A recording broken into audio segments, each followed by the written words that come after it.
You probably can't see it, but there is a board that's streaming all the hashtags that are used. So should be pretty fun. But $500 in first place in that free roll. Did you enter it? All three of us are in it. So Okay. not only can you compete, We should have like something like On the side? for all of us. We could do that. Yeah. maybe we can get DraftKings Loser to throw in $1 million. loser gets to wear makeup. Wait. Guess we all lost.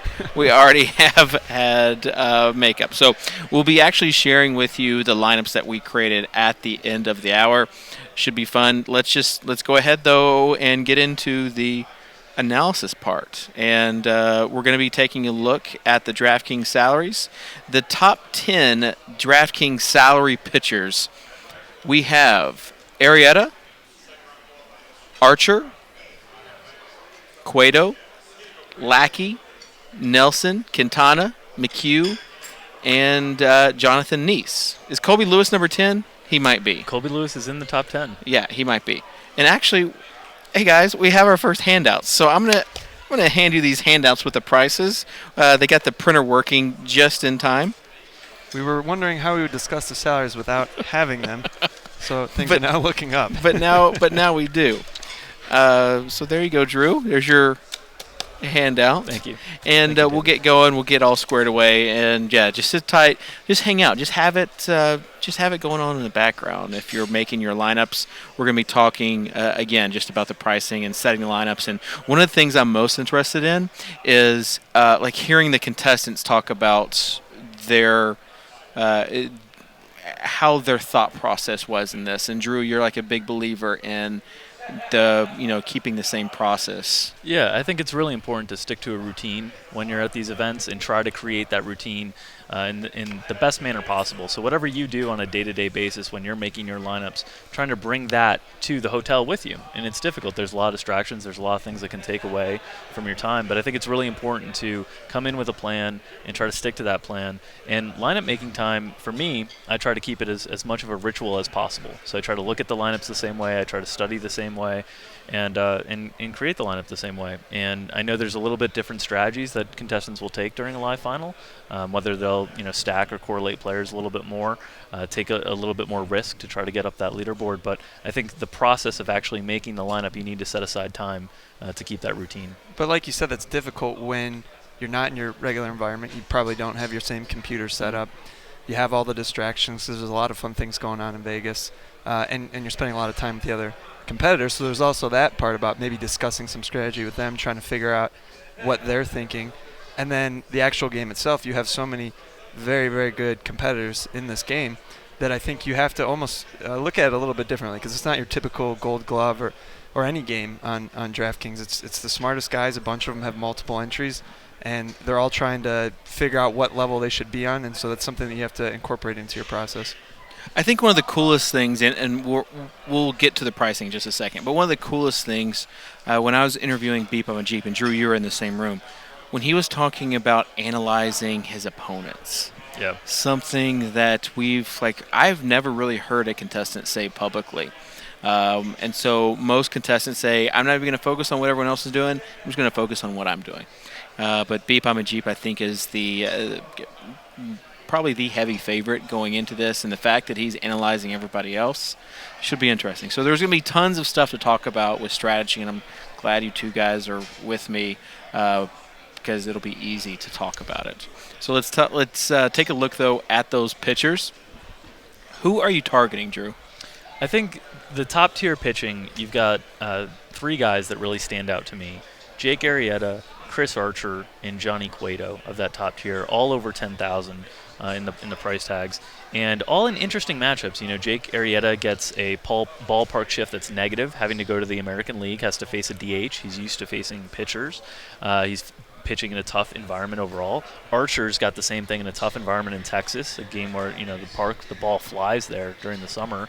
And then Cueto's got a tough matchup against the Angels, a really good offense that makes a lot of contact.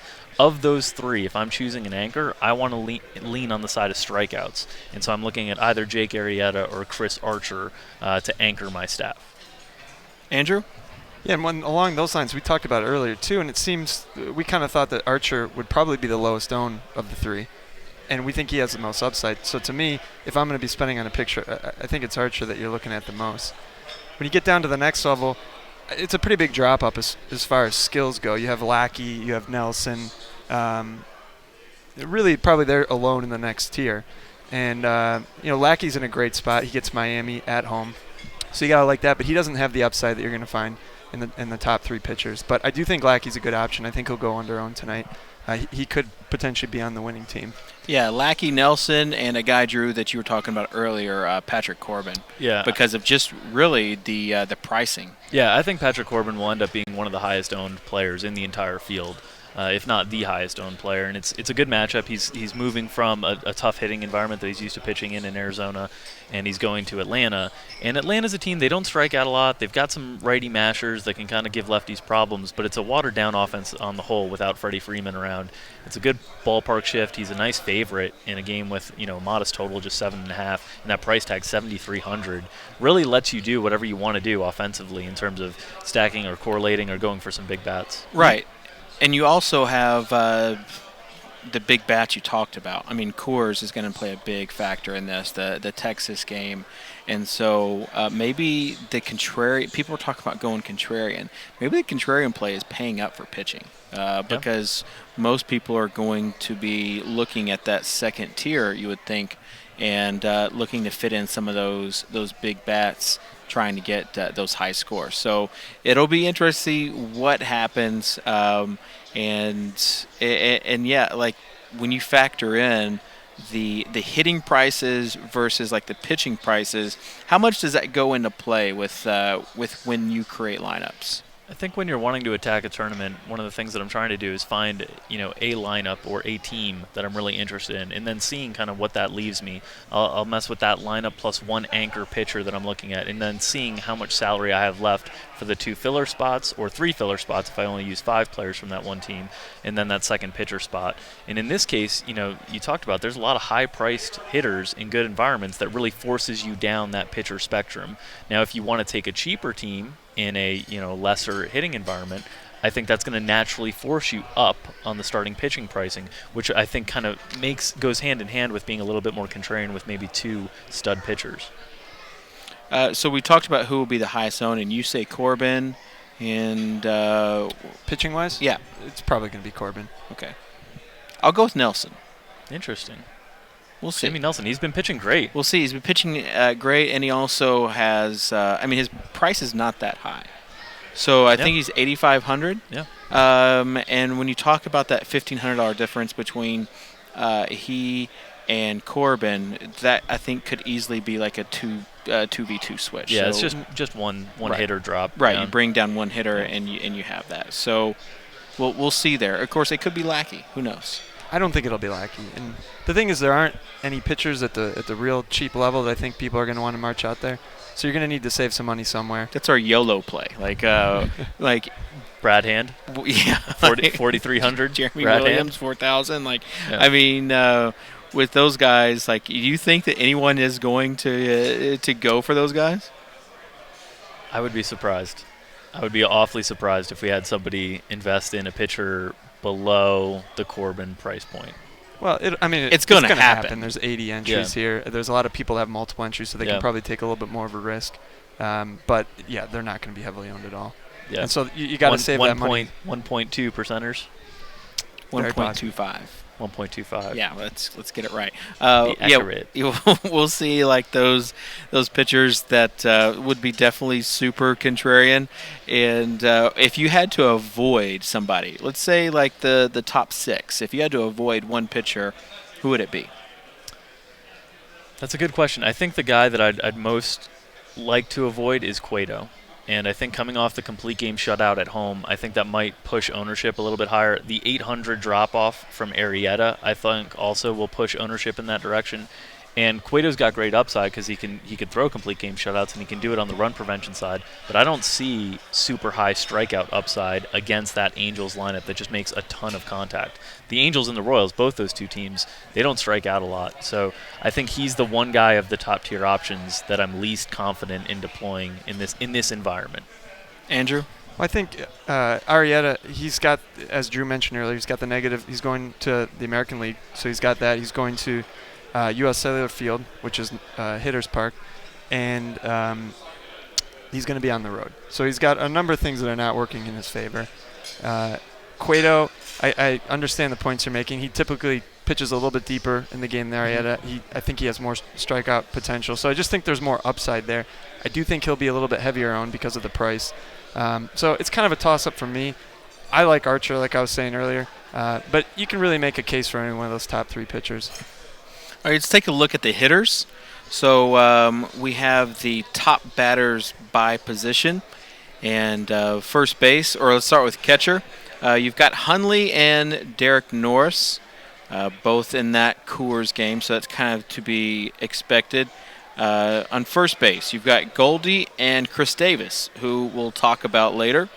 Second, you've got Dozier and LeMahieu. Third, you've got Cabrera and Sano. Shortstop, you've got Jose Reyes and Carlos Correa. And then in the outfield, it's Justin Upton, Matt Kemp, Carlos Gonzalez. Carlos Gonzalez, yeah, okay. So I've got some of these guys in my lineup, and that's like why they weren't showing up. Maybe a little bit of a hint there on someone you like. Yes, okay, and I do like it. Dave making lineups right before we go on. Yeah. No, I just was tweaking my lineup, and then I sent a challenge to someone. Anyways, but yeah, those are the top batters by position. So who are some of the guys that you're targeting, Drew? In terms of spending, I think the outfield is a great place to spend this evening, at least on 1, maybe 2 bats, depending on how you're going about the lineup construction. I think Coors will be a popular target, and obviously a lot of these hitting decisions will be based on what kind of teams you want to attack in the tournament. But I really like Carlos Gonzalez the most of all the hitters. I think he's the guy that I would want to have the most exposure to. Okay, Andrew? Of course, the Coors bats are great, and there's a lot of outfield options that you could deal with there. But one of the guys I think I would be targeting is McCutchen. He's facing a lefty. He actually has a small but good history against Nice. He's 7 for 15, so if you like the BVP, you got it there. But just any time he's facing a lefty, he's a guy I want to target. And I think that with everyone focusing on the Coors bats, you can get someone in a great spot that maybe will go a little bit less owned. Yeah, and one of the things about McCutchen that a lot of people don't realize is Pittsburgh plays so tough for right-handed power that any park that he moves to, pretty much outside of maybe San Francisco, Seattle, those 2 parks, is a park upgrade for him from a power perspective. So I know Citi Field isn't thought of as a great hitting environment overall, but it's much better than what he usually has to play with in PNC. So I think McCutchen's got a lot of things working in his favor tonight. Yeah, when we talk about the hitters, I think a common theme is going to be like the hitters in Coors. So you've got these 5, you've got 6 people that have 5 teams each. I'm going to put you guys in that position. You've got 5 teams. How much exposure to Coors do you have? Andrew, I'll start with you. I typically like to fade Coors just because the ownership is so high. And I've been thinking a lot about how people are going to handle it in this tournament because they are such good players. And so what level are they going to get on? Because the obvious approach is to say, oh, well, it's going to be heavily owned, so I'm going to fade it. But maybe it gets to the point where there's so many people saying I don't want to play guys at Coors that it becomes a better play where they're less owned. But I think if I had 5 teams, I would probably do one team that was probably a Rocky stack. I think that the Padres will be heavier owned than the Rockies. Maybe with all the high team totals that we're seeing today, I think the Rockies actually could go slightly under owned. Carlos Gonzalez, I think, is going to be very heavily owned. But the rest of the batters, Blackman, etc., they might be underdrafted. And then with the other ones, I think I'd be looking for teams that aren't super highly projected, that could be a little bit more off the board, but have the opportunity of scoring a lot of runs. Like I like the Orioles a lot tonight. That'd be one of the ones I'd be looking very hard at if I had an entry here. Drew? Yeah, if I had 5 entries, I think I'd want to attack Coors pretty heavily in at least 2, maybe 3, because I think a lot of people might outthink themselves in terms of fading Coors Field, and I think a lot of the people who have gotten here in terms of how they've qualified without exposure to Coors Field. So I think there might be a little bit of a bias, personally, that people have had success fading in the past, and then they want to take that here. So I think I'd take 2, 2.5, maybe 3 teams, somewhere around there, in terms of getting Coors exposure. You'll see in the interview that you referenced earlier with Jay Rayner, he talks about that, about how he studied how all the other people made their team. So he went through and said, were they getting in by stacking cores, or were they fading cores? So I think you'll have guys that did that type of analysis where they looked and tried to figure out what the competition is going to do, and then they're going to adjust accordingly. Yeah. So it'll be interesting to see how it comes out. I think 2.5 would be the number I would use too. Like when we talk about stacks, like one Rocky stack, one Padres stack, and then another one that just had kind of almost like a cash game lineup that had players from both teams and then other players who are in hashtag pretty good spots. Speaking of hashtags, make sure, if you haven't already, go to our live coverage page, and we also have a live blog on the DraftKings homepage. You can click the link there, and we have a pretty nice little free roll going on. And again, we'll reveal our teams at the end. But yeah, it's free money, and there's a lot of people in it right now. So if you want to kind of participate, kind of get the feeling of what it's like in the slates, because it's not a normal slate. There's not the 2 late games. Basically, there's all the 7 Eastern games and then the 2 8 o'clock games with Colorado and Texas. So yeah, make sure you're going to the live coverage page. And there's also a pretty cool live blog, all sorts of social media stuff, interviews that are going on. So should be pretty fun. Let's talk about the salary changes. And just basically, we talked about Coors, but when you take a look at the Coors pricing, Drew, like, what is typically a number that you're like, okay, like I really cannot pay this for that person? Yeah, it's tough to say because it does depend on the slate and the pitching options. I would say, for a hitter, once it gets around 6,000, I start to feel a little bit uncomfortable. It needs to really be the perfect situation. A good hitter, good environment against a really bad pitcher.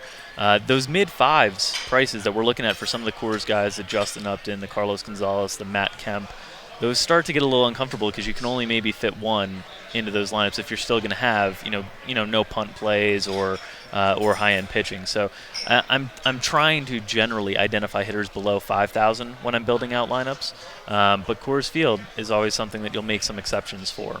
If you're paying $5,600 for someone, Andrew, like, do they have to hit a home run? Like, do they have to get above that, or even above that threshold of 14 points? If you're trying to win a GPP, almost certainly. I mean, you can't have many holes in your lineup, and if it's someone that you spend a lot of money on, not a home run necessarily, but you're going to want double-digit points from them. So, you're asking a lot of those players. Let's hope they deliver. Yeah. So, yeah, the players are like probably going through their last-minute changes, seeing what's going to happen. Here's a question I want to ask them. Is like before like the games really get started, is who is someone that you really don't want to go off because you might have been on him until the last second? Because that's always a thing. Like if you roster them, like you don't, and you take them out, like you want them to do terrible because you don't have them.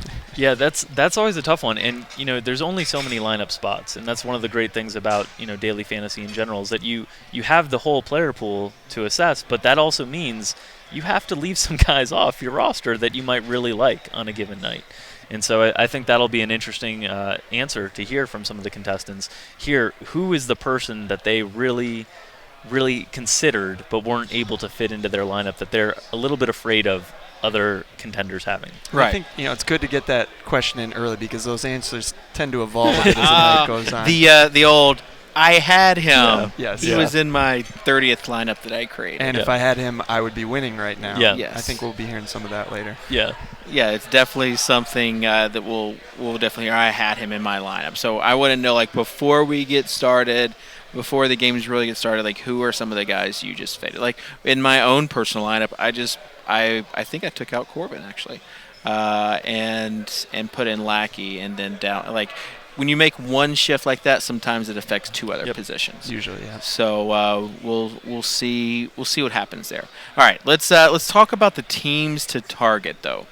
We've got some what we call stacks, and for those that might not be familiar with the term, Drew, I'll let you explain it to them. So generally a stack is when you're trying to take a bunch of players from one team to correlate. So when your leadoff hitter gets on base and then the second guy hits a home run, you're getting the points from the leadoff hitter and the second place hitter. And it creates a little bit more of a volatile strategy because you're hoping one team can kind of come through for you. But it's a popular strategy in tournaments because if one team really scores a bunch of runs, you're getting a lot of exposure and you're getting extra plate appearances for them to be able to rack up points as well. So it's one of those strategies that is often used in tournament situations. And as far as preferences, do you ever want to spread out the stack? As far as you've got 6, the maximum number of positions you can roster on DraftKings is 6. So especially if you are targeting a American League game, you've got to leave out 3 positions, and sometimes that makes or breaks your stack. Do you typically target 1 through 6, or do you feel like if a team scores double-digit runs, that means the bottom of the order and the top half of the order are probably contributing? Yeah, so it depends a little bit on the strength of the lineup. If the strength of the lineup is pretty neutral all the way down, that they have some good hitters at the bottom, I think that's a fun way to be a little bit contrarian on some popular teams. You can leave out one of the really good hitters that maybe hits 5th or 6th, and maybe take someone who hits 7th or 8th on that team and get some exposure to that lineup, but also create a little bit of differentiation from the field. So I do like to do that on occasion when playing tournaments. And also, one thing we talked about before are there's no flex position on DraftKings. So some of these guys, such as the Twins, who we'll talk about in a second, have Plouffe or Sano. And Andrew, you're talking about sometimes that I guess sometimes the person that you choose in that lineup depends on the other guys that you have as well. And the prices, and I think also in a spot like this, you're trying to figure. If it were me, I would be trying to pick the one that would be lesser owned. So you're going through the thought process of why would someone be more heavily owned, and trying to get the opposite side of that. Sure. So teams to target, stacks. First one, obviously, the Rockies. This is going to be probably a pretty heavy on lineup. When you saw the lineup come out, Drew, did you think that there was anything that kind of stood out to you?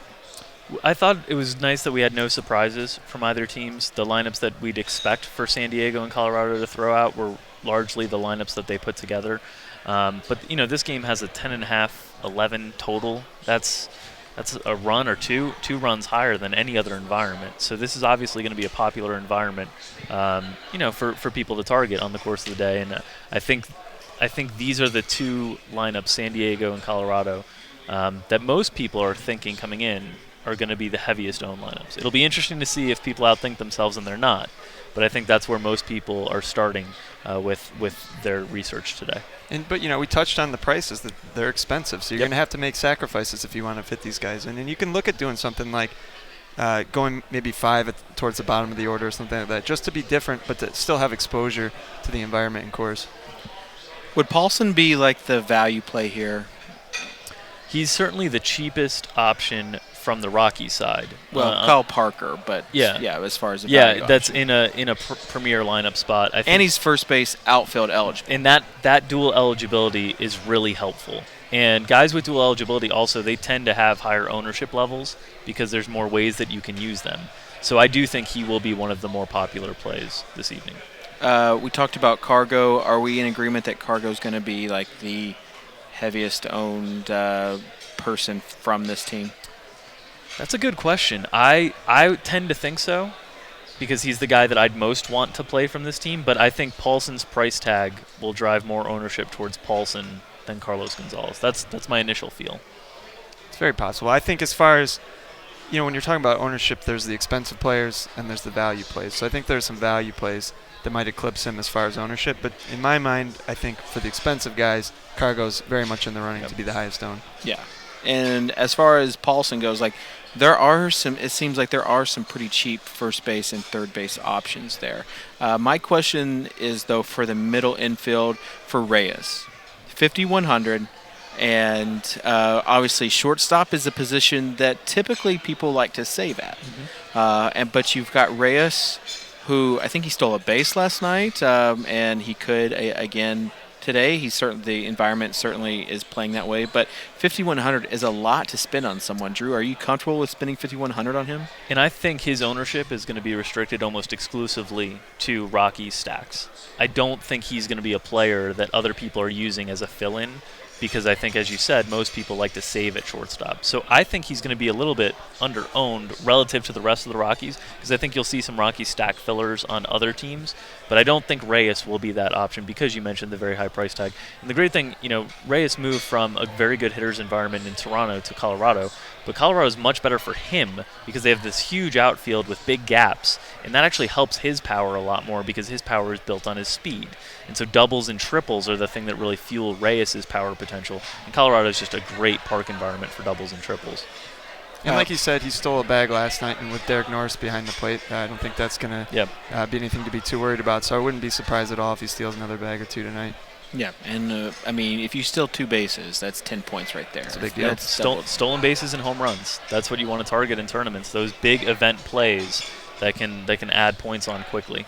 Kind of one of the fun things about the way this tournament has set up is this Texas game, and then especially the Coors game, being the last game of the slate. So you're talking about potentially $1 million coming down to that last inning or half inning if Colorado is winning. So it's going to be, I think it's going to be a fun, tense last hour, half hour, where every at bat is going to have people just hanging on what's happening, and they need this, they need that, and who knows, we might get like a walk-off, or like it could be like the exact opposite. Like someone run away with it? But with Coors, you never know, because they can always drop like a 7 spot in an inning. So you could be sitting there feeling great about fading it, and then like that, it's game over. And there's going to be some people that get off to an early start, and they're going to be feeling good. They're going to be looking at currently winning. Somebody will be. It's going to say $1 million. And I do not envy being in that position of having to sit around and wait for the Coors and Texas game to play out. That's a tough sweat. Yeah. So you also have as far as the last inning or like the start of the game, there's like nothing more that sucks the energy out of the room than when you have a Coors game that like no runs are scored in the first 4 or 5 innings. Like you're going to have where you put like Cy in front of whatever the pitcher's name is, and like everybody's just like standing around. So yeah, that game is going to set the tone for kind of how the room is, and it'll be interesting to see. Make sure if you want to stack Coors, if you want to go contrarian in this free roll, go to the homepage and check out the free roll. $500 the first. There's a ton of other prizes as well. The other lineup though in that game is the Padres, and how heavy, Drew, do you think the Padres will be in this game? I agree with Andrew that I think they'll be heavier owned than Colorado.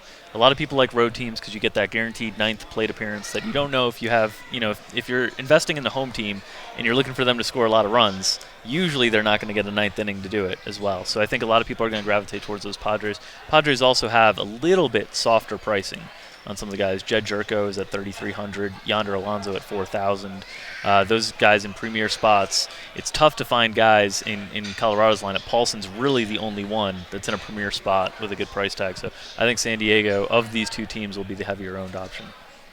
Andrew, you agree? Absolutely agree. All right, so maybe if you like got the stack, like did you play around in the San Diego stacks as far as like pitching options that you could put in there? Yeah, you can have an ace, right, and you can have Corbin, right, and it can work out. So I think I looked at what I did is I started combining the top starters and figuring out how much average salary you had left at each position to do that with hitters. And if you pair one of the top starters with Corbin, you're around 3.8 to 4K per batter spot, doable in stacking one of those games. Colorado, you need about 4.4. Yeah. So it's a little bit harder to do Colorado. You're going to have to fill in some punt plays. Yeah, you're going to have to go for some punt There are a few reasonable punt plays, but I think what you just talked about with an ace, Corbin, and the Padres, to me, that's the chalk team. And what we mean by that is that's the team that we think is kind of the highest projected and likely to be the most heavily owned. So it'll be interesting to see the ownership on that.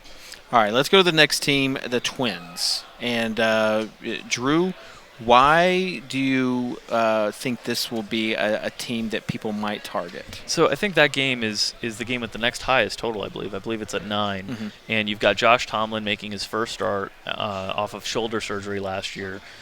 hasn't historically been a very good pitcher. The bullpens in this game, both sides, Cleveland and Minnesota, are pretty poor bullpens, and Minnesota's starting, a rookie pitcher with very little experience as well. So I think the Twins-Indians game is going to be one that a lot of people gravitate towards because it's the second highest total and because it's not considered historically a really great hitting environment, although it's probably underrated, Minnesota as a park.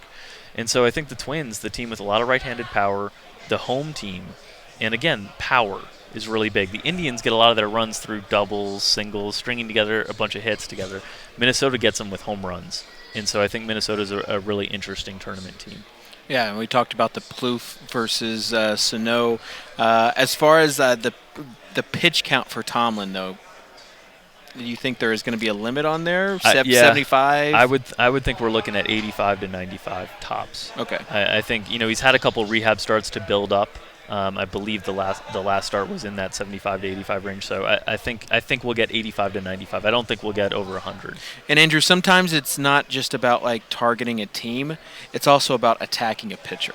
And like sometimes you attack the rookie pitcher, sometimes you attack the pitchers just coming off of the DL, and this might be one of those situations. Yeah, and we were talking about the third base thing. There's a couple layers to it because if you're talking about stacking them, do you maybe take Sano as the fourth hitter and just do a smaller four-man stack and then go somewhere else with the rest of your positions, or do you skip over him and do 5 or 6? Like maybe you could skip Sano and do Plouffe and then do 3 and 3. These are the types of things you got to be thinking about when you're making a team where you have some limitations like you do with the Twins. Any stud value plays that you like in this lineup, Drew? In Minnesota's lineup? Yeah. There wasn't anybody that stood out from a value play perspective. They've been scoring a lot of runs recently, and they've been doing it with power.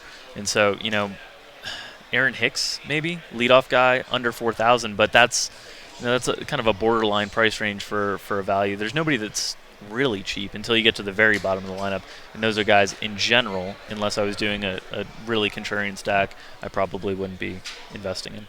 All right, let's move on to the Brewers then. And we were talking to our friend Jonathan Bales, and he thinks the Brewers will actually be pretty heavily owned tonight. Yeah, it's interesting. Their stack has the same Sano Plouffe challenge with Shane Peterson leading off, only first base eligible on DraftKings, and Adam Lind, the cleanup hitter, also first base eligible. And there's a huge price discrepancy Price discrepancy, and it's a challenge when you're forced to pick one of two hitters in the top 4. That becomes a challenging problem to deal with when trying to stack a team.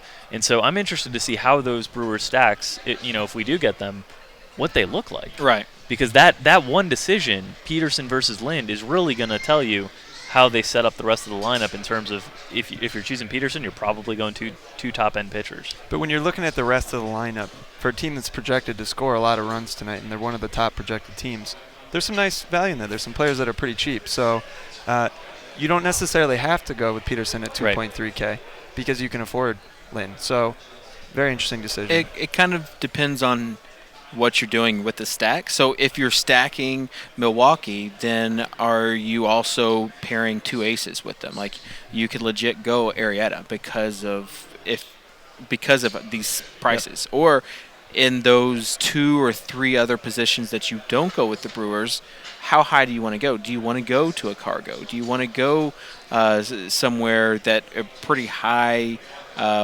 plays other than the stack? So that's why I think they're definitely an interesting option. And you're gonna see these teams, these guys that have 5 teams. Yep.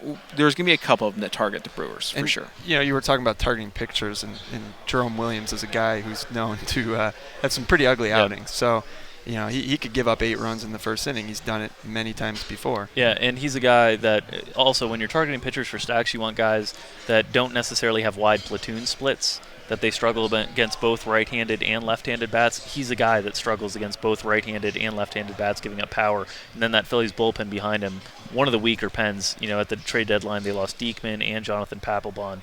Really watered-down bullpen that they're dealing with. Yeah, and I kind of feel bad for Jeremy Williams because we always target him. Like, I mean, I can't think of a team that he's been on that, like, we haven't targeted him for DFS. So it's like a lot of people are rooting against him. Yep. Because of this, and even more as the industry. I think he's lucky to still be in the league at this point, so he's doing okay. All right, let's take a look at the Baltimore Orioles lineup. And Drew, we were both talking about Chris Davis being in potentially an interesting play in that first base spot. Yeah, I think he's one of the guys that has the highest projected opportunity for a home run tonight. He's very hit or miss in general. When he makes contact, usually the ball goes pretty far. And he's facing a pitcher that's pitched very well his last few starts in Chris Bassett, but somebody who gives up a lot of fly balls to left-handed bats. He's got like a 50% fly ball rate against left-handed bats. If I'm looking to invest in Chris Davis, there's two things I want. I want him facing an opposing pitcher that has trouble striking out left-handed batters, and I want him against an opposing pitcher that gives up fly balls. I want shots at those home runs, and I think this is a good matchup for it. Right, because he's like one of those guys that could either get like a golden sombrero or 2 home runs. Yep.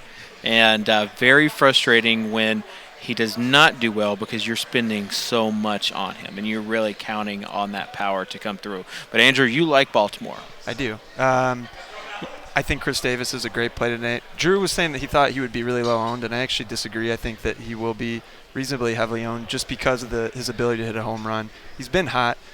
The players here, there's kind of a debate of how much is there momentum with a player, but he's hit 3 home runs out of the last 4 games. So people might be looking at that.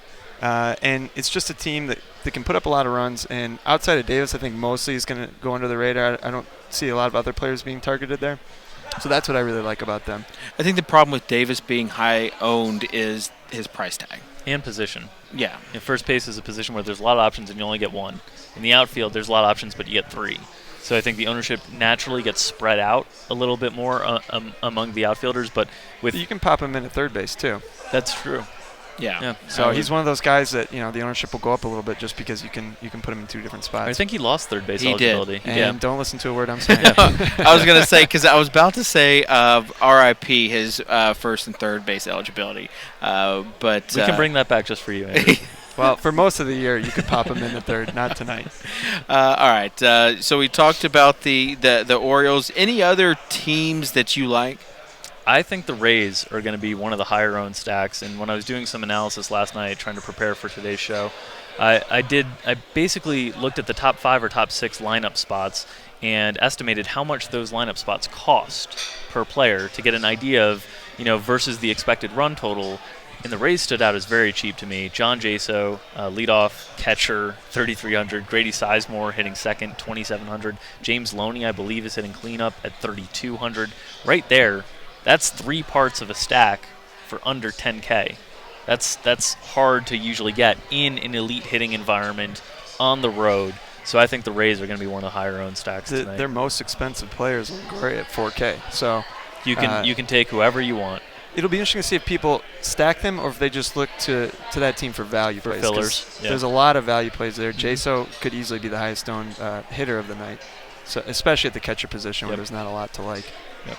Well, going back to the Brewers, we talk about positional scarcity. And if people think that Jaso is going to be high owned and they want to go contrarian, a guy who's the same price in that Brewers lineup is LaCroix. Yeah, and I love that for contrarian plays. I love picking a guy around the same price as the top value play that people are navigating towards, because it's really hard, and these guys are the same price, it's really hard to click off of Jaso and onto LaCroix, and that naturally, that tendency, even people that are stack filling, I think LaCroix's ownership is going to be really low tonight. Yeah. Make sure, if you haven't already, we have about 25 minutes left before the games lock, and we have that free roll available to enter. So go to the DraftKings homepage, and if you have multiple screens open, go ahead and follow along. On Twitter, use hashtag FBWC. And again, we have like a big monitor that they're showing your tweets here. So if you want to root for a person, you can do that. If you want to troll, you can certainly do that as well. That's typically what happens with those hashtags. All right, so we talked about the free roll, and also they're telling me that the DK Playbook and the DraftKings TV Twitter accounts will have the links, and maybe even some giveaways later. We've got Rob behind us, who is the social media guy, so maybe he can do maybe he can do some giveaways later on in the night. All right, so let's talk about the upcoming stuff that we have on DraftKings real quick. Just a little pause in the action. There will be another option tomorrow that someone is going to win $1 million. And what we have there is, I think, the 19th millionaire. Yeah. And then don't forget the 20th. Actually, the 20th. The 19th right, will 19th will be tonight. Yeah. 20th will be tomorrow. And so that will 20 millionaires that DraftKings made. It's incredible. Really, just like in the past year, too. Yeah. Is that they changed people's lives 20 times. And we also have 4 people in tonight's contest that could win another $1 million. Which has not been done. Yeah, you've got CSU. And you also have, so you've got CSU, you've got Jay Rayner. Jay Rayner. No, he hasn't won $1 million. That's right, he took second. Beep, I'm a Jeep. I'm sorry. Sammy Knoll, CSU. Ray of Hope. Ray of Hope. And then Goulet. And Goulet. There, we got the it. Elusive Goulet. We got the it. elusive Goulet. Sorry. Yeah, we're kind of getting used to like people talking in our ear as we're talking. Which to me sounds just like you completely lose your train of thought. So bear with us a little bit here. All right. So, but as far as week 1 goes, we have the $10 million NFL contest, the Millie Maker that you have won in the past. Do it. A little bit of this. Where first place gets $2 million, but second place gets $1 million. 2 millionaires in one weekend. It'd be crazy. Like that makes like coming in second a little easier when you're still getting $1 million. Yes, I think so. We'll talk about Andrew's runner-up finish later. And we've got tons of satellites going on in the DraftKings lobby. You also have the championship week where I think in 2 weeks they'll have there will be another millionaire. Yeah. Correct. And I'm sure there's satellites in the lobby right now, so it's you get in for cheap. August 28th, and then there's the week 1 kickoff bash in Miami where you've got the king of the beach in Miami, so that will be fun. I'm not sure if I'm going to that or not. I think I probably will. I gotta get. You should come down. Yeah, I will. I'll come get visit. I'll get a tan. Come visit. And then we've got DraftKings has the season-long ESPN and DraftKings competition, which I think is really cool because there's tons of leagues out there that they need to be introduced to daily fantasy and DraftKings, and this is definitely a way to do that. And it brings the entertainment aspect to it, to your home league, right? Like you get to root for your league mates because if they win big, you win big. And I love that community aspect of daily fantasy. It's one of the things that the live finals really bring out, and you get to see all these people at the excursions and at the event tonight hanging out and enjoying being in each other's company. And I think that's a great thing about the promotion with ESPN.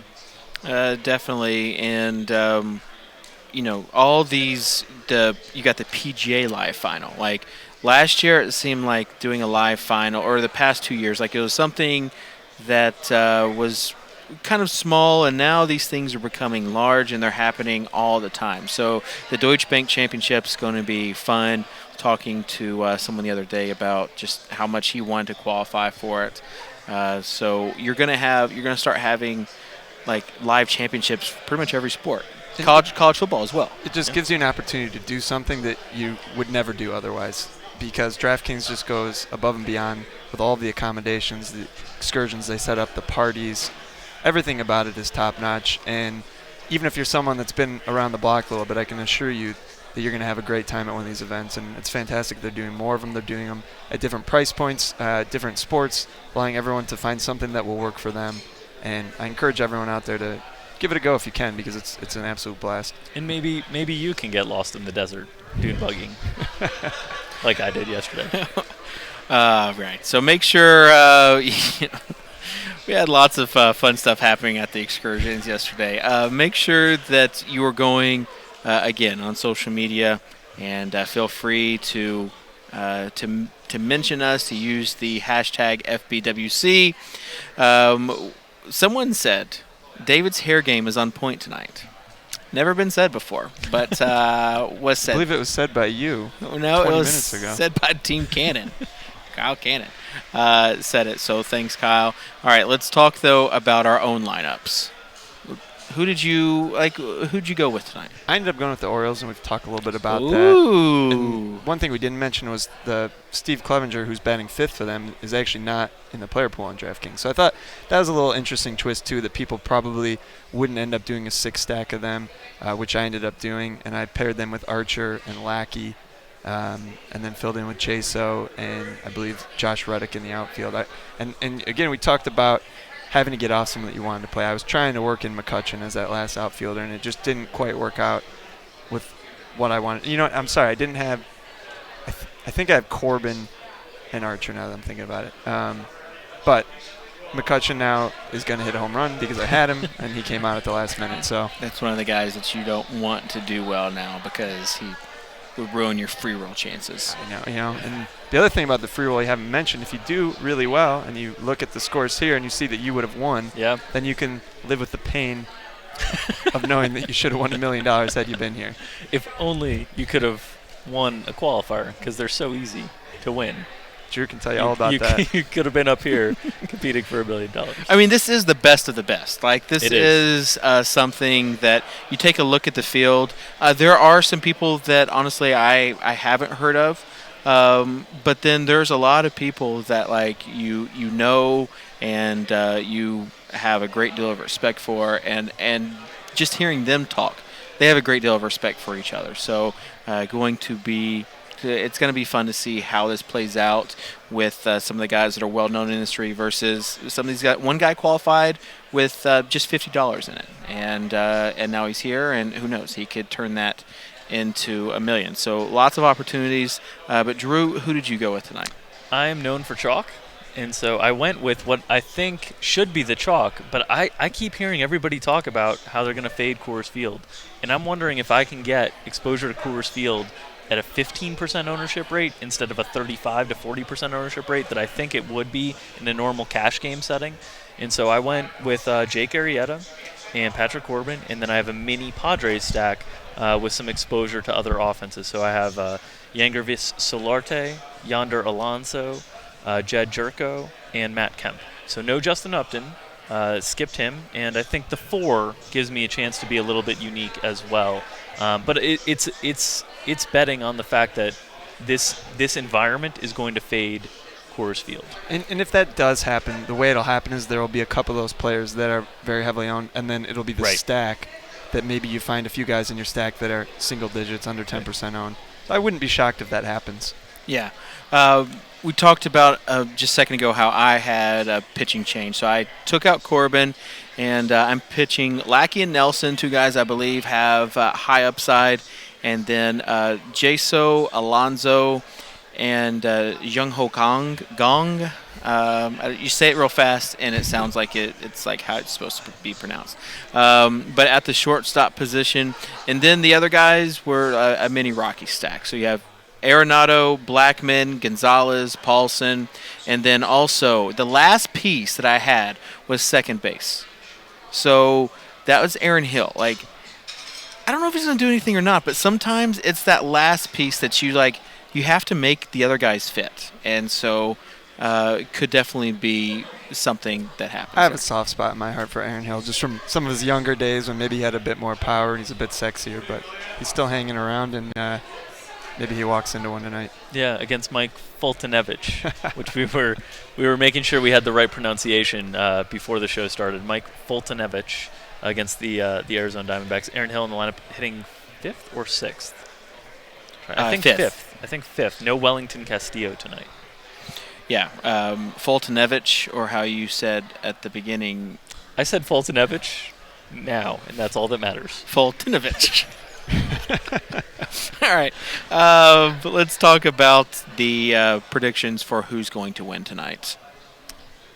So I'm going to go with who I think will be the most popular pick, and that's Beep I'm a Jeep. He's got 5 entries, 4 of which he won consecutively, which is an incredible feat. He's been here before. He took second in the same contest last year. And I just think the approach that he takes is probably on a little bit different level than most of the other competitors where, I was speaking to him on the way here. He was actually on my flight over, and he was saying it was almost a little bit of a letdown that he won all those seats right away because that was his goal going into the, of course he was ecstatic to have the seats, but now he's got the rest of the season where he can't win any more seats, and it wasn't a position he ever expected to be in. But he spent that time focusing mostly on trying to prepare for this game tonight. So this has been a long time in the making for him, and I think he's ready. Yeah, and I'm going to go with B. Calicor, not one of the contestants that has 5 entries, but does have multiple entries. One of the best tournament players in DFS across all sports. And I think he's got the type of mentality that even with just 2 entries can pull this thing off. And a lot of great players to choose from, in terms of this contest who can finish on top. But I'm going with B. Calicor. Okay, and both those guys are great options. I think in my heart of hearts, I probably would pick B. I'm a Jeep, but I've got to go a little bit different, a little bit contrarian, because I think he's the favorite. And I'll go with Max Dowry, who is one of the hottest players in cash games this season, or this year really, and it's been around for a while, and just has kind of stepped up his game. And he really does not have a huge win as far as big tournaments go. And so I think that this could be his big tournament. He has the max number of lineups, and he has 3 lineups. Oh, he does? Yep. I thought he had 5. Okay, I'm changing my pick then. Changing my pick. I thought he had 5. I'm going with Under Jones. Under Jones. I don't know if you can change like that. No. And Max, by the way, he's had a few pretty big GPP cashes. A few I'd like to have. He has not had success at a live event. And but he's, I think, one of the most well-rounded players out there because he's an incredible cash game player. But I think his approach to tournaments is top-notch as well, and he's certainly willing to go a little bit off the board. Yeah, and I like Max. He's a good guy, but no longer my pick.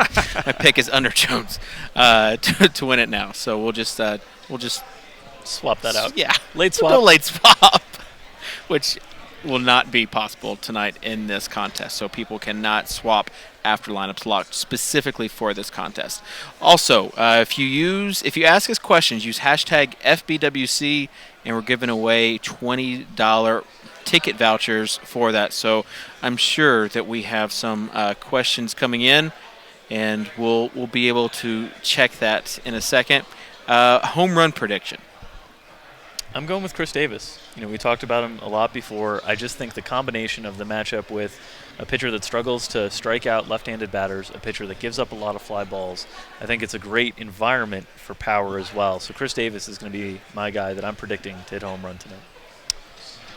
I could say McCutchen, but I'll switch it up, and I'll go with Ryan Braun. Late swap action.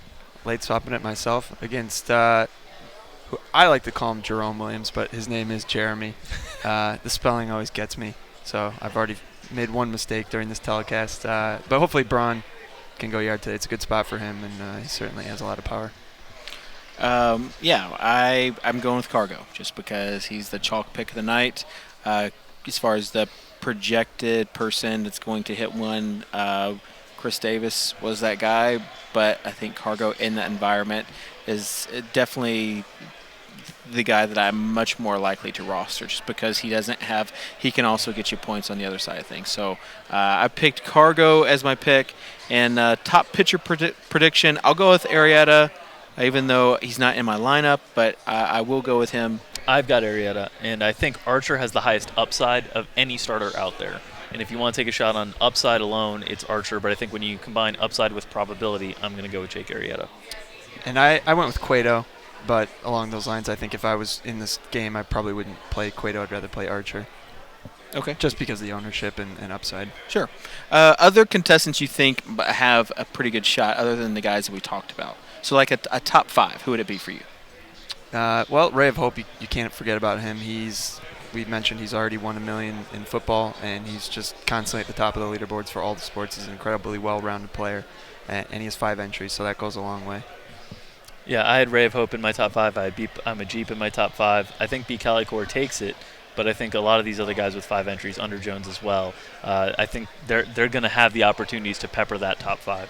And one other guy, Dandy Don, who was struggling a little bit early in the year, who's easily one of the best baseball players out there. He's gotten hot lately. He's had some nice GPP scores. I'd watch out for him tonight. Yeah, Danny Dunn is definitely. I think he only has two entries, and then Rotomania, who has 5 entries and is coming in hot. So if you think about the whole momentum aspect, some people buy into it, some people don't. But if you think about that coming into here, I think he also has a good shot. So yeah, lineup's about to lock in 8 minutes now. So we'll go ahead and answer some questions while we wait for that. Again, use hashtag FBWC. We had Yancey Eaton says my wife thinks at Andrew Wiggins looks like a grown-up Draco Malfoy. Do you know who that is? Come on, you don't know who he is? No, who is it? You ever seen Harry Potter? No, I've never seen Harry Potter. Oh, yes, I actually. Napster man's gonna kill me. 1 year for Halloween, my dog was Harry Potter. I was Draco. My wife was Hermione. So yes, I have heard that before. All right, and then we'll get to some other questions. Will CSU Rams stack Coors to go for the repeat? He has a love affair. Do you know? I told this to Drew earlier. Do you know what's going on at Coors Field today? Oh, I did hear it, but I'll let you go ahead and say it. CSU Day. They were giving away CSU Coors hats if you were an alum of CSU. I told this to Peter. He didn't know. So I wonder how much of an influence I may have had on this lineup today. Definitely some narrative. His response was wow. Well, not only that, but the team that won, Peter, the $1 million last year, the Boston Red Sox, went nuts today. They did. 22 runs in a game that Felix Hernandez started. I wonder if that's in Peter's mind as well, that some chips might be aligning with a couple different narratives. So do you think he's going to use Coors or not? I think he will not have exposure to Coors. I disagree. I disagree too. Oh. All right. I think he's got one shot, one opportunity. I think he'll do it. All right. Let's take a look at some of these other questions. We have all water mains in the stadiums been checked recently? We'll see. About that, what player will be rostered by the most players? So who will be the heaviest owned guy? I think it's on the pitching side. I think it's Patrick Corbin. On the hitting side, I think it's John Jaso. Yeah, that's probably the most likely. And if you're looking at the higher price players, maybe Upton or Gonzalez. Yeah, again, I think that Nelson might be higher than Corbin just because of the different options. But this is something, you've got all these teams that have multiple. You have 6 guys that have 5 teams. That's 30 teams of 80. That means that they're not going to be doing the same thing with their teams.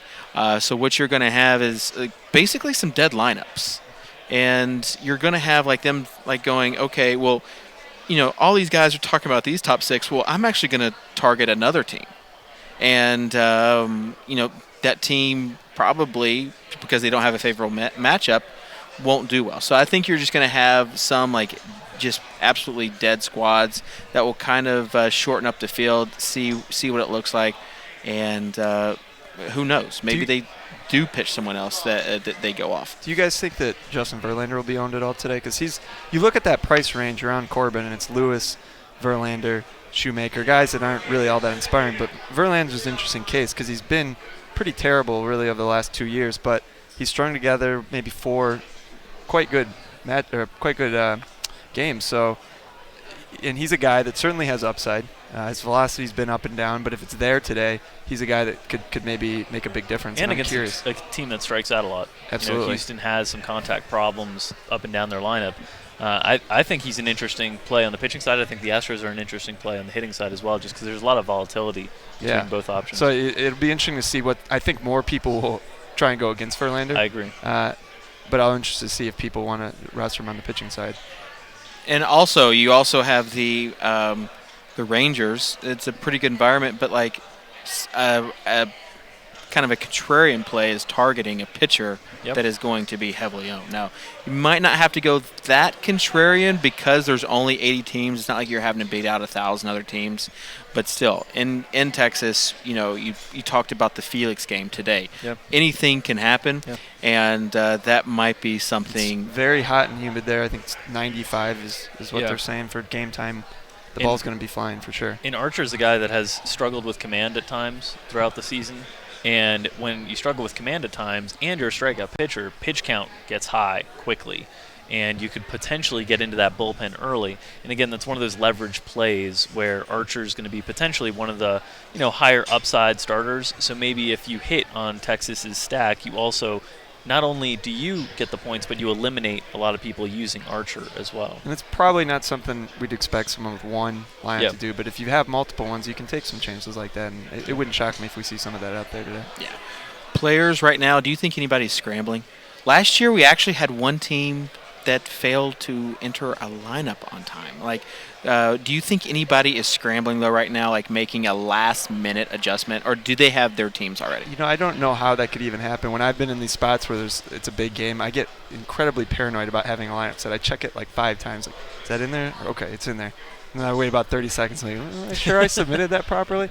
So it's hard to imagine how that occurred. But, yeah, I think there are people maybe not scrambling entirely, but they're down to those last 2 or 3 choices, and they're probably going back and forth and knowing whichever one they don't pick could potentially haunt them.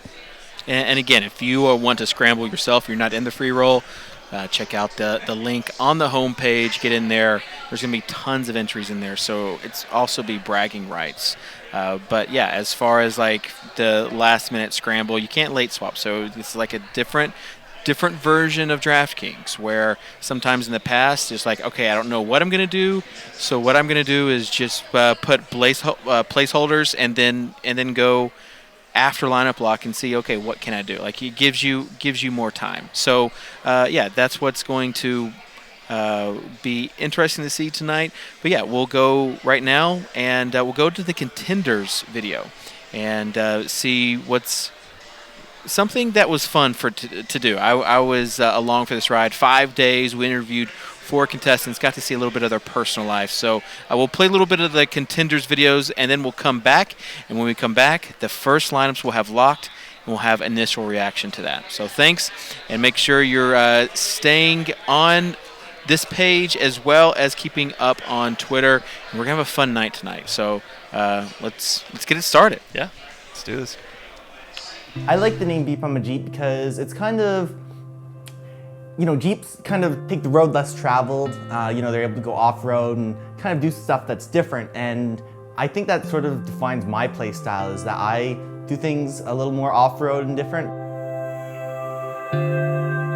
Last year I was the World Baseball Championships at Atlantis, and I was fortunate enough to bring 3 of my friends, and I told them going into it, I probably won't win, so we'll just have fun and we won't worry about winning or losing. Fortunately, ended up getting second. It ended up being like one of the probably the best day of my life. A lot of cool stuff happened that day, and it was pretty exciting. As far as making my brand, I feel like other people kind of made my brand as opposed to me, which is kind of nice because it's more organic. But now I'm kind of pigeonholed into being that guy that wears like cat shirts and stuff, which isn't like super optimal. Kind of oddly enough, right around the fame started to get to Jay. I mean, he took on this kind of alter ego with these cat shirts and stuff. Unfortunately, for all of us, actually, when we go out, it's a little bit of an issue. The goal of mine is to be in the Guinness Book of World Records. A lot of times people think that breaking a world record is about, being the best at one thing, but a lot of it is strategy. It's like, I was hoping to break a Guinness Book of World Records thing for eating the most Hershey Kisses in a minute, which is only 15, but surprisingly difficult. Another goal is I'm gonna join Mensa, not because I'm a super genius. I'm probably average, maybe slightly above average. I don't know what I am, but either way, I'm gonna join Mensa because I think it would be sweet if I was ever on a reality TV show to be able to say that I'm like a certified genius. Jay's a very, very competitive person. 2 years ago was the Canadian Board Games champion. All of our group of friends played games pretty seriously, and Jay even more so than most of us. Every sort of 6 months to a year, we change our nickname for Jay. One time my nickname was the Sugar Man because I was just drinking so many Powerades. Rainlock Holmes, I used to love solving mysteries. Snake Shot was because I went on, we had a foosball table and we were all playing and being kind of competitive with each other. And then Jay got on YouTube and found out that in professional foosball, people are so much better at goaltending than they are at shooting that basically there's only one shot that they can use to score on each other, and that's called the snake shot. And it's basically you like contort your like wrist at some weird angle. You like slide your wrist weirdly on the ball. I just stay at home researching how to be really good at foosball. We were all pretty close, and then all of a sudden, Jay just comes out and he's just ransacking us at foosball. Winning is not always about beating someone else. Sometimes it's just more about doing the best that you can sort of thing. So even with fantasy sports, like, you know, sometimes you'll win a tournament and then that'll be like, oh, I beat everyone else, and that's exciting. But sometimes winning can be almost intrinsic, sort of. You always got to be pushing yourself against yourself. Going into this upcoming championship, I think, you know, with one entry, you've got one shot at $1 million. You want to make sure you're, you know, doing the right thing. When you have 5 entries, you can kind of like try things that you wouldn't be comfortable trying with one entry. I think it's an ancient Chinese proverb, but if you seek life, then you'll die. But if you accept death, then you'll live. And what that means is that if you're so concerned about, you know, living and surviving and cashing, that's going to cause you to play like everyone else and to essentially lose, because you're playing like everyone else and you're playing conservative. But if you accept that I'm going to lose, you may as well try whatever you think is best, and that will allow you to live.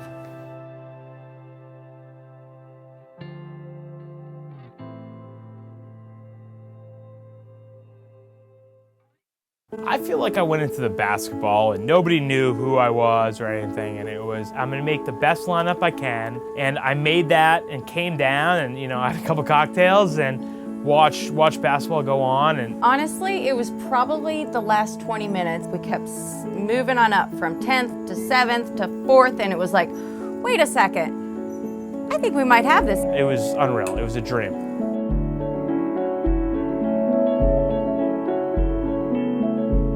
I met my beautiful wife in the kitchen here. Her brothers were my first bosses. I didn't even know it at the time, but he was giving my brother a lot of crap. As I told my wife, persistence wears down resistance. I called him to say, hey, can I ask Nikki out on a date? But my brothers were totally against it. His exact verbatim was F no. And then I totally wore him down, and 7.5 years later, he's here and we're married.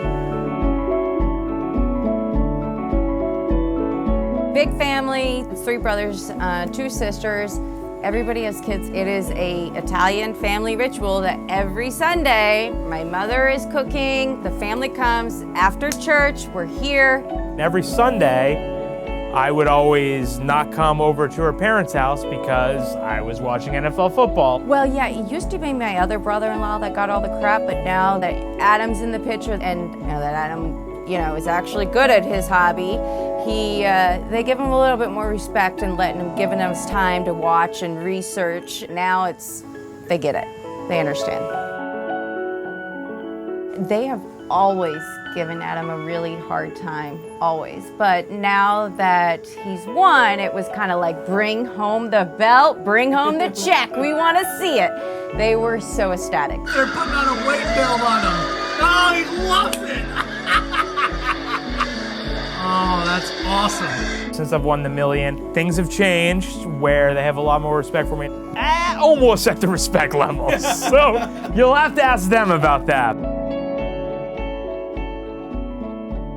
My nieces and nephews love hanging out with them. They're great. I mean, I treat them like they're my own kids. I love them. I'm just a little jealous because a couple of my nephews have kind of drawn towards Adam instead of me. I used to be Nene, who was number 1, and now it's, where's Uncle Adam? Where's Uncle Adam? But he's a good guy. He's good with the kids.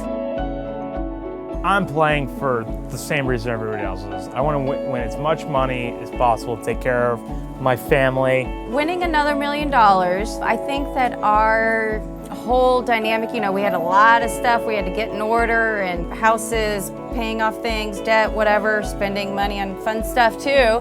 But the second $1 million would be like, you know what, now we can actually really have fun with it. We can buy a house sooner than we were planning instead of saving for another year or 2.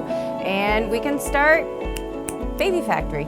As I told my beautiful fiance when we came into it, I was like, I'm either winning or I'm finishing last. And we have one shot at another $1 million, which, you know, I'll back it up there and swing for the fences, you know? It's the only way to do it.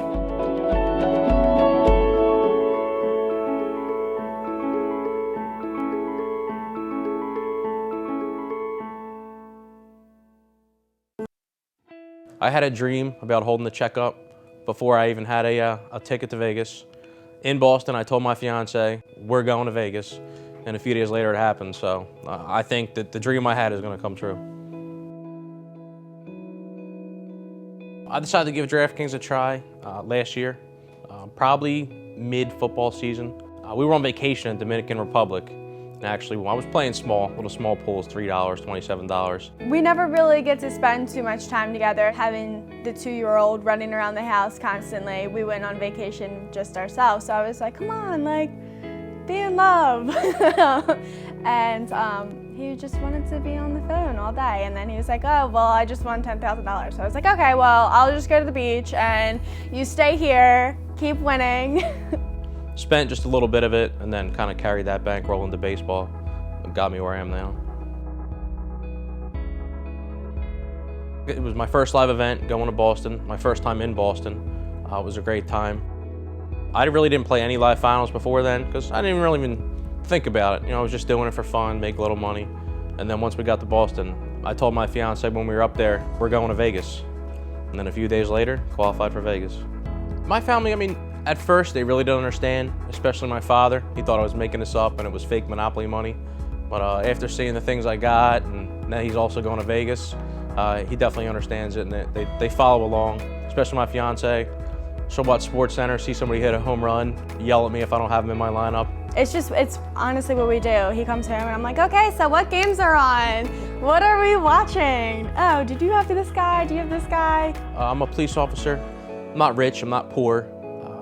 It's basically my success is almost a supplemental income. I mean, it just makes my life overall just better for me, for my fiance, and my son. As far as my job, I mean, I don't think anything's gonna change. Might live in a little nicer house, put some money away for my kids' college fund. But basically, I'll just go to work doing the same thing I do now, just with a couple extra dollars in the bank account, really. He's a down-to-earth guy. I don't think he'll leave his job because he loves what he does. In his work, I mean, he's very good at what he does. So, I mean, he's just making a better life for his family, his kid. Being a police officer is stressful, especially in the times we're in now. Just being able to come home, hang out with my son, hang with my fiance, that's nice. And then when they go to bed, then I can just watch sports and relax and check my DraftKings lineup and see how I did. His family's everything to him. There's always a smile on his face when he's around his family. He goes to the park all the time. Always see him taking pictures of playing sports with him, starting him early. Right now we're working on base percentage. Then after that, we're gonna go with potty training. He mainly he's a swing man. He loves the swings. He runs. Paul's relationship with Tristan is amazing. He's an amazing father. Everything he does, every thought he has revolves around Tristan, and it makes me love him as a person even more. A lot of these guys, especially some of the ones I met in Boston, I mean, they do this full time. So I would say definitely I'm one of the big underdogs in coming into Vegas. If I get famous, I get famous. I mean, it's not something I'm in it for. I have a full-time job, and it's not like I'm gonna be quitting. I have a little son, so I'm dedicated to him. But I love sports. It's literally what I do. When I wake up until I go to bed is read and watch sports. So the fame really has nothing to do with anything.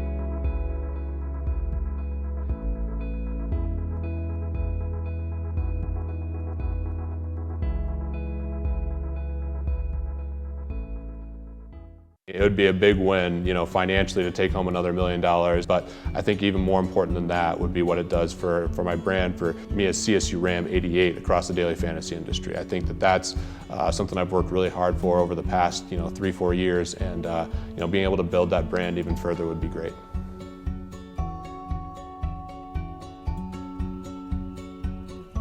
So my life right now versus last year is actually really similar. I was doing the same thing, playing fantasy sports full time. It's been awesome. I've been traveling more. There's a lot more media opportunities. So in that regard, it's changed, but still pretty much the same guy doing the same things. That's the first time I've seen him in the last 6 months, probably. He doesn't call me anymore. It's awful. No, he's been great. What's been most impressive is the grind. He's probably worked harder since he won the $1 million. I think that I am working more because there's more opportunities.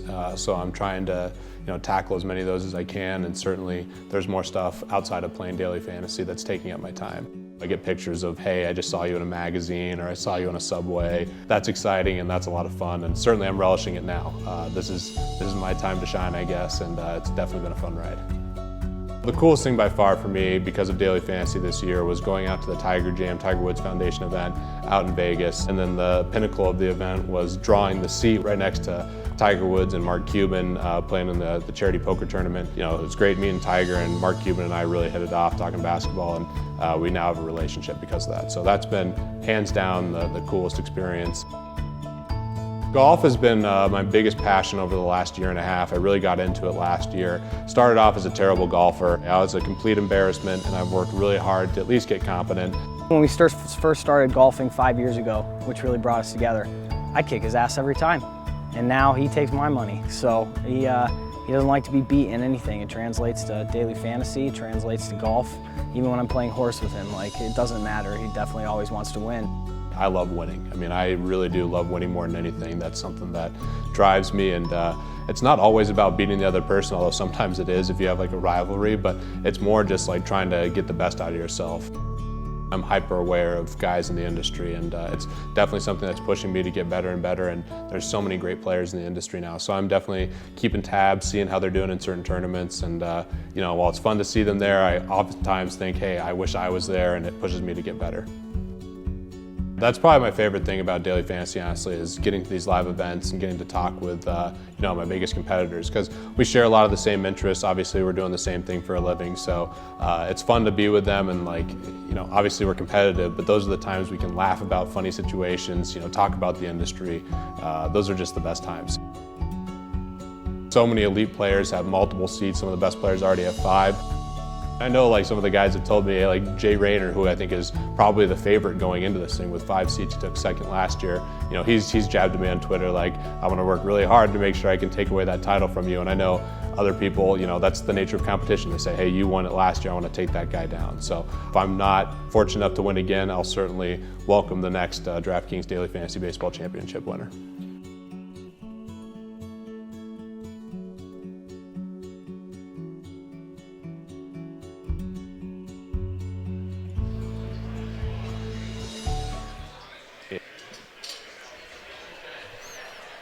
And we're back. And Andrew Wiggins has been replaced with another DK Pro, Al Zeidenfeld. Lineups have locked. Al, tell us a little bit about how it was. Did you stress at all? Not particularly. First, I do want to apologize for bringing down the aesthetic beauty of this panel by going from Wiggins to me. He is a damn handsome man. And you didn't get makeup on. No, I did not. So I'm even less handsome without the makeup. I wouldn't say less, just not as handsome. All right, let's get to how much you sweated though. It was really relaxing actually. I had a very, very easy day. Had some breakfast, went back to the room, watched some golf, took a nap for a couple hours. Woke up, set an alarm for about 2 hours before lock, and went about my daily lineup making process. So, it kind of became clear to me a long time ago in live finals that people kind of overthink things, and I've done that myself. And hearing conversations, it seemed that was the route that this one was going to go as well. So I decided I was just going to play the same sort of lineup that I play every day in cash games, which I also enter in tournaments, which is the way I qualified for this tournament, was with my cash game lineup. So that was the route that I decided to just go with, and it's been doing well for me, for the last few months in baseball. I'm going to keep it going tonight and hopefully get a shot near the top later, because then anything can happen. So I just kind of played the guys that were what I felt were the best combination of guys that were graded out on my projections.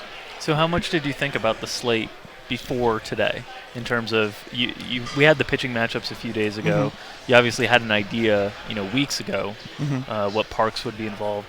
How much thought process before today's actual lineup construction process went into the slate?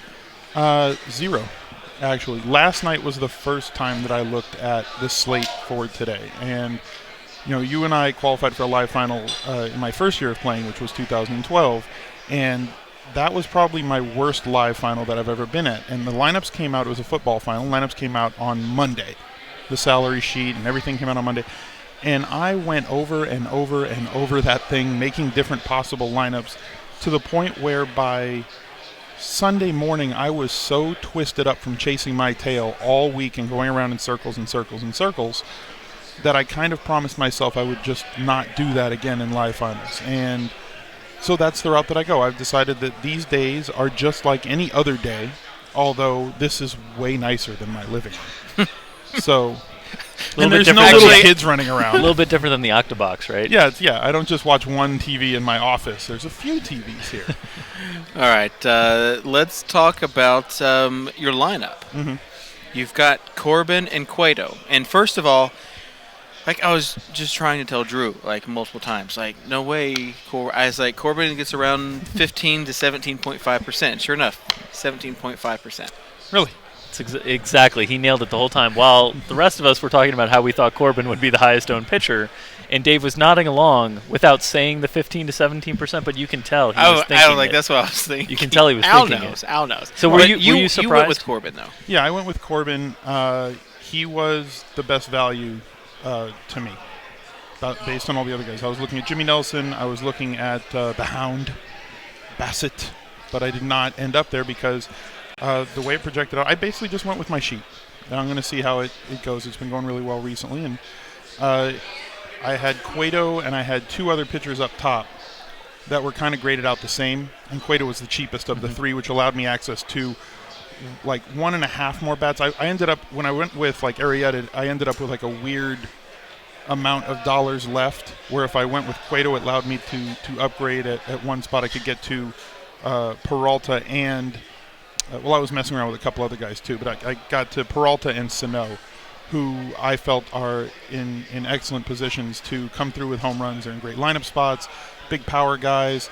At live finals, just like any other tournament, you want to have access to guys that are going to have the possibility to do it all for you in one swing, if not have the possibility to hit 2 home runs. So if you can have one guy with 2 home runs, you're going to have a major leg up on the entire field in this tournament. If you have 2 guys that hit 2 home runs, so it's just going to carry you way to the top of the score sheet. So I was trying to get as many guys in there as I possibly could that I felt had the possibility at 1 home run with a reasonable possibility of hitting 2. And were you surprised by Corbin's ownership? Did you think Corbin would be a highly owned? I haven't seen the ownership. He's at 17. Yeah, 17.5. Yeah, that's a little surprising. Yeah, the highest owned pitcher is the highest owned pitcher is Johnny Cueto, I'm assuming. Jimmy Nelson. Jimmy Nelson. Look at that. You were on point, apparently. 30%. That's why they pay him the big bucks. It is. Yeah. That and the hair. Stop. 30% of Nelson. You also had Cueto around, I think, 28%. Mm-hmm. Yeah, 28.8. And then Quintana, Arrieta, both around that 22%. Okay. And then Corbin. So Corbin could be the guy that, if you're kind of along the same lines as Drew thought process, could propel you to a pretty nice standing. I mean, I wasn't... Because he allowed you to get bats, basically. He did. I mean, and I had access to a top-notch pitcher. Like I said, he was the highest-rated value pitcher for me, so that was just a direction that I went. And he allowed me to get all the different bats that I wanted that were extremely highly rated for me. I thought about going with a couple of more San Diego bats. I think I had one lineup that had 6 players from Coors, but not all from one team, so it wasn't a stack. I think I had 4 San Diego players and Paulson with Cargo in the outfield. That's not where I ended up, obviously. I also had a lineup that got Carlos Correa in there. Do you have Correa's ownership? Or we do. If you don't, that's Correa's fine. Ownership. He was somebody that I was really kind of toying around with because, again, there's not many shortstops that can have access to home runs, and he's somebody who has the best power potential of pretty much any shortstop not named Tulowitzki. Yeah, he's not highly owned. We've got the ownership for the games that have started so far, and he's not above 6%. Because he's not on that sheet. So and that was one of the things that went through my mind. Correa's 10%. Like, I might be one of the only people. I'm looking at the wrong sheet. Correa's 10%. Oh, you're right. I missed Correa. He's 10%. Fair enough. Yeah, so he's 10%. Tell us about the guys that, like, you can't late swap. So who's your catcher? I went with John Jaso. He was, again, my highest rated guy. If I wasn't going to use him, I was going to use Cervelli. My pivot lineup used Cervelli because I only had 3,200 left, so I couldn't get to Jaso. But Jaso was, to me, far and away the number one catcher on the board today. So, leading off, you get the extra at bat. They're getting a major park shift going from Tampa Bay to Texas. Colby Lewis is, famously one of my three-legged wildebeests that I like to attack throughout the year. So he's somebody that I generally try to target. I know that I was watching the pregame show, or listening to it at least, while I was making lineups. I know that you like the Tampa Bay stack, so I was sitting in my room just going. Yeah, I wonder how many other contestants were listening. Not many. Yeah, probably not. Al was just doing it just to be nice. All right, Al, so you've got catcher, first base, and second base that we don't know. Catcher, first base, second base, Jaso at catcher, obviously Yonder Alonso and Yangervis Solarte. I want two guys with that first name start with Y. I don't know that there's ever been a live final that's had a lineup with two guys that had the letter Y leading off their first name. I thought that was a good direction start. to go. Yeah. So I started my free roll team as well. Okay. Yangervis and Yonder and Jaso. Yeah. So we're on similar pages so far. Yeah. If I only had a K, a guy that started with the letter K, I could have a zipper company. Only you, Al, would bring up that obscure reference. How obscure is that? Every zipper in the world says YYK on it. Well, yeah, but no one. Or is it YKK? I have to totally rethink this entire lineup. Think you know. I'm totally drawing dead. Okay, who's your last outfield spot? Last outfield spot, Cargo. Okay. Number one rated guy for me on the day.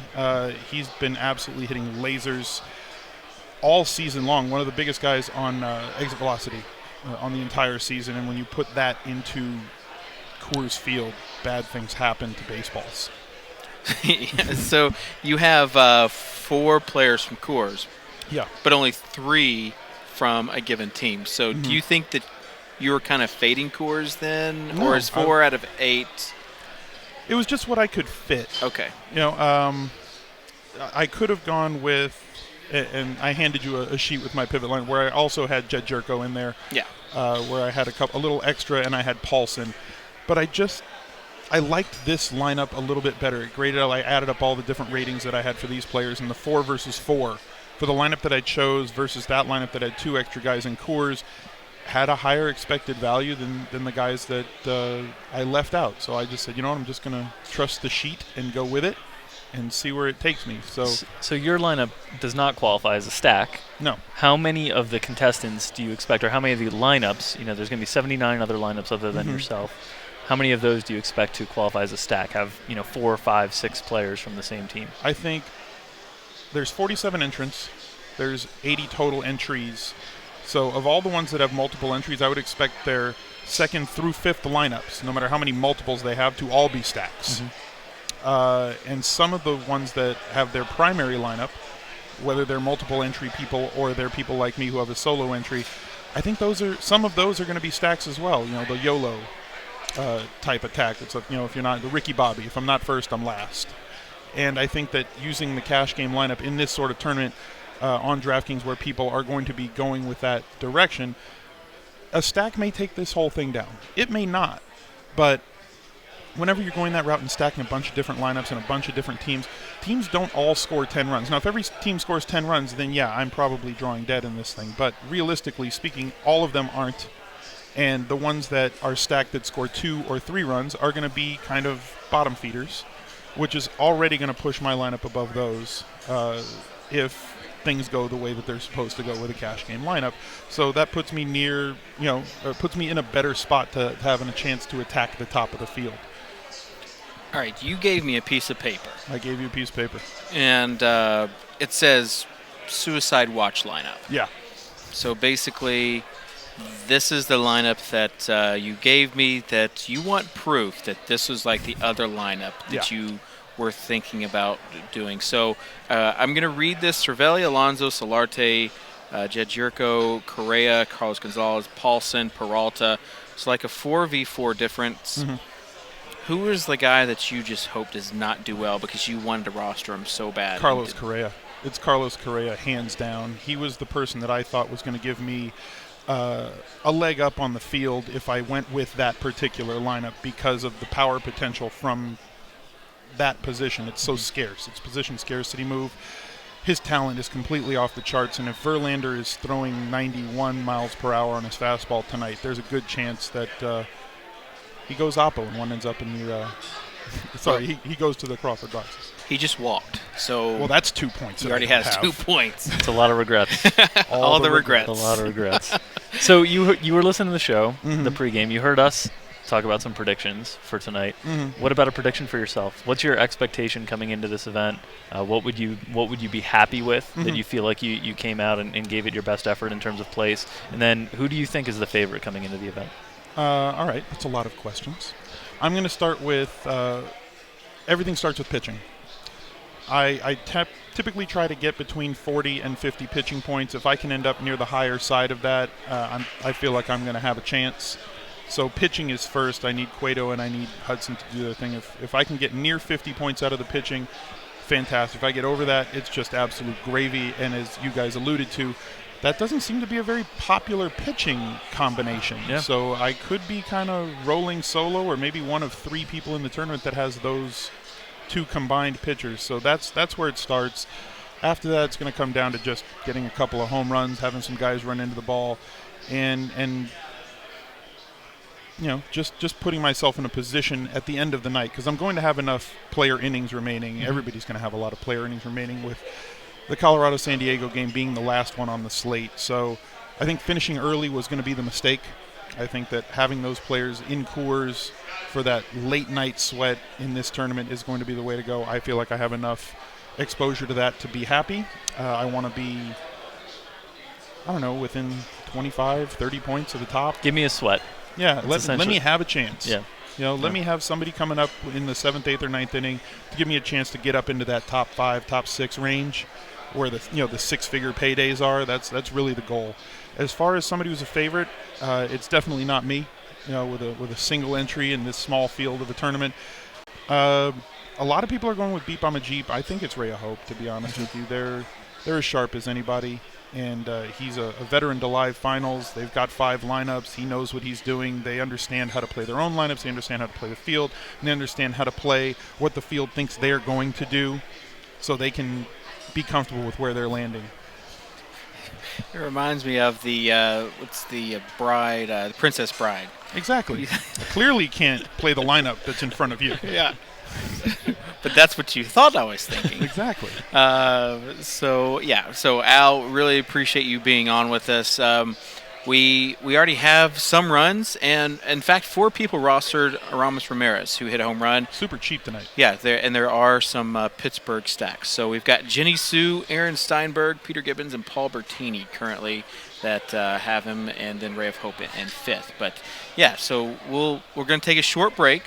And then when we come back, we'll have someone else on. But Al, you were the first guest, so appreciate you being on the show, and go in and have some fun. And I want to say thank you, because you and I share the love of a specific drink, and you brought me this.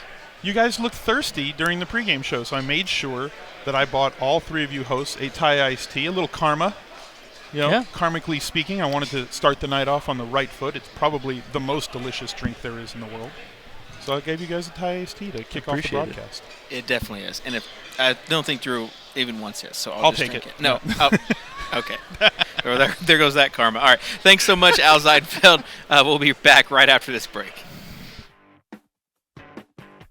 Hey everybody, this is Drew Dinkmeyer, aka Dinkpiece. I'm one of the DraftKings pros over here at DraftKings.com. And as you can see, I'm in a little bit of a new location. I'm here in Las Vegas at the Fantasy Baseball World Championship Live Final that DraftKings is putting on this weekend. And that's what our video today is going to talk about, how to attack these live finals.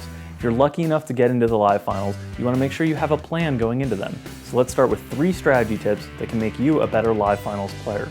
The very first one is make sure that you come in and create your routine. Whatever your routine is on a day-to-day basis when you're setting your lineups, try to recreate that here at the live event. There's a lot of distractions. It can be overwhelming with all the different activities and all the fun events that you have. Make sure when you're setting your lineup that you set aside some time to recreate the environment you're used to creating your lineup in. Routine is very important for the level of success that you can have. The second tip is to make sure that you come in with a plan. How do you want to finish in this event? Are you trying to finish first or last? Are you taking a high variance strategy? Or are you just trying to put together the best lineup possible and get one of those middle tier payouts? It's very important to have a plan on how you're going to attack your lineup, because the third tip is making sure you execute that plan before you hit submit.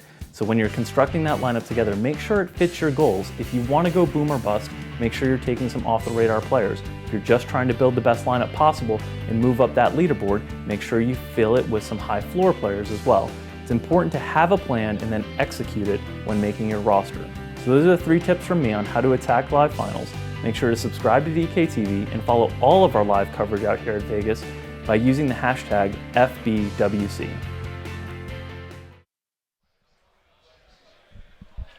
All right, we're live. We've got Wiggins back in the seat. I'm back. I tried to find out some information while I was out there. I found out nothing. So you didn't find out anything? Like, I found out information. I found out Ramos Ramirez is no longer on the Brewers. Yeah, it's been a while. So he hit a home run. 4 people had him. Albert Pujols hit a home run. And I think that just happened. Yeah, one person, Peter Gibbons, had him. And we also have some pitching stuff. You've got Quintana with 2 innings and 2 strikeouts. Corbin has 2 strikeouts and 1 1/3.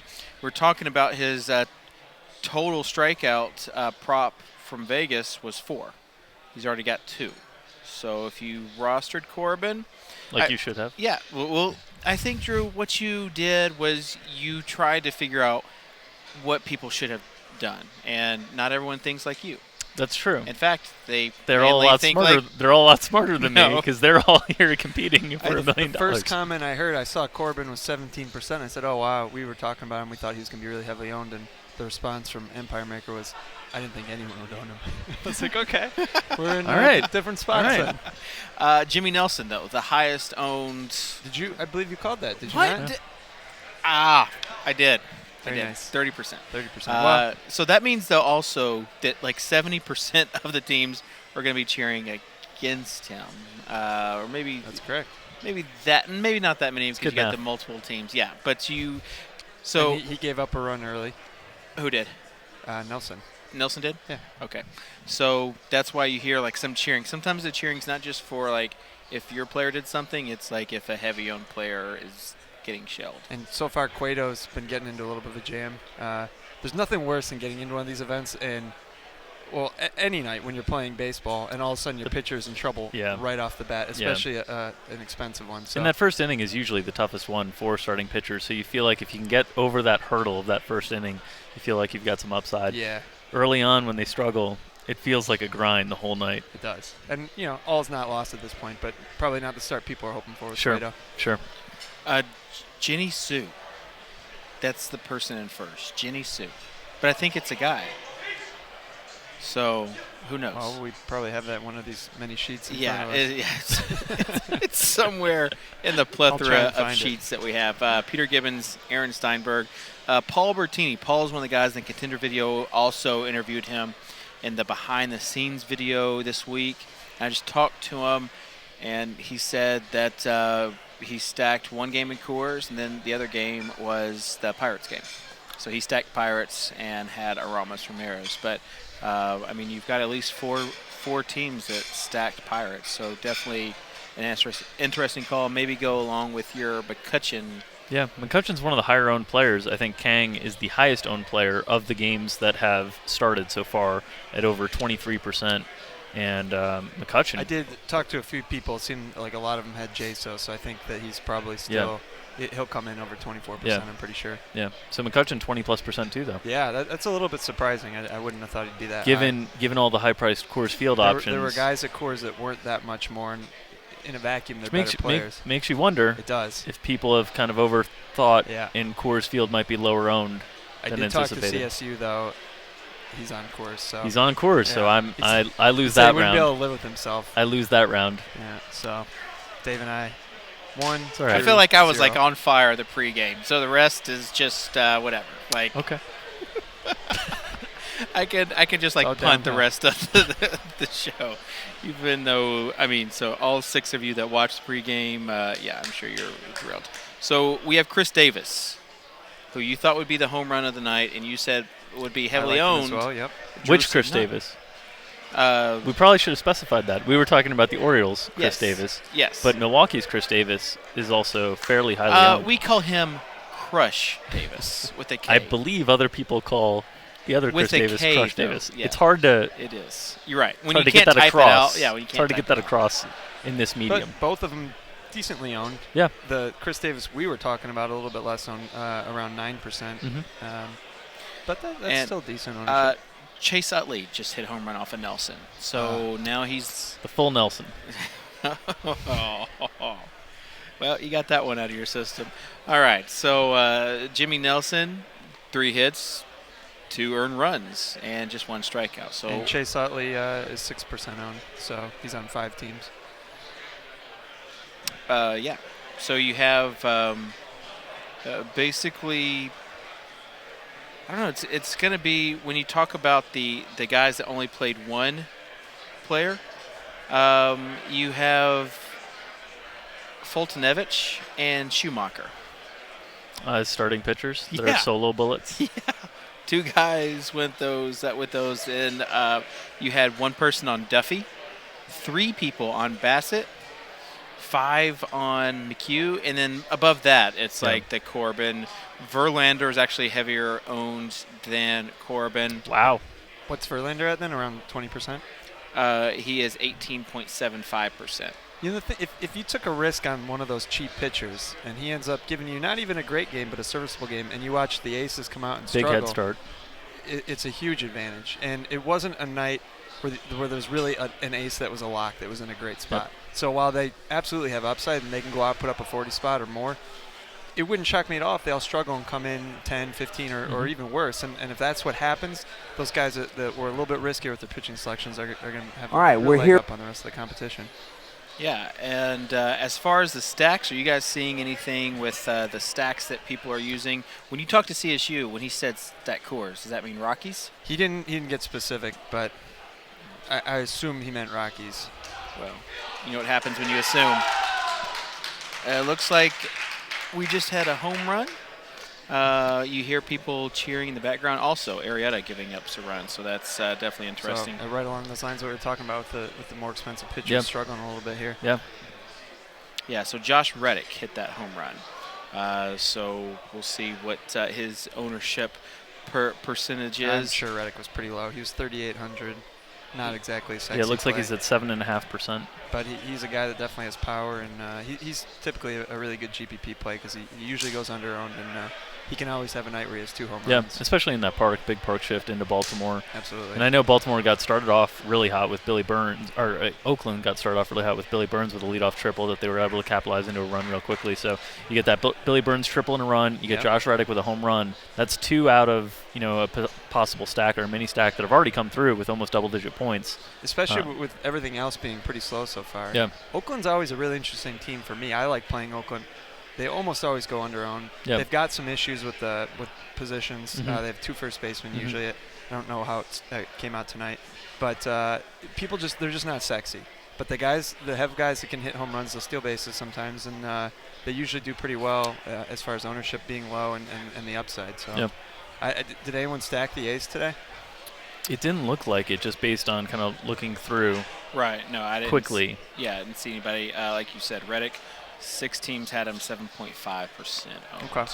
So, but still, we already have had a little bit of offense to start the night. Yeah.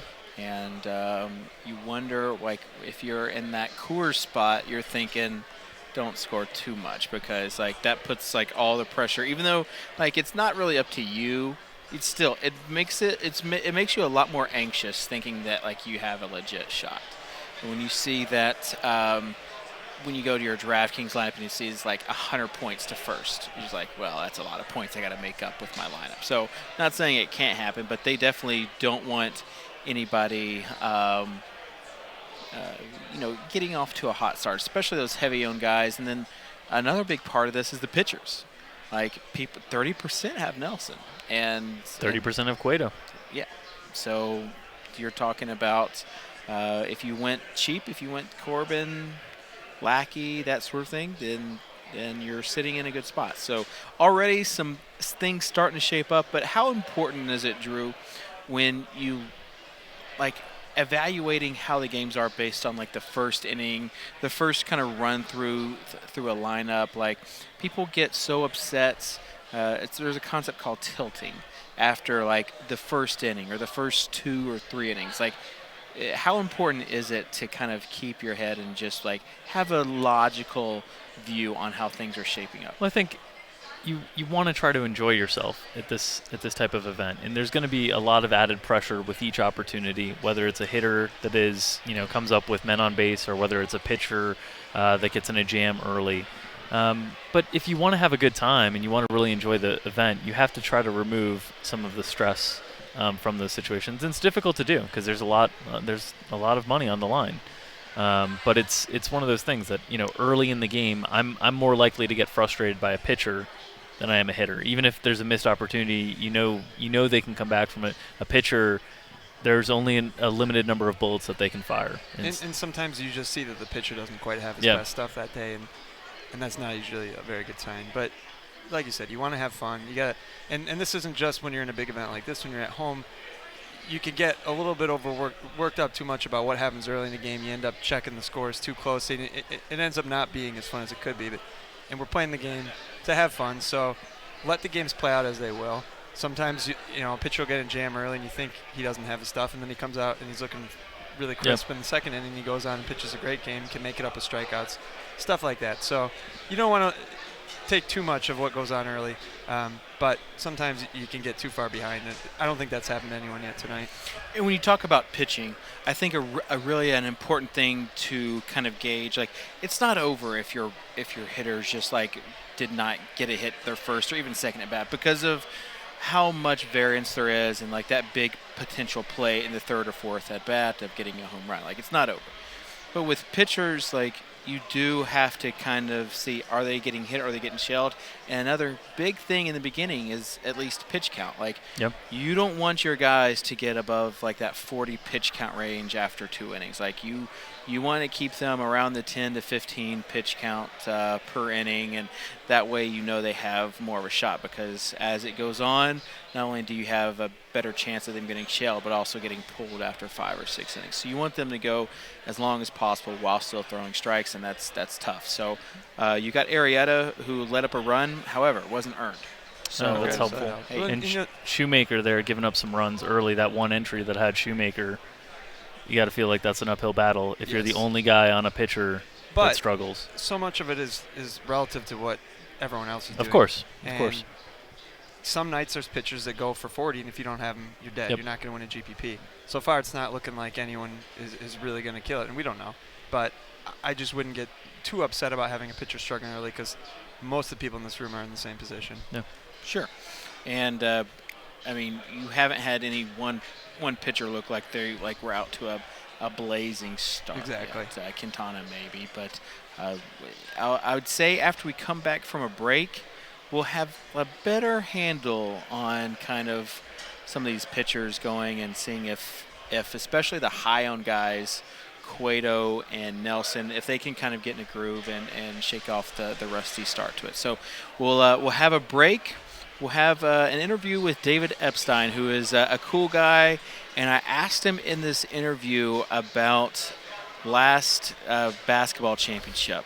That he had a guy named Randy Foy who was scratched because of stomach illness, food poisoning. That's why he was scratched, and that's something you can't, you never know, someone's going to get scratched by food poisoning. So he got scratched with food poisoning, and he talks about it. So we'll go to this interview, and then when we come back, we'll take a look at some more scores and see what we have next. So stay tuned. All right, we're here with David Epstein, one of my favorite guys in the industry, and your username is BW5126. There you go. And you have 2 entries. Yep. All right, last year you had 3 entries out of 3. This year you have 2 out of 5, but you've been to a lot of these tournaments. What's your mindset for this tournament? I'm I'm excited with 2 entries. I think it's much better. It feels much more comfortable than 1. And I know it's not 5, but I'm still confident that with 2 I could cause some damage. Okay. All right. So as far as like causing damage goes, with 2, does that kind of factor into how you're going to play on Saturday? Yeah, I mean, I've really given it a lot of thought, and I haven't come to a conclusion with what I'm going to do with the 2, how different they're going to be, how similar they're going to be. I really can't tell you right now. I haven't. When pricing comes out and I can put together some teams, I'll know better, but I haven't really come down with how I'm going to play it. All right, let's say we have safe over here and risky over here. Where are you on this spectrum? Right now, I'm all the way over here at risky. Okay. But it's possible when I make some teams, I'll come more over here. I definitely won't be all the way over here. Yeah. So you're not going to have like one safe team and one risky team? No, it's going to be a basic risk. Right now, I think you're going to look at my 2 teams and be like, he's going for it. But things could change. Do you think that's kind of maybe everyone's mindset going into this? I think it could be. I think I'm not trying to worry so much about what other people are doing in an 80-person field with 9 games. I'm just gonna, obviously game theory is an important part of everything, but right. I'm just gonna try to put a good team together that I think gives me the best shot at winning. And that might be risky, you know. Let's rewind, if we can, back to the NBA tournament. Take us through what happened. So basically, it was like a 12-game slate with like 9 of the games starting at like 12 noon Pacific, and like 3 games starting at 3 Pacific. So obviously everyone had a big decision with the 3 o'clock games with late scratches and stuff. So I decided I played 1 guy, maybe 2 guys from that game. Like, it's the NBA, it happens, but like you just gotta go for it. I couldn't let it affect my lineup, so I put Randy Foye into one of my lineups, and after lineup lock, like before even the game started, he was out, but he wasn't playing. I'm like, with food poisoning, correct? I think it was food poisoning. It was something like that. It was unclear. And I was just like distraught. Like, okay, I have one team is like out of it. Like, you're not gonna win with a guy not playing. And then so like I didn't even really follow that team. Like, my other team didn't do so well, and this team I wasn't even following. And then I'm getting texts from my friend as that team climbed up the standings and climbed up the standings, and it ended up finishing in 7th. Like, literally, I think like 18 points out of first. And like, if you looked at like Randy Foye's game log, and it was against the Orlando Magic, and everyone saw what Danilo Gallinari did against them, like, it wasn't so crazy to assume Randy Foye would have scored 18 points in that game. So it's a little frustrating. Because a 0 in the NBA is not like a 0 in the MLB. Yes. If you have a 0 in the NBA, you're not getting those guaranteed points. And kind of what the thinking was in the industry is that if Foye had just even a mediocre game, you would have had like a top 3 finish. Yes. How did that affect you? I mean, things happen. I guess you can't. Like, it affects me the same way making a bad lineup decision that would have cost me a lot of money affects me. Like, it's DFS, like, these things happen. Like, I love getting texts like, oh, I was going to play this guy, but instead I played this guy. I would have won everything. Like, right. Okay, like, you have to make a lot of decisions, and those things happen. This was very unfortunate because late swap, it was announced 2 hours before. Any other day, any other game, I would have been able to just swap him out for anyone. Right. This specific contest, there was no late swap. I knew that. But, you know, it's hard to swallow. It would have been a nice payday, and instead it was an okay payday. How long did it take you to recover from that? I'm still not recovered. Hopefully we could talk Saturday afternoon. I'll be like, I'm recovered. It's okay. I'm okay. Does that play anything? Does that have any sort of role in this weekend's lineups? Like, are you like redemption, or are you going to play it? Yeah, I mean, I'm definitely not going to roster Randy Foye. Yeah. It will not happen. So with 2 lineups and the other guys have 5 lineups, you said you feel good. Yeah, I don't feel like I'm at a huge disadvantage. Like, I get with the 5 lineups, they're able to try crazy things, right? And if they want to stack a team against a top pitcher, if they want to stack the White Sox against the Cubs and they win because they have 5 entries, they could do that, you know. Right.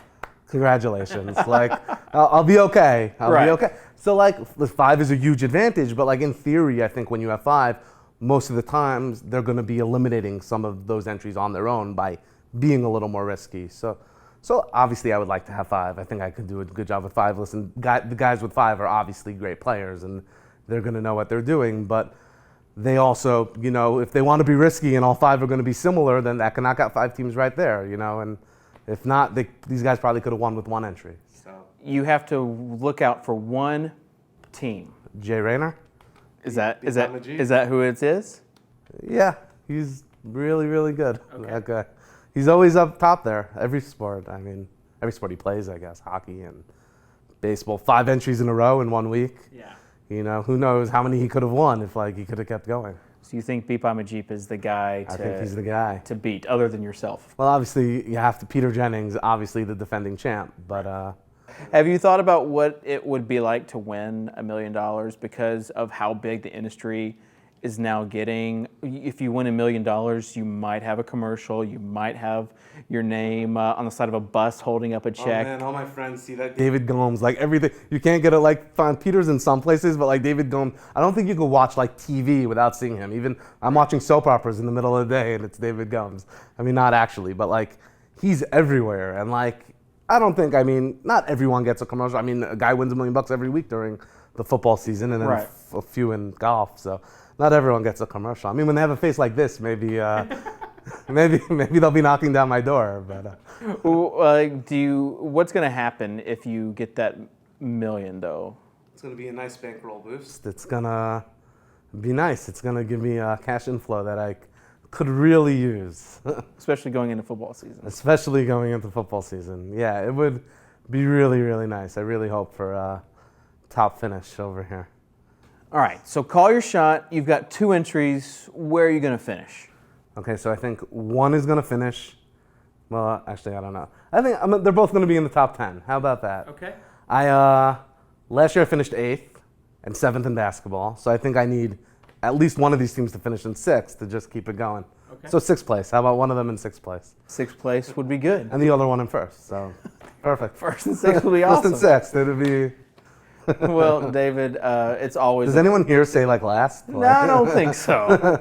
Probably not something. 77th and 75th. Right. I mean, yeah, if you want to say like my goal is just not to finish in last place. But with 2 entries, I think, like you said, you set yourself up good. And you're always one of the favorite people I get to talk to. So thank you, again, I appreciate that. Yeah, appreciate it, and good luck on this weekend. Thank you very much.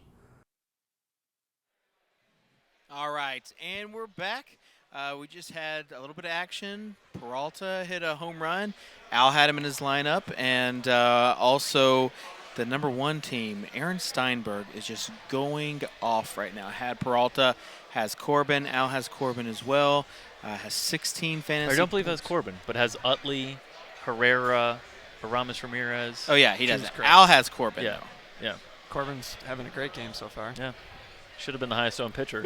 I don't know what these guys.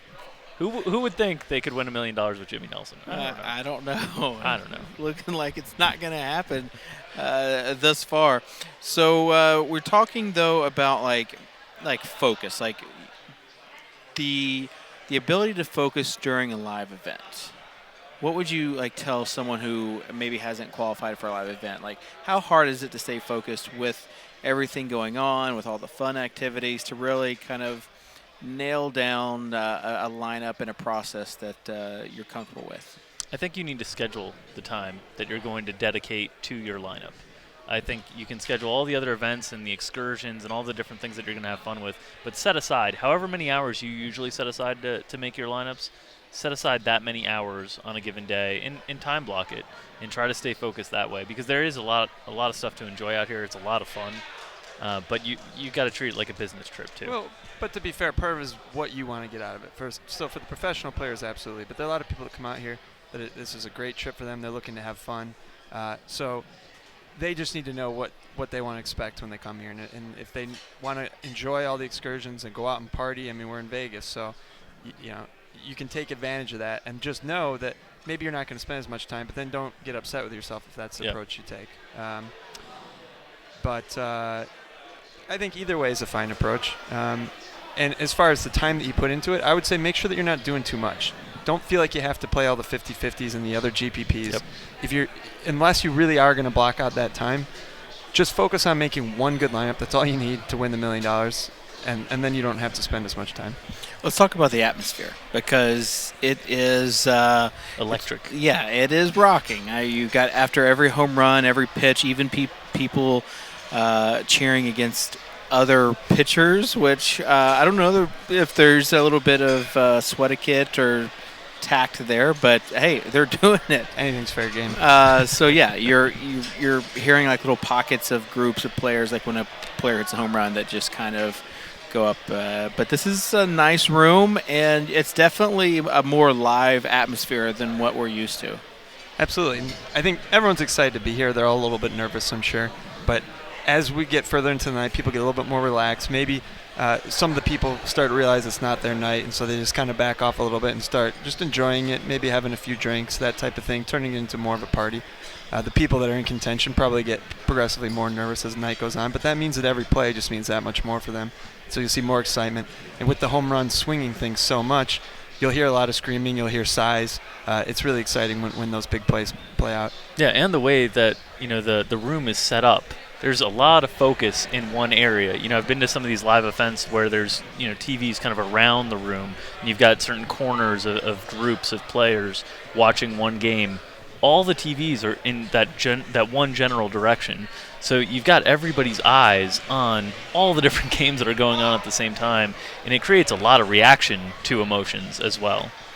Andrew, you had an interesting situation in the winter championships, were like two sides of the room. It was like Goulet's side and then your side. And you guys were actually like, it almost felt like you were cheering for your team, but you were almost actually like shouting at the other one too. Like, we've got Spirit. Yes, we do. We've got Spirit. How about you? Like, that's what the atmosphere was like. Like, take us through what it's like to kind of be in that sort of. So we were just talking about the home runs here, and that's one play in baseball that makes huge swings, and to get excited about it. Basketball is a little bit different. It's more of a slow grind.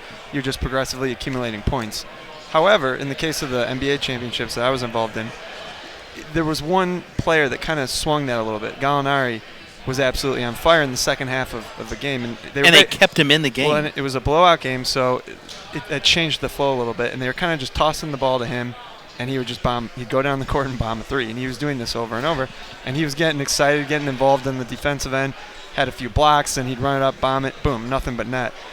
So on our side, there was a group of us who were getting pretty excited about the three, so we were screaming a lot. And then on the other side, Goulet was also doing well, and he had his crew. And so it was similar to this, where there was two really big screens, and it just so happened that we were on one side, they were on the other. And it really came down to the last few plays of the night. And also kind of what happens is what happened with your situation.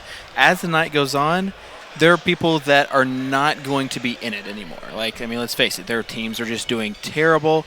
And so what kind of happens is they start cheering for, it's almost like the NCAA tournament, where like even if your team's out of it, you're watching another team, like you start to cheer for that person or that team. So that I think is what we're going to come down to tonight. You're going to have, especially some of these well-known players, you're going to have pockets of a lot of people around them. And so many people here are friends. So right. When those people drop out of contention, they'll kind of latch onto their buddies that are doing well. And then so much is going to come down to those last two games in the Colorado game. So everything's happening right now. It's nice, but that's going to change a lot once that game starts. All right. Speaking of like the whole live events and stuff that you're a part of, you are a big part of the King of Boston. And you didn't take it down, but you took second. Took second. I was very happy. I mean, to listen, take the second place in these big tournaments, nothing to cry about. So you did good. We're going to have a video, though, about that live event. And then when we return, we'll have Jonathan Bales with us on here. So we'll be right back after this.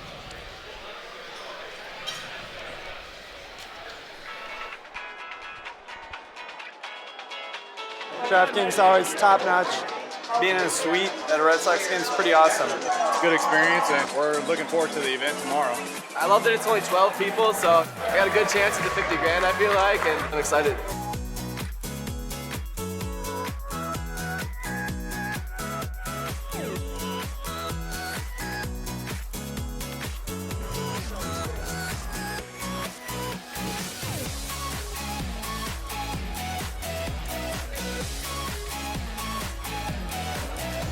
place is awesome. DraftKings is awesome. It's been a great experience. I mean, win or lose, it's still a good weekend. Pretty excited. I'm in first place right now. But we still got this Denver game going on, and I know a lot of people are on those players. So yeah, hopefully I can hold on to this lead. Yes! There's a rain delay with the Colorado game. I'd much rather be coming from behind than sitting in the lead and try and fade anything from happening. Not much time left, and I'm ahead by a decent amount, so yeah. Feeling pretty good. Makasupa has 23 PIR left, so I think if anyone's going to catch me, it's probably him. Everybody read your glasses. Cheers to our winner, Matt Bacchio. It's awesome to win a tournament, and especially like a live event like this. It's really fun. That's why I play a little bit more DraftKings.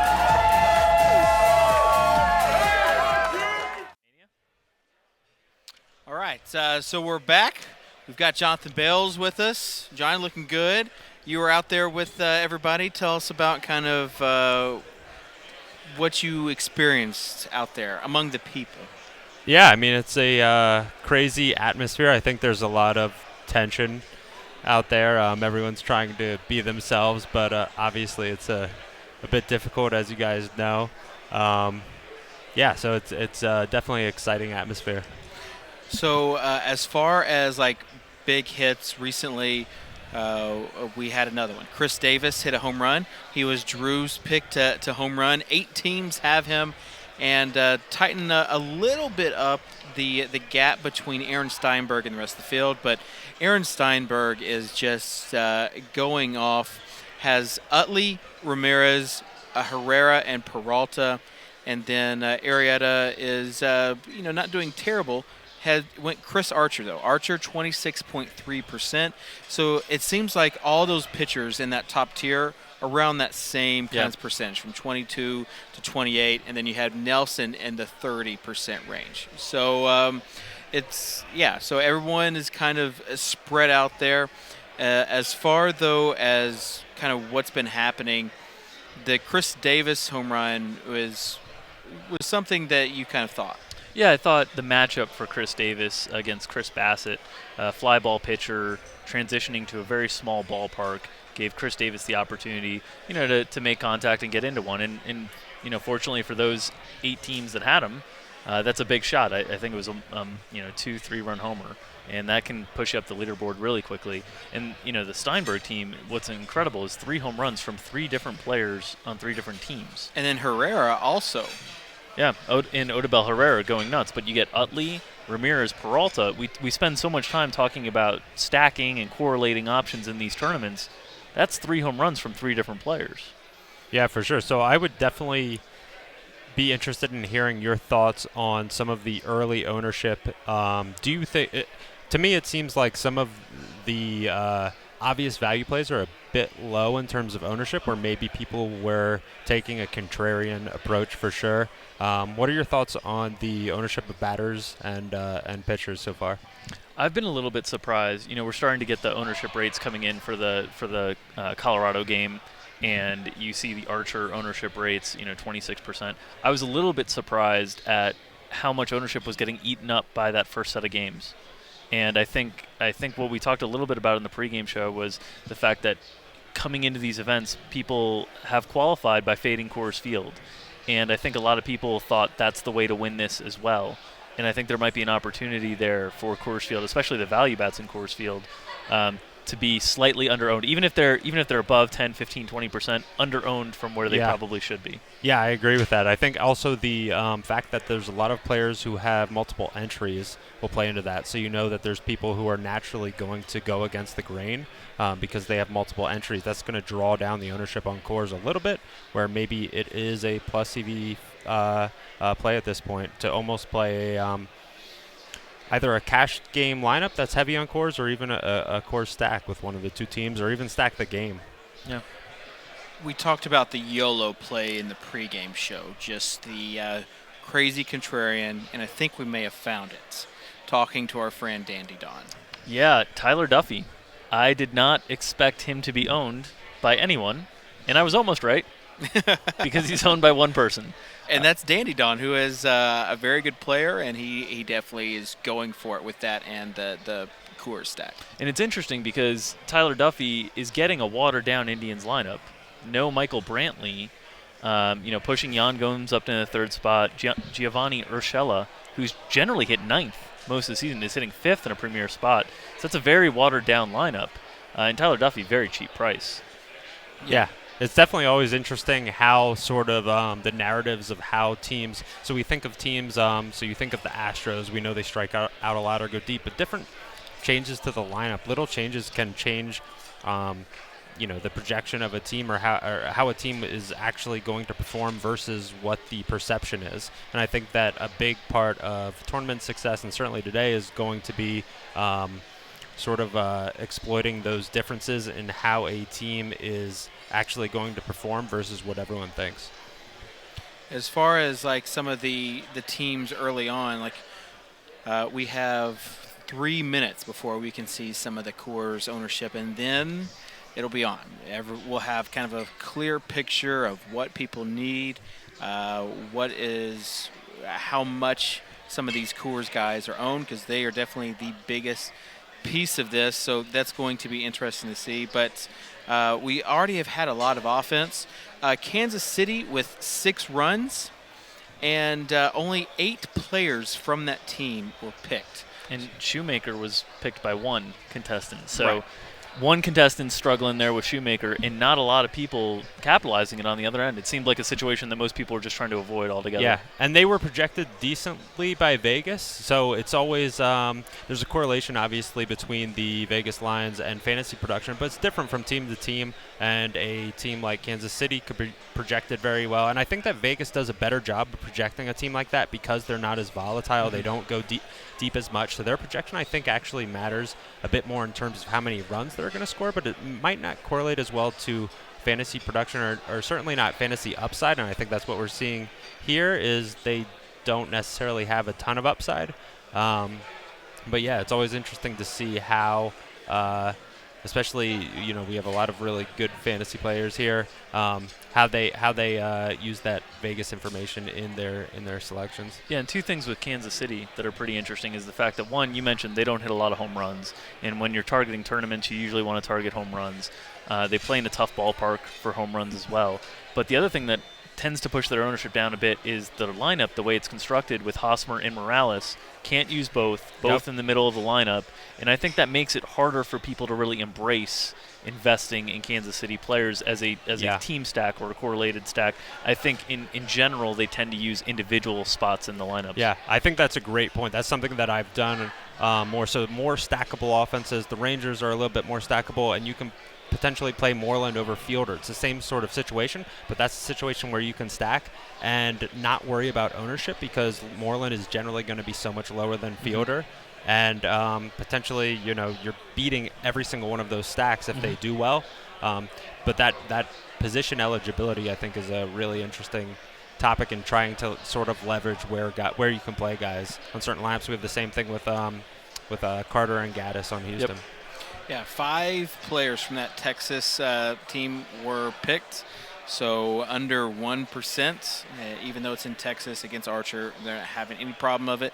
The one team that did not have anybody picked on their for them on any lineups, the Braves. And yet Patrick Corbin, just 17.5%. I'm still confused by that situation. I thought Patrick Corbin coming in was going to be the obvious value starting pitcher that people gravitated towards. No one took a player against him, but not as many of the field really embraced him the way that I thought they would. Yeah, so he was actually the top value in the model that I created, and I think that it's one of those situations where people are a little bit, it's a risky thing to do to play someone like that. There's a lot of money on the line. And yeah. Also, who would have thought that Tyler Duffy would be getting this much airtime? 4 innings, 5 strikeouts, no hits. He does have 3 walks, but he's under the 15 pitch per inning count. So he's at 59 pitches and 4 innings. So we spend all this time talking about Cueto or Arrieta or Archer, who's the top pitcher tonight, and it might be Tyler Duffy? Tyler Duffy, and again, the only team that has him is Dandy Don, and Dandy Don has a core stack. So now those lineups have been released. Colorado 107. So they are the most batters were from Colorado. I think I said that earlier in the pregame. You said San Diego, but it's okay. So 100, got that one right, Jimmy 107. And then the second team, Milwaukee, who Bells was talking about, is at 73. And then third. San Diego, Tampa Bay. Third and fourth. And those two teams, I thought Tampa Bay might be the highest of the non-Coors teams, but they checked in a little bit below Milwaukee. But, right up there. And so I think on the team side of the equation, we kind of had the order right. I think the percentages that are going there, seeing San Diego so close to Tampa Bay and below Milwaukee, is a little bit surprising to me. Yeah. For me, I think that the reason that we see Milwaukee so high is it's an issue of price sensitivity. I think that they're underpriced as a team. And so when you're going into a tournament like this, how much are you obviously value always matters, but how price sensitive are you versus trying to sort of create a unique lineup? That I think it was pretty obvious that there were certain Milwaukee batters who were underpriced. Does that affect whether you play them or not, or are you going to go with the top value? Yeah, and that's why I thought Tampa Bay, because you start with Jaso, you start with Sizemore and Loney in the middle, and that's 3 hitters under 10K. Sure. So I thought people would gravitate, and I tend to think people favor road over home just because that perception of the safety of that extra plate appearance in the 9th inning. But both, the two most popular non-Coors stacks. You've got Cargo. Carlos Gonzalez, 37.5% Wow. owned. That's a big number. And he is like one of the more expensive guys. So 37.5. Blackman at 20%. He's not cheap. John Jaso, 26.3%. That's surprising to me that Jaso is less owned than Carlos Gonzalez. I thought Jaso would be the top owned player tonight. So did I. I thought he was because of the scarcity at his position. Well, Cargo's an outfit. There's so many outfielder options. I think it came down to he and Lucroy, because Lucroy fit in that same spot, 18.8%. What was the pricing difference on those two? Nothing. Oh, okay. 3,300 for both. So people had that option of what to do. So in a couple of minutes, we'll have an interview with Aaron Steinberg. A fun story, Aaron's brother Max actually qualified for the World Series of Poker through DraftKings and made it all the way to the November 9. So DraftKings kind of gave him that opportunity. So I'm sure we'll be asking him about that. But as far as like the first hour, the whole Colorado and Coors thing just now coming out, like, do you guys think there will be any sort of lull in the action now, and then it kind of heats up later?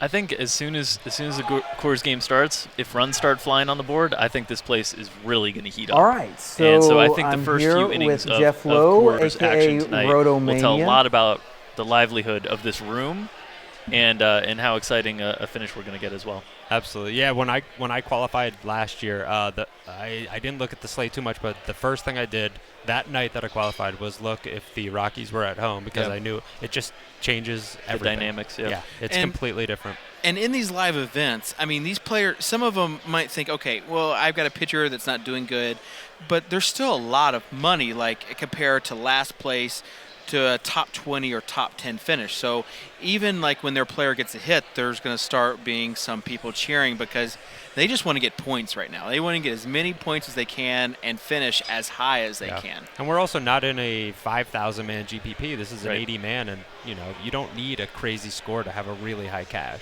Yeah. All right. Well, we'll be right back. We'll have Aaron Steinberg with us, and he will. We'll take a brief break, have a video, and then we'll have Aaron Steinberg, and he'll talk about this crazy lineup that he has that currently looks like it's in contention for the $1 million. Jeff, you have 5 entries into this tournament. Yes, thanks, Abe. Thanks for having me. I kind of snuck in at the last minute. I kind of waited for everyone else to max out, and then hopefully I went unnoticed and grabbed some few seats. You got the last qualifier. You won it. So number 80 was your 5th and maxed out entry. Did you feel like that completed your set kind of? I kind of won it. I saw those other guys. I think there's 3 or 4 other guys who had 5 seats, and so I wanted to hopefully level the playing field for myself and at least give myself a good chance. Let's talk about your background in fantasy sports.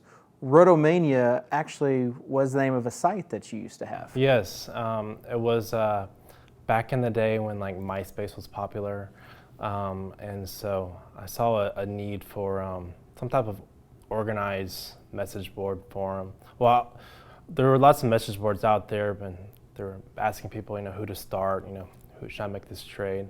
So I kind of made this like message board on steroids, and it was kind of fun. We had I think at one point we got up to like 10,000 members, but life got busy and at that time the fantasy sports industry isn't nearly what it is now. Right, there was no DFS at that point, and so kind of a little project had to go away, but it was a fun little ride.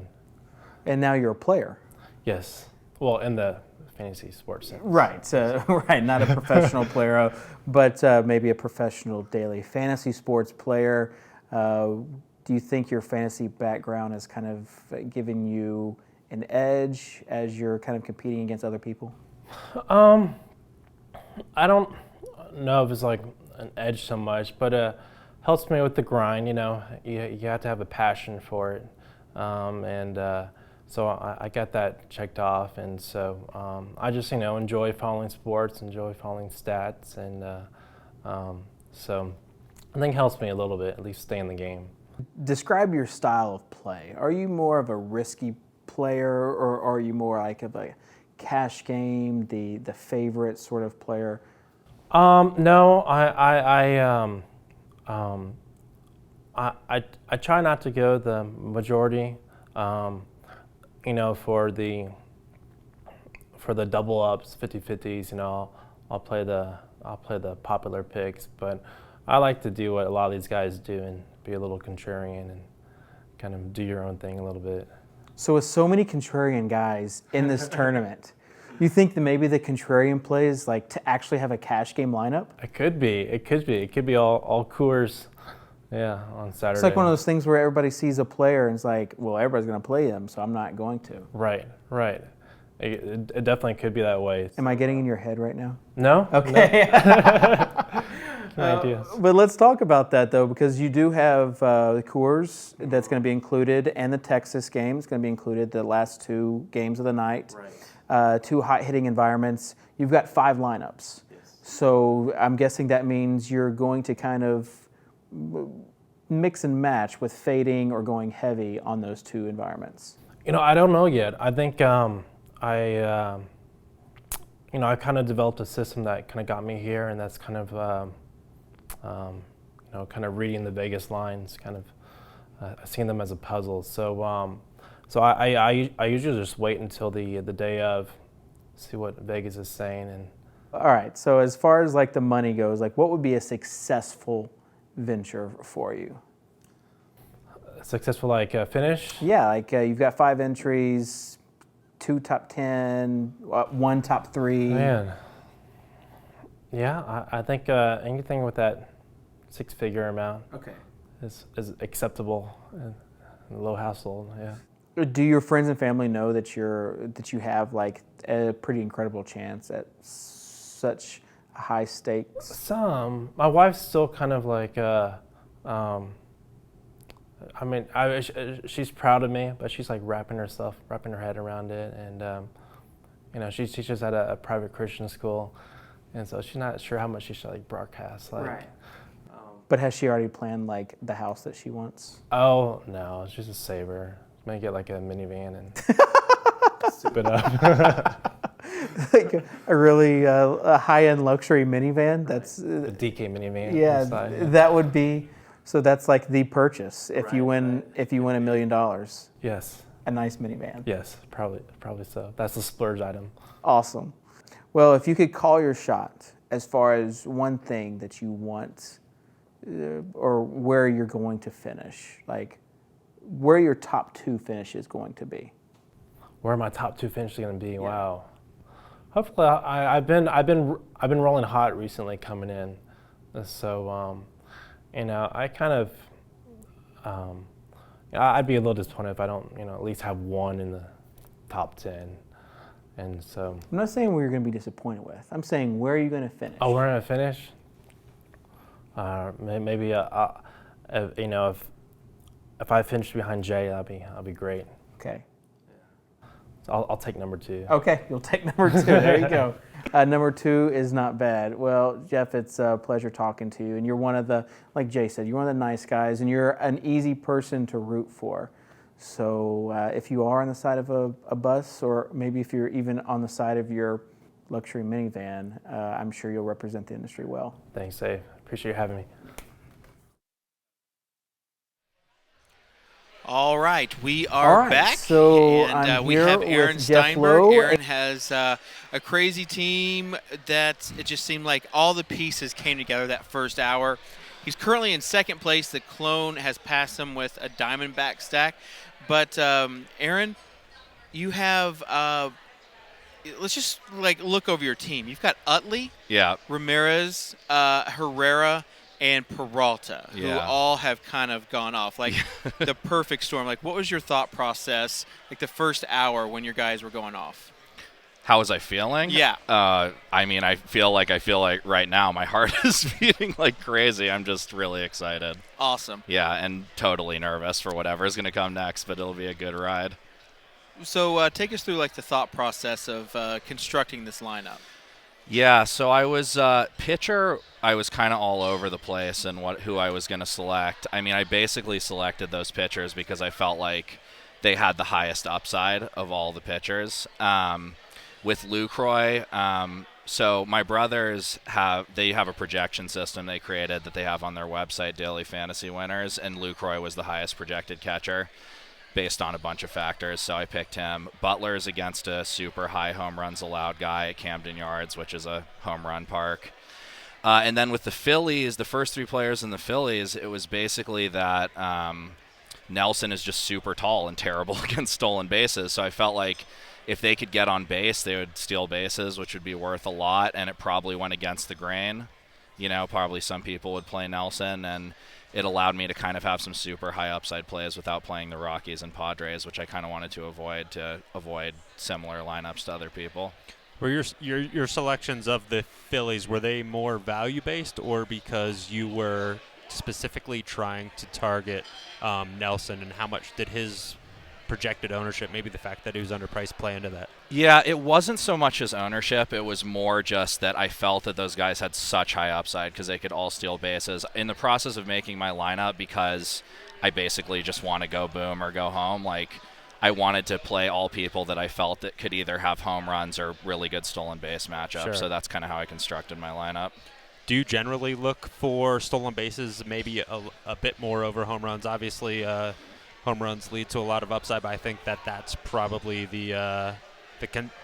most people are looking for that home run potential, stolen base potential, maybe a little bit. Yeah, well, it depends whether I'm playing, cash games or GPPs. In GPPs, I'm obviously looking for really high upside plays because I want to, because the prize pools are so top heavy. Right. It's like I'm just trying to basically. But it's like mostly I'm doing it off of our projection system, and some of it is, that's going to factor in and more into like making a bunch of variant GPP lineups. Sure. All right, let's talk about a little bit like you were talking about your heart pounding. Are you like kind of used to it because your brother just went through a pretty heart pounding scenario? Were you in Vegas? I was. Okay. I actually qualified on DraftKings for the main event as well. Okay. I busted day 2, but I stuck around and watched Max, and that was actually, to be honest, I was more nervous then. I think Max is more nervous now, so we've kind of got a cross-nervous thing going. Yeah. So for people that do not know, Max qualified through DraftKings, as did you, and Max is actually in the November 9. So looking good, and it's like to get that to have that chance through DraftKings, and then like has he thought about like what that might bring to like his brand as far as like the daily fantasy industry, and now you in this, like if you finish top high, like the Steinberg brothers, like that could like you guys could have like your own brand. Yeah, I mean, I think we try and just take it one step at a time. I mean, obviously my brothers have their website, and so like a lot of what we are excited about for doing so well is driving traffic to the website for, to build that. And as far as the Steinberg brand, I don't know, man. I'm trying not to think that far ahead at this point.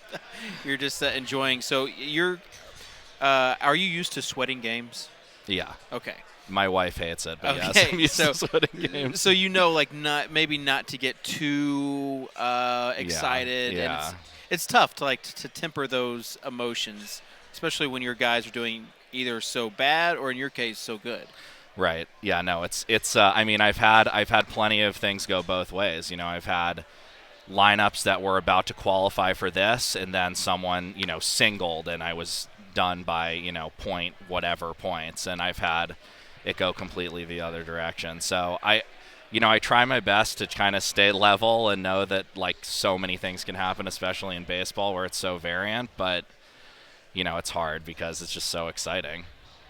That's what I was going to say. Baseball, especially, it's such an event-based sport. Right. You can have a 390-foot shot to the warning track that oh my God, yeah, is a foot from going out, and that completely changes everything. Yep. So it's a tough sport to sweat for sure. It really is. It's fun. But I find myself looking at my phone like over and over again when I'm at home. Yeah. You definitely spend a lot of time because you're always waiting for that next batter. Of course, yeah, of course, and it's like when all the games are going at the same time, I'm like, oh, I have a batter here, I have a batter here. When you took a look at kind of the ownership percentages, some of the plays, did anything stand out to you as kind of that's kind of shocking? Like I wasn't on that page as at all, or is it pretty much gone as you thought it would go?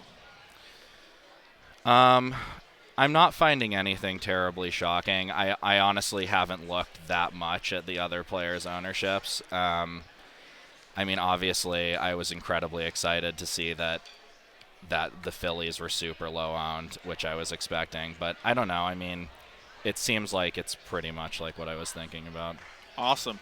Well, do you want to give out your Twitter handle? I know you've already given out the website. Yeah. My Twitter handle is at Aaron F. Steinberg, and my brother's website is dailyfantasywinners.com. Sweet. Yeah, so please check it out. I mean, honestly, all of my sounds like a plug, and it is, but all of my success has been because of this. So awesome. Yeah. Well, Aaron, congratulations again just on a hot start. You'd rather start hot than start slow. Absolutely. So you've got some guaranteed points. Yep. It's awesome. And so hopefully you'll have a sweat at the end of the night. We're going to take a quick break, have a video, and then we're going to come back with a leaderboard update with Drew hosting. And one guy had two guys that is not really highly owned and hit 2 home runs. So that was Herman and Rosario. So we'll talk about that in a second, and we'll go to a quick break. But again, thanks, Aaron, for joining us. Thanks so much. And get back to the game and start enjoying yourself. All right, thank you. Welcome to Las Vegas, a city known for handing out big prizes. And this Saturday is no exception, as DraftKings is giving away $4 million in prizes at the Fantasy Baseball World Championship, and one person will be walking away this city's newest millionaire. Today is Arrival Day, so players from all over the country are arriving in style at the world-class Wynn Resort and Casino.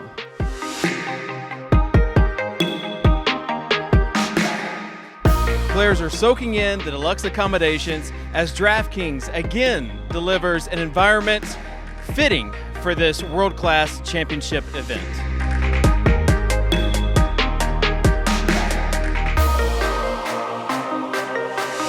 We'll be having coverage this whole week, so make sure you're following along.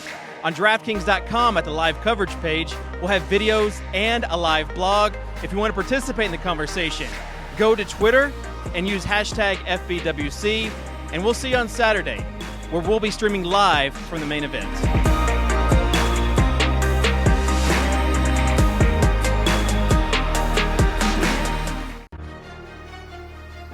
Hey everybody, it's Drew Dankmeyer with DKTV. We're at day 2 of championship week, and we are live at the Encore Beach Club here at the Wynn. DraftKings has pulled out all the stops for the competitors.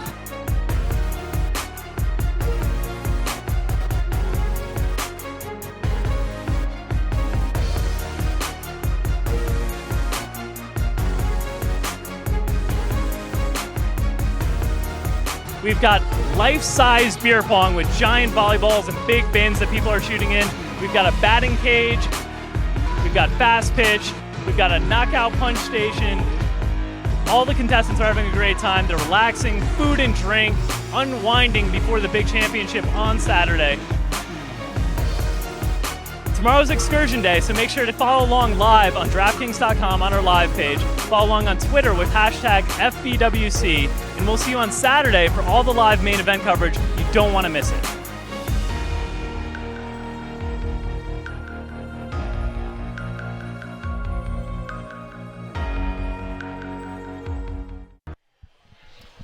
And we're back with live coverage here at the main event. We've got the Coors Field ownerships now. We're looking at also Tampa Bay, and a little bit lower owned stack on Tampa Bay than I thought. We talked before, Bales, that they were one of the top teams to target the outside of Coors because of price sensitivity, but not as high as owned as I thought. So we're looking at JSO as the main guy at 26%, and then a lot of the other raised bats, sub 7-8%. Yeah. So really interesting to see. Yeah, it's always interesting how that price sensitivity balances with maybe perceived upside. I think that part of that is it's tough to get away from, obviously, Coors and some other stacks that are very clearly in high upside situations where maybe people think Tampa isn't going to give them the upside they need to win. And a lot of people, obviously you're gunning for a top 5 finish. You want something that not necessarily everyone is cashing. You're not just trying to cash, you're trying to get it up in that top 5. Yeah, and one of the things we talked about on the pregame show, Andrew, was you like the Rockies side of the stack more than the Padres side, particularly because we thought ownership might swing on the Padres side, but the Rockies are actually a little bit higher owned. What are your about thoughts? Twice as heavily owned. Yeah. It's about those the levels of how are people going to approach it, and I think maybe a lot of people had the same mindset that we had there. You look at the pitchers like Chris Archer, we were saying we thought that he would be less owned because in a vacuum, we didn't really think he was the best play of the 3, maybe the worst, in fact. Yet they're all about the same amount owned. So I think a lot of people were thinking along those lines with Archer, with the Rockies, and it kind of led to some things that maybe we didn't expect. Yeah, and so looking at the leaderboard now, we've got the Clone, who is someone's finally come up on Aaron Steinberg. The Clone is up at top, 98.8 points, led by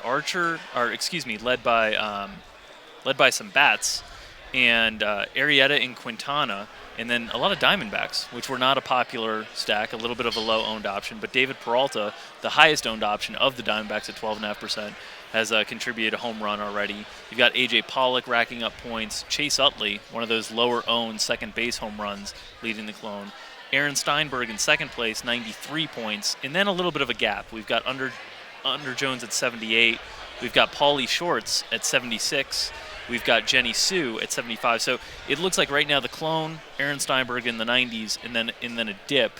Do you think this comes down to a 2-horse race towards the end of the night, Bales, or do you think we see more people close that gap? No, as I don't we get think deeper? so. Just because we're not it's not a 10-man league. I think that just the percentages, even though those guys are not very clearly, but probably the favorites win at this point. There's just enough people that I think that something crazy is going to happen. Then we also have Coors Field, and we can't overlook that. So things could change in one inning. I'm not even sure that the favorites right now. There's a lot of teams, if you scroll down, that have a lot of innings left. People piled up on those last 2 games. One note about the Clones team, you can't overlook the fact that he does have the Peralta brothers.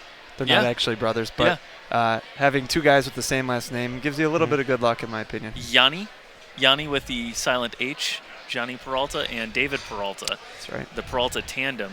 David Peralta carrying the bulk of the load for the scoring. There are rare circumstances where you can put together 3 gentlemen with the same last name, and that's when things are really in your favor.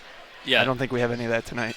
No, so it's interesting. And up in that top 10, we've got Paul Bertini, one of the contenders that was featured in the contenders video. Has had a lot of success in his first year playing daily fantasy baseball. Currently in 7th, 74.4 points, but only 38 innings remaining. And that's one of the things that you just highlighted. With all those Coors exposure, specifically on the Colorado side, a lot of those guys are going to have a lot of innings remaining. So all the leaders right now on the top are in the 40s or so. If you had to say right now, and we've had a chance to look a little bit at the leaderboard, but mostly been doing the coverage. If you had to say right now, guess winner has Rockies exposure or Coors Field exposure or non-Coors Field exposure, just the way that the night has shaped up. I'll start with you, Bills. I'm going to say Coors exposure because I think the ownership is high enough that just the percentages of the number of people that have that either a stack or exposure to that in their lineup, a mini stack or whatever, there's just enough lineups that one of those is going to come up, and they don't need to because there's not everyone completely stacked that game. If it's moderately scoring and they have some good values around that, there's probably a lineup that's going to have exposure to that I think can rise up for sure. We talked earlier about taking a look at the pitchers when they come out and seeing do they look sharp tonight or not. And I watched the first inning of the Rockies game, and neither of them looked particularly sharp. I think the Padres got on the board with 1 run. There were a couple of hard hit balls. There was one to the warning track, another one hit right off the wall, about 2 feet short of being a home run. So it looked like there's going to be some fireworks there. Yeah. So we can follow along on Twitter with hashtag FBWC, and we've got one of the questions that have come in from Frank Face Killa, asking what gets you in the appropriate lineup setting frame of mind? Specific food, specific song or playlist? Bales, we know you're a big eater, and we know you use food to get yourself in the mood. What's the best pregame meal for a live final? A breakfast sandwich, of course. Breakfast sandwich? A breakfast sandwich for lunch, for dinner. Yeah, sausage, egg and cheese, you got to have that.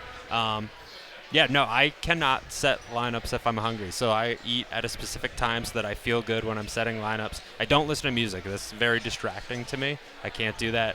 I know some people do, but that's very, very difficult for me to do that.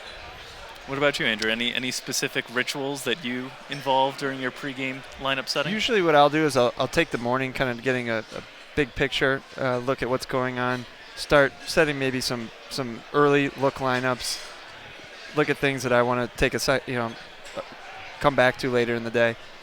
Go eat lunch, got to have a nice big meal, go to the gym, work out, kind of clear the head a little bit, because if you're just looking at stats all day long, your mind starts to melt a little bit. Come back, and then usually I'll turn on Grinders Live or some type of discussion on what's going to happen in the games, because I think one great thing about that is you can figure out what the other people are thinking. So that's really valuable information, even if you don't necessarily agree with everything they're saying. And then if I have a good feel for that, maybe I'll turn on some music and just try and make sure that I'm staying focused on the task at hand. I think that break is a big thing. That I do the same thing. I try to work out. I work up until maybe around 1 or 2 p.m. Eastern, and then take a break and just get away from it. Work out, go for a jog, just do something and get away from it. And that tends to clear my head. I think that just being in a good frame of mind is underrated. It's really important when you're building lineups to be able to have a clear thought process. I think anytime you're spending more than like an hour and a half on something, especially when it's a bunch of numbers, you can just tend to lose your focus a little bit. So if you can just get up, even for a few minutes, just walk around and come back, I think that's very helpful. Yeah, interesting. I love snack life. So when I'm building lineups, I like to have a nice little bowl of Cheez-Its. That's my my go-to snack when I'm building lineups. Cheez-Its and maybe a soda on the side, and I kind of build through that. Keeping it nice and healthy over here. Yeah, oh yeah, you can tell. Maybe water and an you apple can tell, might be better. We did that DK Combine video, and you can tell just how my diet has influenced my athletic ability as well. So some of the other contenders that have popped up now, DeCubbies 2430 has popped up into a tie for 6th place. Billy Burns at 5%, a triple, a walk, stolen base. A lot of production from, it's one of those things, Bales, we've talked about before, the event players. Not only the home runs, but on the speed side, the stolen bases as well. And Billy Burns providing some extra value with the stolen bases. You wouldn't guess it from his name, but he is from Chicago. Sure, yeah, and I think those stolen bases, like I said, are probably a little bit you can get some upside there, maybe not as with as high of ownership. There's some good situations that you can get in just because stolen bases. I think they're fairly predictable if you know what to look for, but they're not as the predictors of stolen bases aren't as commonly known as what leads to home runs. Mm-hmm. And so home runs, even though potentially lead to more upside, it's not as usable because you run into high ownership with those guys. That's interesting. So what are some of the things, if you were going to target a speedster, that you would look for? The number one thing I look for is the ability to get on base. So I think people look for things once they're on base, but number one, you need to get on base. So you want the guy against a particular handedness, Altuve against the lefty, for example, and people think that, it's not as optimal to run against the lefty, but it's very close in terms of steal percentages. So if you know a guy is going to take off against the lefty, the chances of getting thrown out versus a lefty are only, I think, 5 percentage points lower than against a righty. So you just want that ability to get on base, and I think that is the most important thing. Some of the other players in DeCubby's 2-4-3-0 lineup, Ben Zobrist, a couple walks. And we talked about earlier, not a lot of guys taking Kansas City hitters against Shoemaker. This is an example, Ben Zobrist at 5% owned. This is one of the guys that players were targeting. And I have to think positional scarcity plays into a role in that. Second base was a position that didn't really have an obvious choice tonight. So it's interesting to see some of the second basemen that are pushing people up. Chase Utley, Ben Zobrist, these lower-owned second basemen. But one other interesting thing I wanted to note on the leaderboard currently, most of these players in the top 10 are not the multiple entry guys. We've got Peter Gibbons, in the top 10. We've got Under Jones in the top 10, the clone in the top 10. But Jenny Sue, Paulie Shorts, Empire Maker, Schmo, DeCubbies, that's a lot of single bullets that are currently at the top. Do you think that has to do with the fact that if you're taking a single bullet, you might not take Coors Field, and so we've got the early points from other situations? I think so. I think that we just are. There's a little bit of a selection bias where we're just looking at some early lineups right now. And I think people are more conditioned now to sort of be contrarian. It's certainly more popular than it was even 12 months ago, and people are gunning to win. And so a lot of lineups that we see at the top are just people who faded Coors. And with so many people having the multi-entries, it does skew the way the whole tournament plays out because they feel like they can take more chances with those teams. So then maybe, like we were talking about earlier, just playing the chalk and the Coors plays, or the Padres, for instance, who are lesser owned than the Rockies, maybe that made more sense because so many people were going to get a little bit fancy with what they were doing, and I think we've seen some of that. Yeah, so we're going to take a little bit of a break here. We're going to transition into football season. A little bit of the action has died down here. We haven't heard any of the big roars lately. We're getting into some of the later innings, bullpen changes that kind of slows down the MLB game. So we'll take a little bit of a break. We've got football season right around the corner. We're going to talk a little bit about Week 1 in the NFL season. Get your guys' thoughts on Week 1. A lot of big contests being run at DK. Obviously, the Millionaire Maker is a focal point. But we'll focus a little bit more on Week 1 in the NFL season and get you ready for that. We'll be back in a few. A fresh lineup every weekend. Huge tournaments. Real cash prizes. Come on, people, it's not 2007 anymore. Fantasy football has evolved. Your roster should be earning you more than just bragging rights. This is daily fantasy football on DraftKings, where it's like a whole new season every weekend. Build the ultimate fantasy lineup by balancing the big salary stars with diamond-in-the-rough prospects. Decipher the studs from the duds with DraftKings player cards. All the stats you need to make the right call are at your fingertips. Consider pairing teammates on your lineup. A passing touchdown can earn you points for both the QB and receiver. When you're set, click submit and watch your handcrafted lineup rack up points. Touchdown! Track your lineup on the couch or on the go. Talk trash, win cash, and bask in your own drafting genius, all in a day's work. Daily fantasy sports glory. Make it your reality.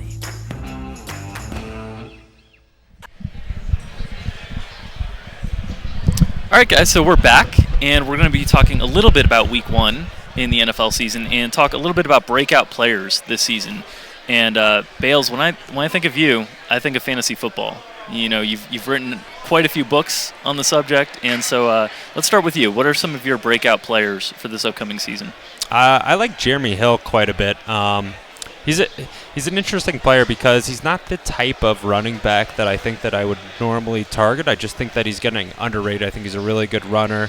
He's a little bit dependent on certain game scripts, which is what I generally don't like in a running back. But I just think he's so talented. I think he's underpriced both in season long and daily, especially Week 1. They play the Raiders. I think he's 7,100 maybe. Super underpriced. He's probably going to be my top back in Week 1. Andrew, what do you think about a potential breakout player, not only week 1, but the NFL season upcoming? I know you were talking earlier, it was nice to see some football highlights on when they had the preseason highlights playing in the background. Who are some guys you're thinking of as potential breakouts? I think a team that is going to generate a lot of fantasy points, they have the last few years, they're going to continue to do it, even though there's different players there, the Eagles. The prices are very reasonable week 1 on DraftKings. You've got Sam Bradford, who is getting glowing reports in camps right now. Sounds like he's healthy. They're going to be throwing the ball a lot, running the ball. They just run a lot of plays. They've been top 10 in offense both of the last 2 years. Jordan Matthews is now coming in as the number 1 receiver. He's also a solid price. I think he's an absolute lock basically to be a breakout player this year, and Peter talked about in his video, so I agree with him on that. Yeah, so we'll get Pete's take in a few here on his 5 top breakout players for the upcoming season. One of the guys I'm interested in is Charles Johnson from Minnesota. I think there's been a lot of hype around the Minnesota offense this offseason, specifically on Adrian Peterson being back. But in the acquisition of Mike Wallace, I think a lot of people are focusing on as well. But I think Charles Johnson is the most talented wide receiver of that wide receiver core, and Norv Turner offenses historically have one focal point wide receiver that they utilize along with the tight end and the running back. So that's one of the guys that I'll be targeting early in the season that I'm looking at as a breakout player as well. Certainly, I think he has the ability to score the football, which is really, really important. Even in cash games, but certainly tournaments. The question I ask myself is, can this player realistically score 2 touchdowns in a game? And I think that he is that type of player, especially with the offense they have. They're either going to run the ball or take shots. Yeah. And when they do, I think they're going to be throwing to him, and I think he's also going to get a ton of single coverage and the top taken off by Wallace. Yeah, so those are some of our potential breakout players for this upcoming season. Make sure to tweet at hashtag FBWC with some of your breakout players, not only for week 1, for the upcoming NFL season. We'll interact with you guys on Twitter at the hashtag FBWC. But for now, let's go to a video talking about Peter Jennings' top 5 breakout players for the 2015 NFL season. Hey guys, welcome back to DKTV. I am Peter Jennings and I go by CSU Ram 88 on DraftKings.com, and I am getting stoked. The NFL is right around the corner, and I have my top 5 breakout players for this year, and it's got me itching for the NFL. First guy that I have on my list is Jordan Matthews, a receiver for the Eagles. I think he has a huge year this year. Started to really come on at the end of last year with Mark Sanchez as a rookie, and now that Jerry Macklin's gone, I think he'll be the main target there in Philadelphia, and I think he has a huge year this year. Throwing in the football is my next guy, Sam Bradford, who I hope can stay healthy this year.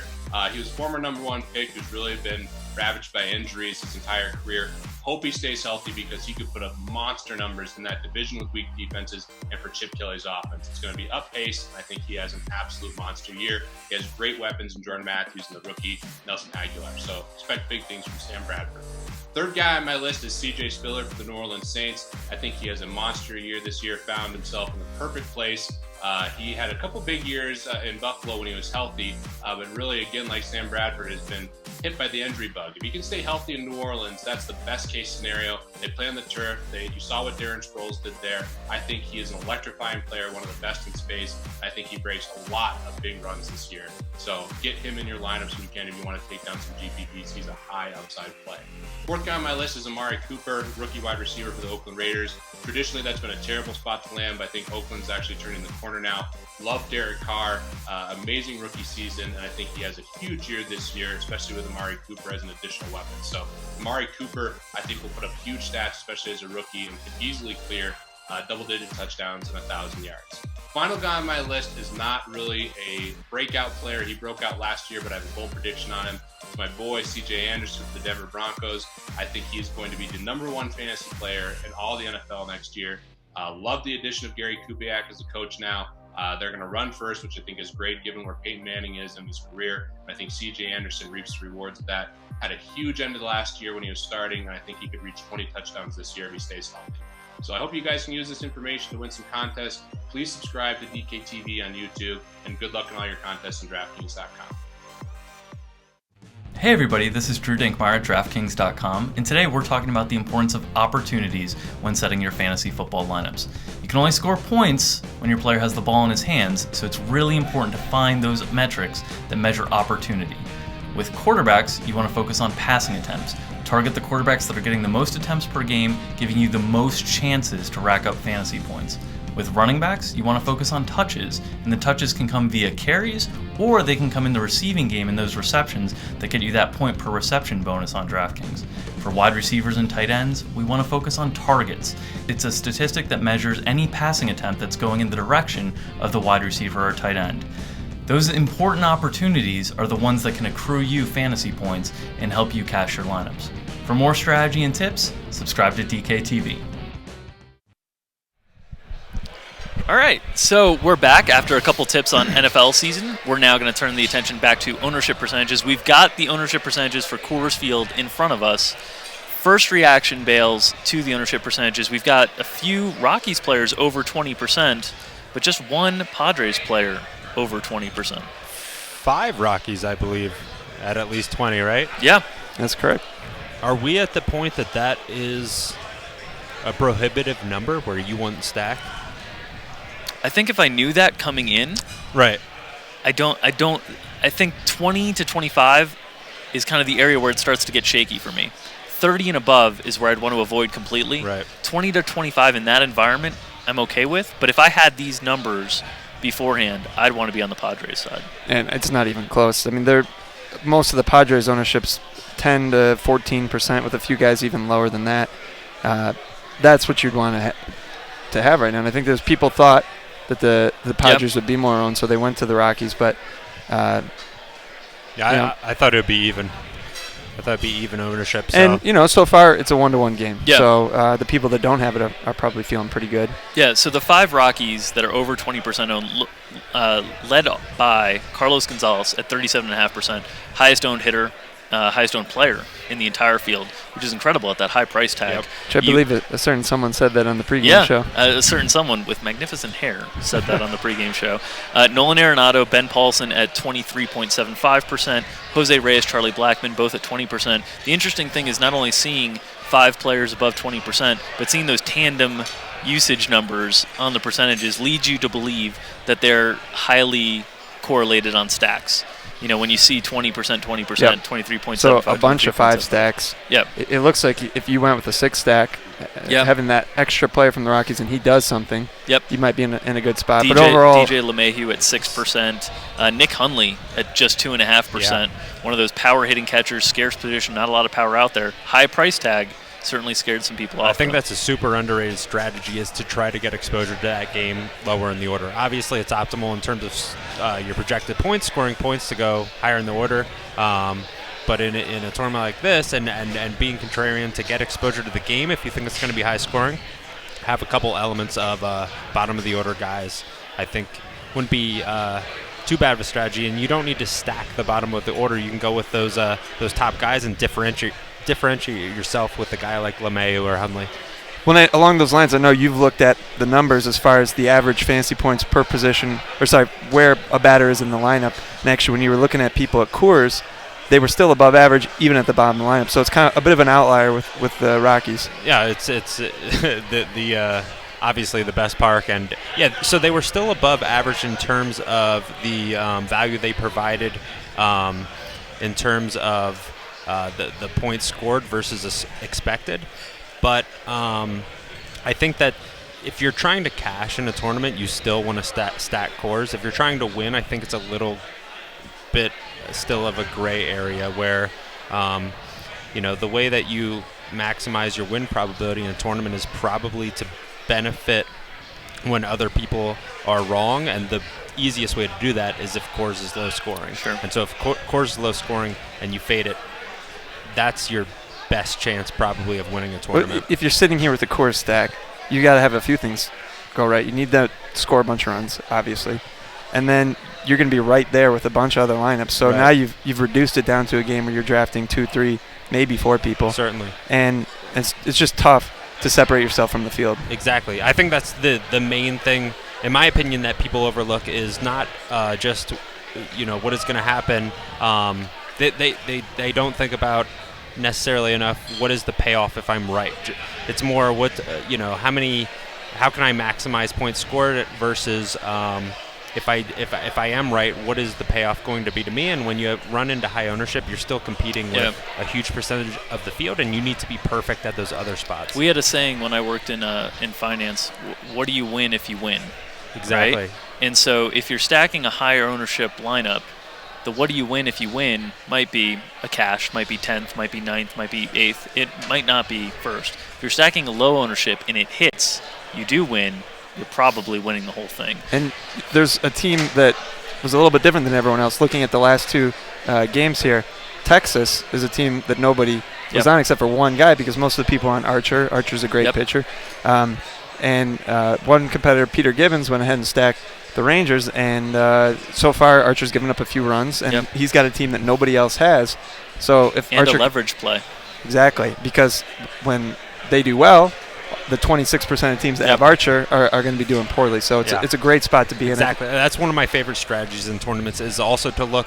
So Archer's, one sort of situation. I think that was probably a smart play, but to look at a pitcher that's very obviously underpriced, that is going to be potentially over-owned, and to stack against him, it's sort of a double benefit situation. If your team does well, you're not only getting that benefit, but obviously every other team is losing points because of that. So a couple updates while we were talking. Gerardo Parra left the yard for Baltimore. Only 2 teams on Gerardo Parra, but he was one of the Orioles that you mentioned for your free roll entry, that you had the Orioles stack. So you got Gerardo Parra and Chris Davis with home runs in that game. And then Tyler Duffy, 7 strikeouts, looking like a mid-20s DraftKings point performance. That could be the best pitching performance of the night. Not out of the question. And one player, Dandy Don, has him at 4,500. Opens up a ton of cap space to be able to load up on, I assume, the Colorado Rockies bats. Really interesting play. Not somebody that was on my radar at all.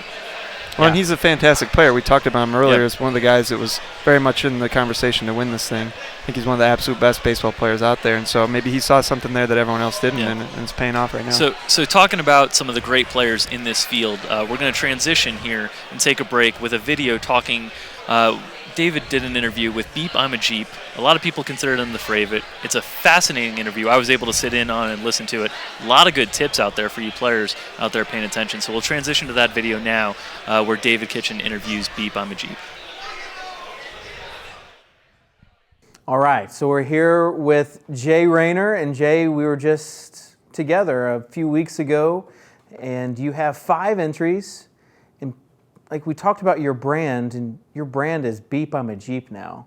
And honestly, it's kind of becoming a household name, something that we talked about when we were in Canada. Like, what is it like? Have you thought about that? Yeah, I can see Beep I'm a Jeep being something that families talk about around the kitchen table. That's the ultimate dream of mine, is that people will sit down and have a discussion. This isn't actually a dream of mine. Again, no, next question. No, I don't know. Well, you've got 5 entries, and as far as like a household name, so we've interviewed some other contestants, and we've asked them, is there one person that you kind of think has the leg up, who you would call the favorite? And they've all said, Beep I'm a Jeep. What's your reaction to that? Definitely flattered. Like, if you were to ask me, a few years ago, if I expected that people would go, Jay is one of the best fantasy sports players in the world. A few years ago, well, maybe 4 years ago, I didn't even know, anything about baseball. Like, it wasn't a thing. So to have come from that to where people are saying Jay is one of the front runners is definitely humbling. And even to me, it feels like a bit of a dream, but it's been a lot of hard work. So proud of that, but very, very humbling. Yeah, and it's not one of the front runners. Like, they're calling you the favorite. Does that bring any sort of added pressure? Oh, it definitely adds pressure, but I think to me though, I'm just going to treat it as if I'm going in there with the game plan. I'm studying all my opponents, making sure that trying to get my finger on the pulse of what they'll be doing, so that way when I show up on game day, I'll be fully confident in what I'm doing. Maybe they'll do something different, maybe they'll trick me, but I'm feeling like as long as I can figure out what they're going to do, I'm going to feel good about what I'm going to do. So that's interesting. Let's talk about that without you giving away any sort of special secrets. What does it mean whenever you're trying to figure out another person? Do you look at multiple lineups? Do you look at just one set of tournaments? What does it mean when you analyze your opponents? Really what it means is it just means getting a grasp on, I don't want to give away too much information, but really it just means sort of understanding their play style. So for instance, they say like with golf, if you were to see a golf shot, some people are so good that they can even tell who hit that ball when a golf shot happens without seeing the person who hit it. Same thing with the music, where you can, I think in Whiplash they said the guy could tell which drummer was drumming without even knowing, just based on their rhythm and their patterns. So it's going to be the same thing with this. People have their idiosyncrasies for fantasy sports, and that's sort of what I kind of want to figure out. Is this guy a guy who likes to play on Coors? Is this guy a guy who likes to play contrarian? Is this guy who likes to stack? Is this, these are all things that kind of come together and build a person into their play style. So if I can understand their play styles, then that'll help me understand how I should adapt. So you're saying that other people's play styles are actually going to influence some of your play styles? Definitely, yeah. It's like poker or anything else. If you're not focusing on your opponents, then it's hard to figure out what you should be doing, because you can't come in always being the same, because people are probably expecting me to play 6 players from one team, have a few weird pitchers, and have a few counterintuitive stacks. That's what I think people are expecting me to do. That might happen, I don't know, but I am expecting to have to adapt my play style based on how I think everyone else is playing. So I've asked everybody else as far as what they would be happy with. I'm going to ask you the opposite. What would be disappointing for you with 5 entries? Disappointing? Besides last place? I've played in a tournament before. Draft Street, which was acquired by DraftKings, and I think I got last and second last in the football tournament. So I got both the minimum payouts, and I remember being disappointed that day. But by the after a few drinks and talking with the buds, I was fine. But so I guess I'll be disappointed if I get last. What I'll be really disappointed with is if I do something wrong, or if that would probably be the biggest disappointment, would be if I feel like I sort of read the situation wrong, as opposed to the actual result. Let's say you don't get any inside the top 5, any inside the top 10. Is that sort of something you're looking at, is I need one sort of lineup at least to be in the top 5, top 3, that sort of thing? Yeah, not super results oriented. I think the thing I'm most looking to do is just to make sure I make good decisions. So with Coors being in play, that's a lot of people, their eyes are gonna be on that. Right. I don't know how many people though just yet. So if I underestimate it, I'll be disappointed. If I overestimate it, I'll also be disappointed. So I want to make sure that I'm sort of on the button for what people are doing. So that's my goal. So it's all about the process, or how they say in Canada, the process. That's right, yeah. Table, T-ball, yeah, it's one of those things, yeah. Well, let's just, as far as calling your shot, you've got 5 entries. What are the odds that you would give yourself to win this? So I told my friends probably 35% chance we get a top 5 finish. Top 5 finish would be sweet. That would probably be my odds, I guess. I don't know. So top 5 finish is sweet. I mean, when you have 80 people, that would be a nice thing to achieve. 35%. Well, Jay, you're again one of the favorite interviews, and it's hard not to root for you just because we want to see what happens next. So, best of luck this weekend, and do work. Thank you for having me. Thanks. All right, thanks, Dave.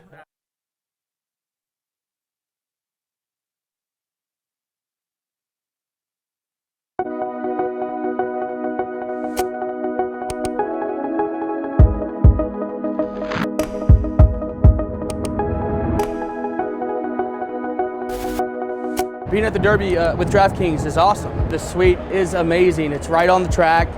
You can't get better seats. It's an incredible experience. The atmosphere is amazing. You can't beat it. Got my first win!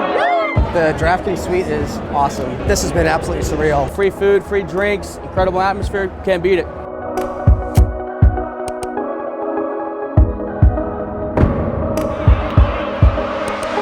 She watched me play fantasy sports, usually baseball and basketball a lot, but now coming to the Derby, she's a little bit more tolerant about playing now. All my friends have been following me on Facebook, and all the posts we've been posting, overloading the news feed.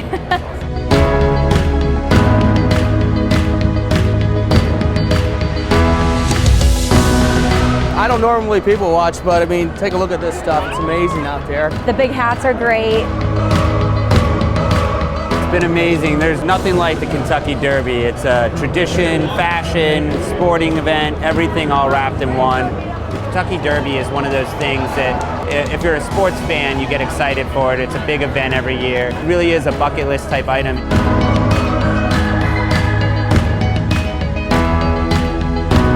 The poker tournament last night, it was awesome. I mean, it was a celebrity poker tournament. It's been unbelievable. The people from DraftKings are awesome. They actually participate. They're not just staff here because they have to be here. It can be uncomfortable if you come into a situation and you only have one person you know, but you actually have other people that you can hang out with and drink with and party with, and it's actually been really a great experience.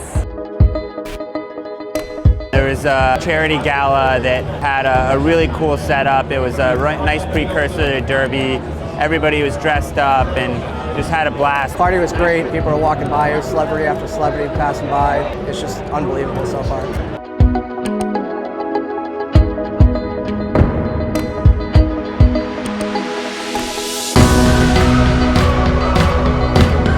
This is a great experience for my wife and I to come to, something that she's never been to, and you know, might never again. Being able to win experiences like coming to the Derby. You guys do just a fantastic job, and you give opportunities to people you know, that might not have before. It's been like, I know this is day 3, but it's been a complete whirlwind. It's just non-stop action. It really is an unbelievable experience.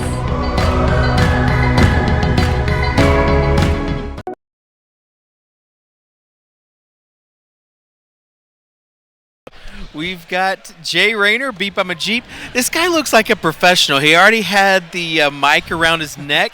He's doing the pin twirl. Like, you just look like you're on the, like you were born to be on set, basically. Is this for your, you want to be in a reality show? Like, this kind of adds to your resume, the pin and everything else? Yeah, I actually been practicing this persona for probably the last week in the mirror, so appreciate you noticing. And you also, so we'll talk about lineups in a second. One of the things that people might not have picked up on is when we were in Canada, you said that you were trying to break the world record for eating the most Hershey Kisses in a minute? That's right, yeah. The number's 15, so. How's the training going for that? So there was one sort of roadblock with it, and that's that I thought the record seemed very easy to break, but the problem is that chocolate, it's one of the few foods that gives me just a ton of acne, so I have to kind of pace myself when doing it. It was like, I wish it were carrots or something. I wish it were carrots or something that was just, you know, a little more healthy. So I'll probably be looking into that. What's the most, you know, something that can be unwrapped or something. Well, how close did you get in your practice? So I think I got down to, so you have to finish swallowing before you can actually start a new one, right? And you have to clear your mouth, show your mouth is empty. So I think to do 15, you have to do 4 per second, right? Or 1 every 4 seconds. Sure. I think I was at around 1 every 5.5 seconds, and then I was just like that's a huge margin to have to overcome. So I got to find a new record, but I'll do that in the off season. But it's gonna happen. So. Let's talk about a little bit about like you at live events now. Like this is you're starting to get used to the whole live event feel and being there. And last year you brought a group of guys again, just like you brought a group of guys last year. How important is it to have like those close group of guys around you to help with like the whole trip? So really the trip, there's a lot of, there's a lot of fun things going on here, and I think being able to almost share that with other people makes it, because one of the things that's kind of important is just not even, a lot of times you can be kind of selfish and just be like, I want to enjoy this experience myself, but being able to share that with others and giving back really feels good too. And I'm sure if the roles were reversed, they'd bring me sort of things. So really being able to bring, three other buds, which I think is a good number. You don't want to bring like 20 people and make it like a hangover vacation or something. you want to keep it. But being able to bring friends, they've all said this is the best trip they've ever had, which, I was shocked by, because, I've been having a great time, but when you hear that and you realize how meaningful this is to them too, it makes me feel really good too. And thanks you guys for throwing on such an awesome event too. Andrew? You talked in your video about spending a lot of time analyzing what the other players were going to do, and it was really important for you to figure out how they would approach the slate, and then you were going to make your plan based on that. So now that you've seen all the draft percentages, did it play out like you thought it would? No. So that was one of the things that let myself down in this tournament, but it is, a one-day tournament. There's a lot of really good players here, a lot of people who are probably thinking on a similar level who are there. I'm sure there are a lot of people who are surprised. Pittsburgh was taken probably by maybe 15% of the field on average or something. And Pittsburgh, they're like a tier 2 matchup. It wasn't anything special. So really, I think that a lot of unexpected things were happening. They were owned just as much as San Diego or Colorado. So, or Rado, if you watch Big Brother, that's what they call it. So there was a few things that were unexpected. Fortunately, I have San Diego and Colorado too, so it's not the end of the world. But a lot of things a lot of really good players here today. Yeah, I think definitely it was the point where people were trying to do the opposite of what they thought they would do. But the thing is, there's so many good players here that everyone was thinking that way, and it almost reversed things a little bit. That's right. You can out-level yourself sometimes, and I think a lot of people probably did that, possibly myself included. I did try to have my finger on the pulse, so I did have a feeling who would do certain things, but it really can go many ways. So we talked a little bit about the hitters. What about with the pitchers? Did you see anything? Was that like you thought it would be, or did you take any chances with some cheap pitchers? Should I be looking at the cameras, by the way? No. No, okay. Okay. So can you repeat that question? Just the pitchers. We're talking a little bit about the stacks and how that played out. As far as people selecting the pitchers, was that what you thought it would be? And did you take any chances on any cheap guys? Yeah, so I thought Archer would be a lot lower. He was about the same as Arrieta, which he seemed like one of the clearer plays. But and Nelson was one of the clearer plays. I thought he'd be like 45% or something. So in terms of estimate, Quintana, am I pronouncing that right? Mm-hmm. I hate to ask that question. I was blown away that he was so high as well. But I think he was about 20%. But in terms of projecting the pitchers, yeah, there wasn't any clear matchups today. So. There was a lot of room for variance. You are relying heavily on Coors, and did you think that like your number one lineup is it has the most innings remaining and the most points of all your teams? So you are relying heavily on Coors. Did you kind of know into this and kind of prepare yourself as far as I'm going Coors, so I need to kind of temper my emotions because it could be a while until they start scoring runs? Well, I'm glad they're in first. That's awesome. So my thought process was that, in hindsight, I should have taken probably 3 from San Diego and 2 from Colorado. I think Max Gallery, Sahil, also he's a great player.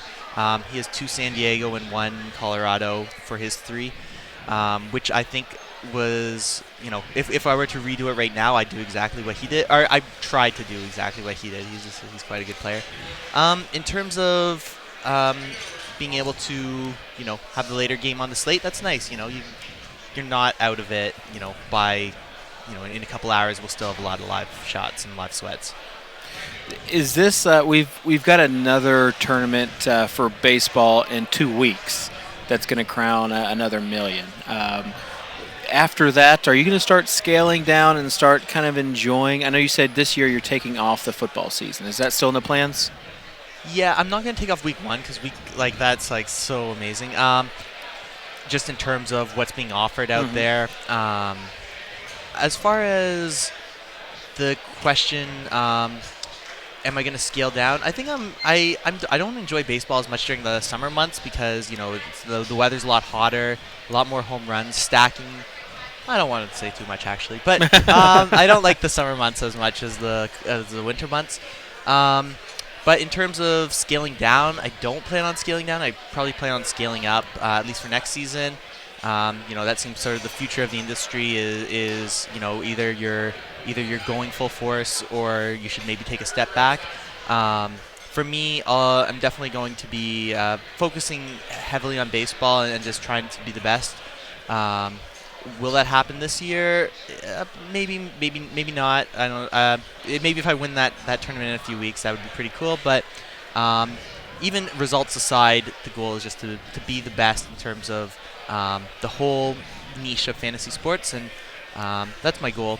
So I will take a bit of the off season to make sure I'm bringing my A game to baseball, and I'm excited. I can't wait for it to start again and to finish it, obviously.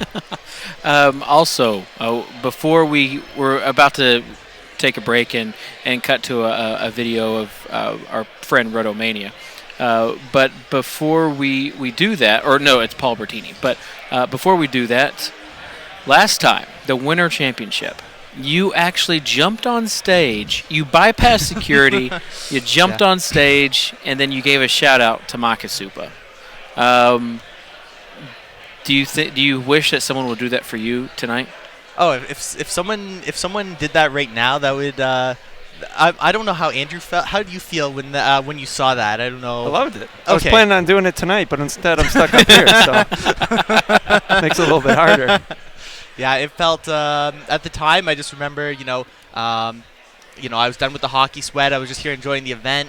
I've been a fan of yours for a long time, and I got the pleasure of meeting you as well. And then I was looking at the scoreboard, and I'm like, oh my gosh, Andrew's killing it. And so that just the emotion of that brought up the Kanye moment. We're talking a lot about the excitement in the room and how it builds as the day goes on. Perfect example. Yeah, that's right. The room that day, it was pretty electric, just with everything that was going on and the way that the standings were moving, and hopefully we'll get some of that today. I think we will. It sounds like something big just happened. I couldn't tell you what. Dozier just hit a home run. Oh, well, that's good for me, probably. So that's good. Yeah. So yeah, it's baseball. Anything can happen. It's. I think what are we in? We're in an hour and a half in, or 2.5 hours? Something like that. I'm still on Eastern time, so I can't read analog watches. So yeah. So there's still a lot of baseball though left. Absolutely. So. Oh man, it's just for show. I don't even know why I bought a watch. This is the first time I ever looked at it. I don't even think the battery works. I like how you've got the DraftKings mesh shorts, the cat with the laser beams, but you wanted to class it up a little bit with the analog watch. Yeah. That's what Nice. that's what I love about you. Jay Rayner, again, Beep I'm a Jeep, has just been crushing it this season. And Jay, as we start to get into the last hour of the games, we'll let you get back to it, but we really appreciate you taking the time to do all these interviews. Thanks for having me on. I look forward to hopefully bombing someone else later in the night. All right. So that was Jay Rayner. We'll cut to the interview with Paul Bertini, and then we'll be right back right after this. Perfect. So we're here with Paul Bertini, and Paul, we visited with you a few weeks ago and had the Contenders video. What was the reaction to that video? Because it was a pretty cool video on you. I think the video came out really good. It really showed who I am away from DFS. Showed my rookie in DFS, how I had my success starting out, I definitely think it came out good. Let everybody know exactly what DraftKings is. We really gave them an insight into DraftKings, and then gave the people from DraftKings an insight into me. What was the family reaction? Did they kind of do the aw thing? Yeah, they did the aw. That really came out cute. The whole thing. They definitely liked the part with my son, so it definitely came out good. Do you see yourself that was like really the first time that you were on camera. Do you see yourself being on camera more potentially as we continue to kind of do the whole DraftKings thing? I'm sure. I mean, if my success keeps up, I'm sure I'm really not going to have a choice. I definitely see myself being on camera in the future. When we were in New Jersey with you, you mentioned that you might go YOLO with it, meaning you have 2 entries, and you were actually thinking at one time that you would use the same lineup with those 2 entries, something that's never been done, especially at a tournament of this caliber. Are you still? So I don't think I'm going to go crazy YOLO. I definitely been thinking about it. I might use the same stack, just maybe mix up some fill-ins, some pitchers, but I don't think I'm going to go the same exact lineup 2 times. It just doesn't seem like a great decision. How has your strategy changed at all? Like, obviously, you've had quite a bit of time to think about this with the 2 entries. Like, do you have kind of a strategy in your head of what you want to do? To be honest, not really. I'm kind of just enjoying myself, and I'll figure out when time comes. Probably tonight, start really doing some research, getting into it. Okay, so tonight is research night for you. After the pool party, we'll see what happens. I'm not sure you might be in the right state of mind to do some research, but maybe getting started. But tell us about what that research consists of you, as far as I think you said last time that you were like a pen and paper guy. Yeah, I actually enjoy figuring out who I like, what teams I like, writing things down on paper. Just a lot easier to visualize it rather than on the computer. I don't know. Something about old school handwritten just works for me. This is your first season playing daily fantasy baseball. What are some of the big things that you've come to learn about the game, or that maybe you didn't think because of the season-long aspect of things? Definitely some things I learned. It's not about having the best players or who you think is going to do the best. You really have to think about ownership, and you don't want the chalkiest team out there. You kind of want to be different from everybody else, being a little variance in your lineup to really boost you to the top. So when you talk about, we always talk in the industry about cash game lineups and then contrarian lineups being kind of away from the chalk or away from the popular picks. If you had to categorize your teams for the upcoming tournament, would they be more in the contrarian lineup space? Definitely contrarian lineup space. Definitely going to be an off-the-wall team that hopefully nobody else has. Have you considered maybe playing it safe with one lineup and kind of contrarian with the other? No, probably not. I'm probably both contrarian. You're going for it all? Yeah, that's what we're here for. That's what we're here for, to win the million, so that's probably what I'll do. Do you have a goal for top 10, top 5 finish kind of in your head? Nah, absolutely not. Like I said, I'm here to have fun. If I win, I win. If I don't, I don't. It's on to Miami next, and we'll try and win there. So you honestly aren't even thinking about, right now you're just focused on kind of the events, the excursions, and it's not even filling in the back of your mind. I guess that's probably a pretty good mindset to have going into it. I mean, there's no point in stressing about it. If I win a million, I win a million. And if I don't, I don't. It's not the end of the world. So I'll go back to doing what I do every day and try next time. Are you in the King of Miami that you're going to Boston and then to Miami? Correct, yeah. I believe I was the very first qualifier for that. You went to Boston before, you get to go back, and that's a pretty neat experience as far as that excursion goes. Yeah, Boston's cool. Patriots are obviously not my team, but I'm still excited to see a football game. And then you fly down to Miami. So in the period of a couple months, you've been to Boston, Vegas, and then Miami. Did you ever see kind of this happening when you started in November last year? No, absolutely not. When I first started, I figured make a couple bucks, have some fun. I was tired of beating up on my buddies in the season-long fantasy. Do you think that your family or your fiance is maybe putting a little bit of pressure on you to finish high up, or have they just been supportive? Well, my fiance already has a house picked out if we win, so she's been all right besides that. Besides that, now everybody just wants me to have fun and finish how I finish. Yeah, and you brought your fiance and then your family with you as well. They'll be cheering you on at the event. Yep. My fiance's here. My parents came, and then somehow my sister snuck her way onto the trip too. Awesome. So with lineup construction, where do you start? Do you start with pitchers? Do you start with the team that you want to kind of build some players around?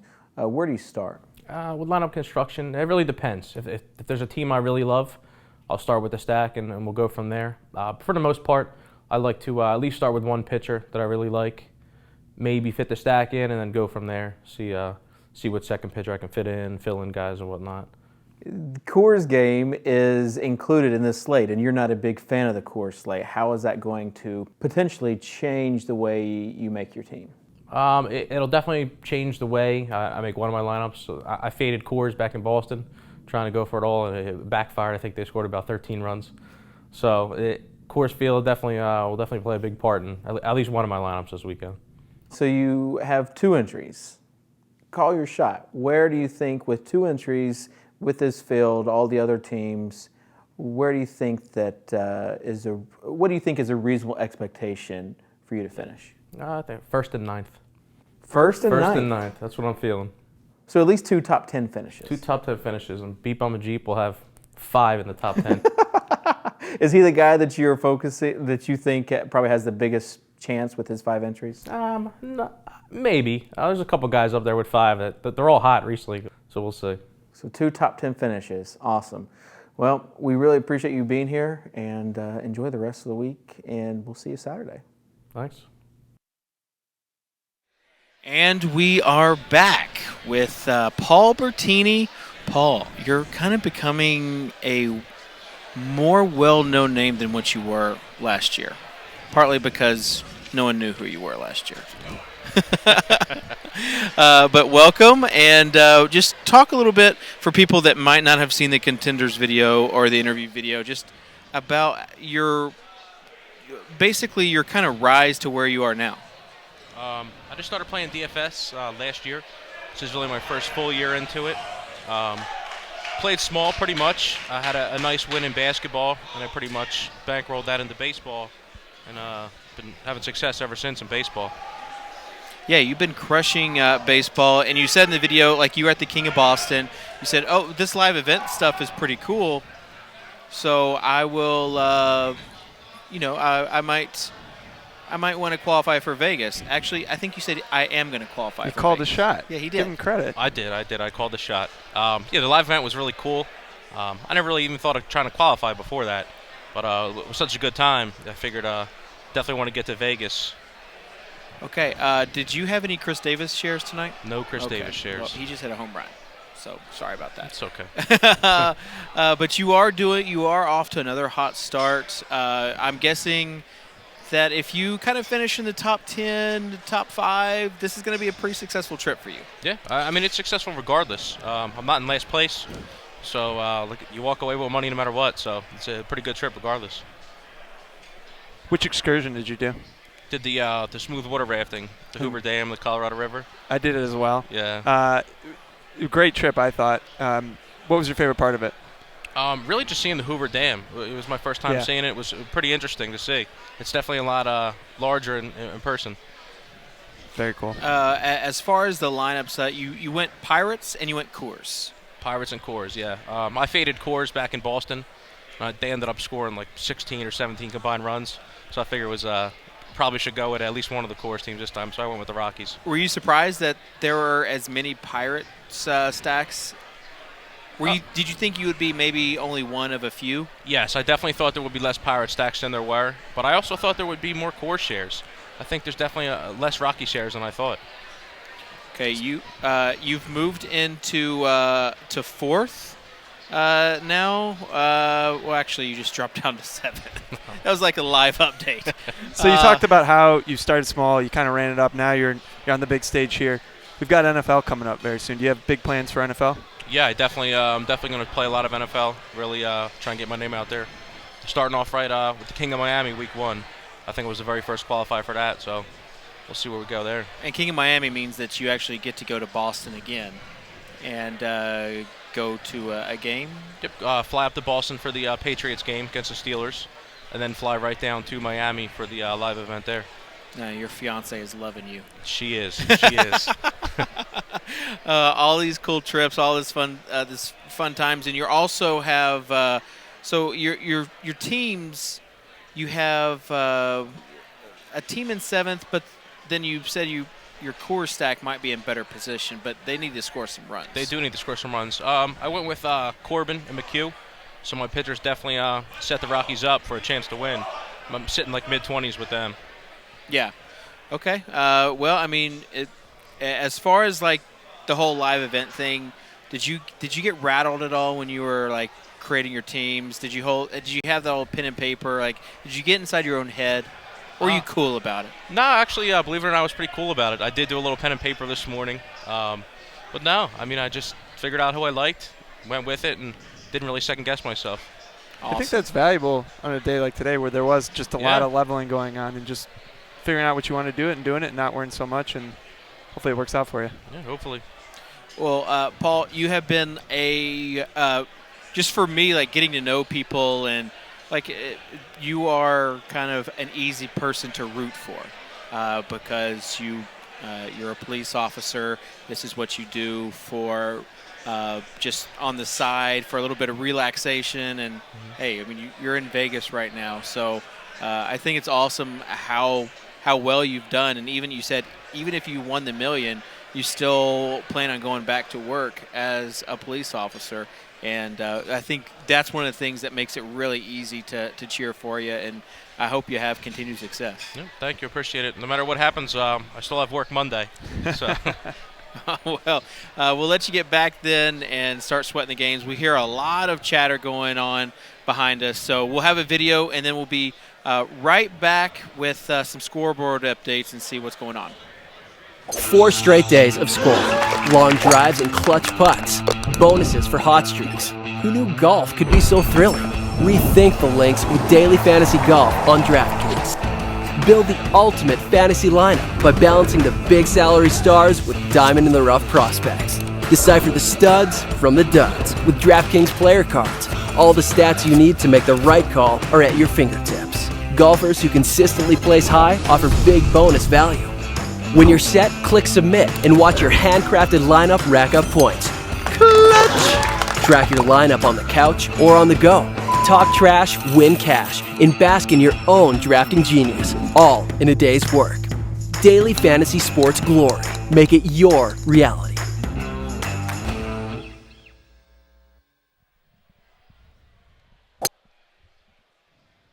And we're back. We've got Drew. We had a quick change there. Yeah. A little quick change action going on. Drew, you're back from break. You feel refreshed? I do, and there's a lot of excitement out there. Chris Davis, a walk-off home run, his second home run of the night, and propelled Paulie Shorts into the lead. So a lot of lead changes. It's very tight at the top. You know, one swing can change things very quickly for these guys. Yeah. Talk about a big swing. Chris Davis. Yeah. He is on my free roll team. Is he? As we discussed earlier. Wow. And Drew picked him as the guaranteed home run. For as bad as Drew's pitching picks were before, you definitely hit the... I was bad on ownership. Yes. Right on the picks. Yes. You were right on the picks. Ultimately is more important. Yeah. Schmo is someone who we haven't talked about. Schmo has Corbin and Lackey, and of course Chris Davis. Chris Davis, 30 DraftKings points. And then he had Lindor, Pollock, and just some Molina, like not a whole lot left going. But Paulie Shorts is in first, and with Cueto, Corbin, and then Janae, as I like to call him, Scooter Janae. It's like the French version of how you say his name. So Cueto ended up mostly salvaging, plus he's in line for a win. Yeah, so he'll have 21 points for sure. And then Peralta. So definitely there. And he still has Cargo. So Paulie Short sitting in a good spot. That's his only Coors Field exposure, though. Yes. So he's rooting for that game to keep moving along at the pace it's moving right now. And so far, right, it Yeah. is. So definitely, you know, if you had to pick, you'd want to be in first at this point. Yeah. Like, you don't want to be chasing. You want to be in first right now and talk about the anxiety that he might be feeling right now. Well, especially at least with the way that the line or the leaderboard looks right now. There's no one sitting in the top 10 with a bunch of innings remaining. So even if you scroll down, there's Max sitting there with 35 innings remaining and 95 points. So I'd be a little concerned about him. He's got a lot of exposure to the Colorado game. Yeah, Max definitely is the guy with Coors exposure to watch out for. With 35 innings remaining, like you said, no one else has above 17. But, being in the lead right now, every at-bat matters. And you're talking about swings of hundreds of thousands of dollars. So I think anyone in that top 5 or top 10 is probably getting some anxiety right about now. Probably constantly refreshing, making sure that they're catching every play so that they know what's going on. But it's an exciting spot to be.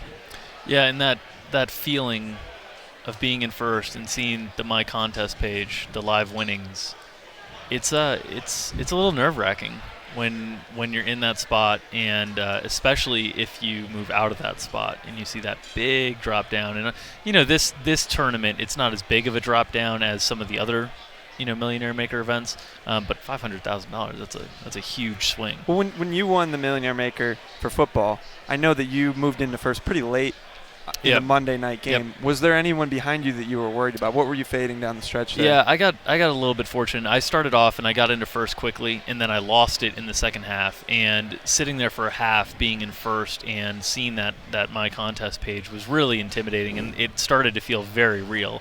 And the drop off from that Millionaire Maker was $1 million to 100,000, so pretty big difference. But once you got over the hump late, now you're focused on everyone behind you, every possible combination, and the Saints were in play, so it was a lot of different offenses. But it's nerve-wracking, and it's the same thing here. There's still so many games going, and that's one of the great things about this slate, having 9 4 o'clock West Coast games and 2 5 o'clock West Coast games. All the games are still kind of running. There's only a handful that are done. And the amount of money we're talking about, it's hard to process it. For me in the basketball one, I came from behind at the end, so Yep. I kind of had a mindset that I'm not really in contention here. And all of a sudden things started breaking my way, and I'm moving up. And it happened within the span of like half an hour, and I really couldn't process it. Yeah. And I was only in first for, 5 or 10 minutes. But it was a weird feeling. Like, I kind of just assumed I was going to lose it. Right. So I was trying not to get too excited about it. But then when you do lose it, it hurts. It's a gut punch for hurts, sure. Yeah. So it's a great spot to be in, but it's definitely a very strange feeling when that kind of money is on the line. And Pauly Shorts and Schmo are kind of, they're 7 points above Steinberg now, who's in third place. But a big part of this, especially with all these teams really squished together in the standings, is the win that the pitcher gets. So Corbin's in line for the win. Cueto's in line for the win. You look at someone like Empire Maker who has McHugh. He's not in line for the win. Quintana, not in line for the win. So when you're talking about 8 more points that they get to tack on there, again, that just basically puts you in a better spot than guys that have to get the points with the bats. Because really, you're talking about one plate appearance where $1 million is on the line. And the thing about Max chasing here with all those innings remaining is that they're all, I think, I haven't looked that close to the team, but it's a stack, I'm sure, so they're correlated. So if something happens, he can make up those 30, 40 points really quickly, actually. So I'd be a little bit scared if I was guys. That's the team I would be the most worried about right now. Oh, sure. Their innings are ticking down. They're down to 14 to 17. If only someone picked Max to win. Okay, I did hedge that. I said under Jones, but then I said Max second. And then I actually went up to Max, and I was like, hey. He's like, I know you picked me to win. I was like, I did. And he's like, and then you found out that I didn't have max entries, and you did not pick me to win. I said, okay, that's true. But, yeah, he is in a good spot. Schmo now is in first. So and those are 2 single bullets at the top, Schmo and Pauly Shorts. Yeah. And we spent so much time covering, the guys with 5 entries that are all elite players. But it goes to show. Jose Reyes caught stealing. Ooh, turns. Yeah, that's surprising, and that's a 7-point swing right there. Yeah. You get -2 for the caught stealing. You do not get the +5. Plus, it's another at-bat that you lose if you have the Rockies. Also, Jay Rayner, Beep I'm a Jeep, was up here, kind of the favorite. Didn't want to talk to him about it at the time, but like really a disappointing performance. I know he said he's disappointed in himself, but I mean he had 5 entries, and I'm not sure one of them's going to crack the top 20. Well, the thing about Jay is that, and I think this is the proper approach to have it, he's looking at it not from a results-oriented perspective, but did he make the right decisions? Was his roster construction optimal? And I think he's going to be more upset about the fact that he misjudged how the other people would be drafting opposed to ultimately how he finishes. Yeah. And from our perspective, you know, we get to talk to all the different contestants. So I think that we had the advantage in the fact that everyone kind of told us privately that they were going to go contrarian with their lineup, which again kind of just goes to show you, like Jay was like legit surprised that there were so many Pirate stacks. Paul Bertini, who had the Pirates, thought that he was going to be just a few of them, and the number of Pirates that were rostered and the amount of Coors not played has surprised a lot of people. You've got Cargo at 37.5% owned, but as far as the number of stacks, you had as many Pirate stacks as Rocky stacks, which is crazy. Yeah, it's insanity. I mean, you had McCutcheon and Kang over 20%.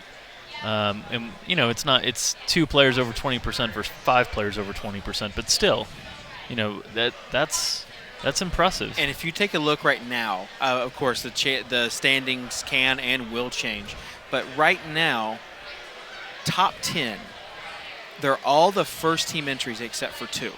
And that is the Clone at number 5 with his 5th entry, and Perspective with his 2nd entry at number 10. Everybody else, it's their first team. So, and that's what's so great about these things. We've talked about how many great players are here, but anyone can win.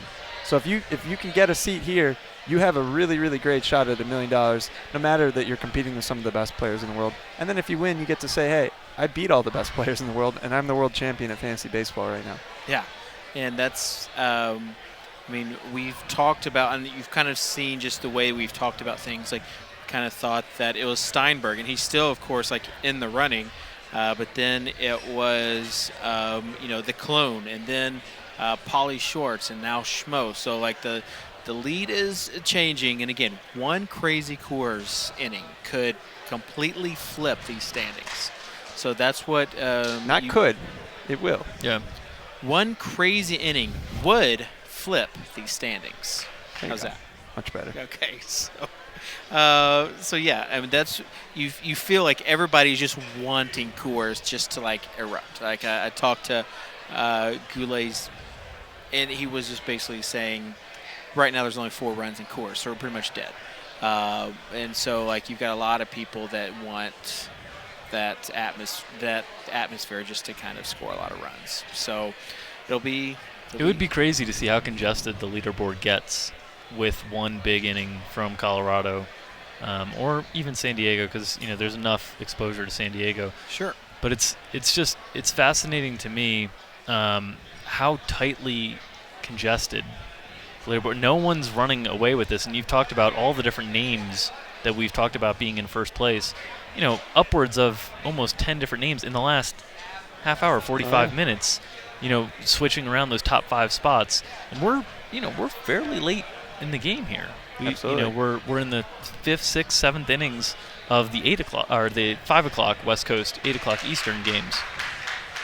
You're clapping behind us, and again, we talked a little bit about the stacking. Right now, the Royals, who no one played, are the only team that really have any sizable runs with 9. Everybody else, I think the Diamondbacks with 6 are the next highest. The Cardinals also 6. No one really on them also. But again, this is like one of those nights where if you played cash, if you played like the matchups, you're doing better than if you just went and stacked teams. And that Pirates game, I believe, is in extra innings, right? It is top of the 10th. So all those Pirate stacks are benefiting from extra innings, in fact, plate appearances. Gong just singled, so yeah, it's 3 points. And that's a heavily owned player, you know, a 20+% player. Yeah, it moved Pauly Shorts back into first. Getting free baseball on your stack. Well, look back to last year. Yeah. It ended up being decided by a game that went to extra innings, and it was the away team, if I remember correctly, that piled on a bunch of runs.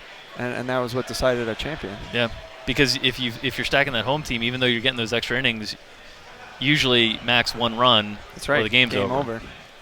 Yeah. So I've also heard some people say, I'm not really in it. I'm gonna go just hang out, have fun, which is okay too. That's actually like a really good part about having this in Vegas is that like literally you could go right down and start doing whatever and having a better time than watching your teams do terrible in here. But we got free booze, great spread of food, a lot of people, so not a bad place to be here, even if you're not in contention. Oh yeah, especially if you have connections and you want to hang out with people that are winning. So like we were just talking to Paul, and I got the chance to meet him at King of Boston. Now hung out with him here. There's a lot of great people that come to these events, and as you get to come to them, you create these friendships, and everyone's really nice, and it's just cool to be able to hang out with the people that you see online, put a face to the name, and establish some relationships. We're in the 5th inning with this Coors game, Drew. How much longer do you think, time-wise, we're looking at? That game's been going by faster than I expected. So, I would still think we're an hour and 15 maybe, but I mean the game's been flying by. It's playing at a pace way faster than that. But late in games, you get the bullpens involved, you get lots of changes, and those two teams now, San Diego, when they play from ahead, they've got a very good bullpen because they use Benoit and Kimbrel. But when they play from behind, it's some soft underbelly of that bullpen can get exposed. And again, if there is a inning that goes that goes long, it's miserable seeing your team with 0 left in the innings remaining, and just with every hit, like you could potentially like lose more and more money. And let's not forget, the top 6 at least get 6 figures. Yep. So I mean that's big. So I know we talked to Rotomania, and he said 6 figures would be good. Right now he's sitting at 6th, so he's sitting right at 6 figures. Also, under Jones, the way that he's playing right now, he's in 9th, 12th, 15th. Wow. So 3 squads in the top 15. That's impressive. And it's always nice, like you said, just to give yourself a chance with swings. So we'll see what that's like. As far as like the yells and stuff, like at this point, some people might have had a few more drinks than what they had when they got here. Well, and you can tell if it's just a couple yells, it's not something that Coors. If there's a giant eruption, then we'll know that something's going down there. So we're waiting for that. It's a little bit more distracting at this portion of the night for us. When you hear a yell now, you kind of want to look back. Early in the night, you're like, all right, But now lots being moved around in terms of the cash and the finishes with any blast from a known player. Absolutely. Yeah. And just talking to some of these people, I talked to Dandy Don. He was just saying his Duffy pick just went crazy. But then the other guy who he was hoping would have upside, Cashner, didn't do Archer, I think he had. Oh, Archer. Yeah. Archer. Didn't do anything, and then Coors not really doing a whole lot. So that's always tough when you have a stack that's like the top's favorite stack, and like your other pieces go off, and then that main stack does not go off. Very frustrating thing to have in tournaments. It's difficult to make it all click, and that's what you have to do. You can't have holes if you're going to win a GPP like this. All right, we'll again, if you haven't already, tweet to us on Twitter, hashtag FBWC, and if you're watching out there, feel free to ask us questions. We'll have Peter on. $1 million. So, that's what we're talking about. Don't get distracted. Oh, I'm trying not to. But when you think like either someone did something good or someone's like severely hurt. That was a approaching interruption, but didn't quite get it. It was like like that's like we talked about the grapes lady that fell off. That's like the sound that was. Maybe a warning track shot at Coors. But we'll have Peter Jennings, who was in this kind of spot last year, and again the extra innings helped him and made him a millionaire, and he can kind of hopefully give us some insight on where he's at. We'll see where he's at currently, 67th. So he might not be in the best of moods, but hopefully he can be a good kind of beacon as far as like where everybody else is right now. So we'll have him in a few minutes. And again, if you haven't tweeted to us already, do so. And guys, we're kind of like right before the big sort of part of this last hour where all these swings are. Something's happening, or like I don't know what, but we'll find out what all that is, and then we'll go to CSU right after this. So stay tuned. We'll have Peter Jennings right after this.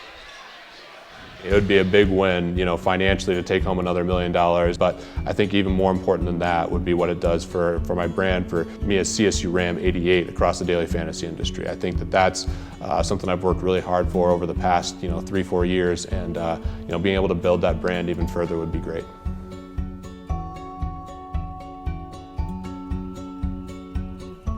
So my life right now versus last year is actually really similar. I was doing the same thing, playing fantasy sports full time. It's been awesome. I've been traveling more. There's a lot more media opportunities. So in that regard, it's changed, but still pretty much the same guy doing the same things.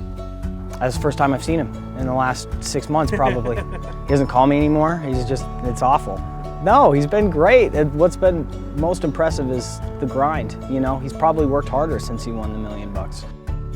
I think that I am working more because there's more opportunities. So I'm trying to tackle as many of those as I can, and certainly there's more stuff outside of playing daily fantasy that's taking up my time. I get pictures of, hey, I just saw you in a magazine, or I saw you on a subway. That's exciting, and that's a lot of fun, and certainly I'm relishing it now. This is my time to shine, I guess, and it's definitely been a fun ride. The coolest thing by far for me, because of daily fantasy this year, was going out to the Tiger Woods Foundation event out in Vegas. And then the pinnacle of the event was drawing the seat right next to Tiger Woods and Mark Cuban playing in the charity poker tournament. It was great meeting Tiger, and Mark Cuban and I really hit it off talking basketball, and we now have a relationship because of that. So that's been hands down the coolest experience. Golf has been my biggest passion over the last year and a half. I really got into it last year. Started off as a terrible golfer. I was a complete embarrassment, and I've worked really hard to at least get competent. When we first started golfing 5 years ago, which really brought us together, I'd kick his ass every time. And now he takes my money. So he doesn't like to be beat in anything. It translates to daily fantasy, it translates to golf. Even when I'm playing horse with him, it doesn't matter. He definitely always wants to win. I love winning. I really do love winning more than anything. That's something that drives me, and it's not always about beating the other person, although sometimes it is if you have a rivalry, but it's more just trying to get the best out of yourself. I'm hyper aware of guys in the industry, and it's definitely something that's pushing me to get better and better, and there's so many great players in the industry now, so I'm definitely keeping tabs, seeing how they're doing in certain tournaments, and while it's fun to see them there, I oftentimes think, hey, I wish I was there, and it pushes me to get better. That's probably my favorite thing about daily fantasy, honestly, is getting to these live events and getting to talk with my biggest competitors, because we share a lot of the same interests. Obviously, we're doing the same thing for a living, so it's fun to be with them, and obviously we're competitive, but those are the times we can laugh about funny situations, talk about the industry. Those are just the best times. So many elite players have multiple seats. Some of the best players already have 5. I know some of the guys that told me, like Jay Rayner, who I think is probably the favorite going into this thing with 5 seats. He took second last year. He's jabbed at me on Twitter I'm going to work really hard to make sure I can take away that title from you. And I know other people, that's the nature of competition. They say, hey, you won it last year, I want to take that guy down. So if I'm not fortunate enough to win again, I'll certainly welcome the next DraftKings Daily Fantasy Baseball Championship winner.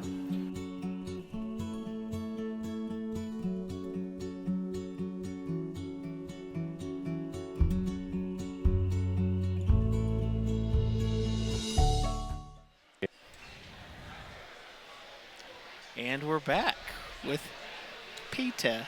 Hello, Dave. Hello. And we just were talking with Wiggins just about what's going on right now in the room. And he reminded me of last year when it was around this time and I was interviewing you, and you basically said, I have no shot. Now, that was a little bit of what we call an emotional free roll. Yep. But everything kind of happened for you that puts you in a pretty good spot. And then you, of course, the extra innings, you won the $1 million. It feels like kind of like Coors is heating up right now the same kind of way, where people who thought they didn't have a shot are now climbing leaderboard. Yeah, I think there's still a lot that could happen right now to change the event. So obviously the Coors Field game has a lot of ownership. There's potential for big innings at any time there, especially with both bullpens. So we'll see. I know there's a lot of people moving up the leaderboard with that Arizona double steal right there. So it's definitely interesting, and no one's like way ahead of anyone else. So anything can happen at this time. Oh, there's an Arizona double steal. Yeah. Who stole Peralta? Peralta and Pollock, or Pollock and Inciarte? Or, well, that's 10 points right there. Yeah, it was big. So yeah, we can't exactly see what's going on, but we're definitely hearing like the room more and more loud. And then you also have where people who might not be in contention anymore still have their friends that are in it, and they want to cheer for them as well. What's been your kind of pulse on what the room is like right now? Yeah, it's just a lot of fun. It's cool to see everyone here. There's a lot of great guys. I mean, a lot of top players are in this event, so it's kind of fun to chat with them. And it's kind of wide open right now, to be honest. I mean, especially near the top. I know some people are kind of dormied at this point, where they share a lot of the same players that could really boost them up the leaderboard. So they're like, oh, I can't win. But at the same time, if you jump from 10th to like 3rd, that's a huge pay jump. So I think a lot of people are sweating it out, and then the Coors Field game is really the thing that has everyone kind of watching right now. So, Pete, extra innings helped you become a millionaire last year. We've got a lot of Pirates interest from the field as a whole. It was interesting. The Pirates players, Kang and McCutcheon, both 20+%, which is in the ballpark of a lot of the Coors Field players. They're in extra innings against the Mets. Low-scoring game, but all those extra plate appearances can really push people to the top. So, what was your experience once you got the game into extra innings last year? What was you going through your mind? Because I know, when you did the interview last year, you're still a little bit further away, but a big inning kind of changed things quickly. Yeah.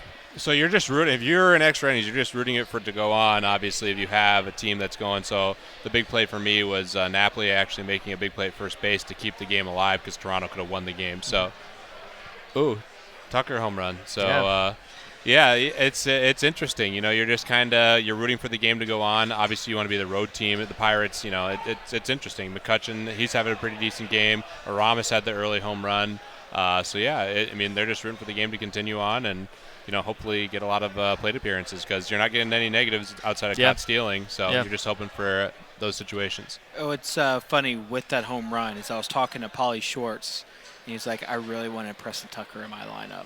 Ooh, yeah. But maybe he still has a lot of points, so maybe that switch. Yeah. Yeah. But I said, like, but that's tough if it's the guy you really wanted. Yeah. Ends up flipping the scoreboard a bit. Yeah. That's a tough one to swallow. That's the hardest thing right now, I think, honestly, is for anyone who's at the top of the leaderboard. Empire, Pauly Shorts, being there right now, and then having people pass you, because like.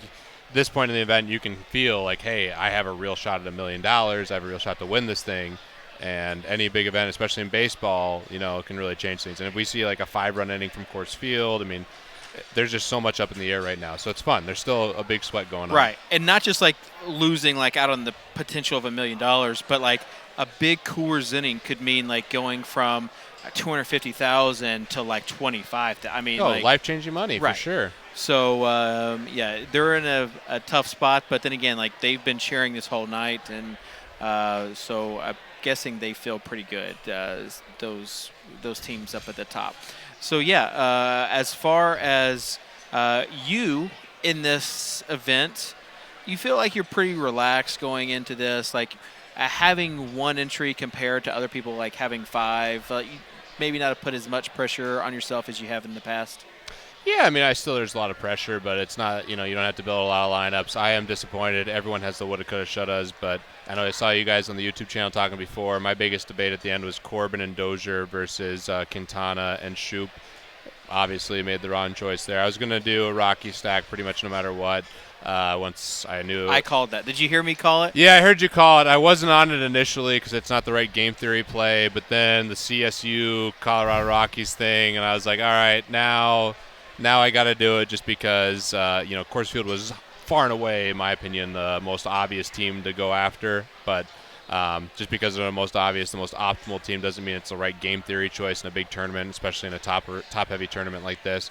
So I was off them, and then I was on them, and then I was off them, and then I was 100% on them once the CSU thing came, and yeah, I had that last switch. So it's probably not going to end up costing me too bad, but it's still frustrating to make kind of the wrong choice there.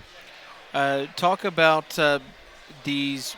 If they do end up winning the $1 million, what is that initial feeling like? Is it kind of surreal? I think it's surreal, and it's like you can't even comprehend it, really, to be honest. I mean, it's the money doesn't set in at all for sure at first, and it's just like, how do you handle yourself, and what's this going to do for the rest of my life? So, I mean, Drew knows, and yeah, it's unbelievable. It's a great experience for sure. One thing I wanted to ask you, Pete, is going through the course of the season with baseball, being the defending champ, did you feel a little bit extra pressure to try to get back here? Because it's really hard to get back here.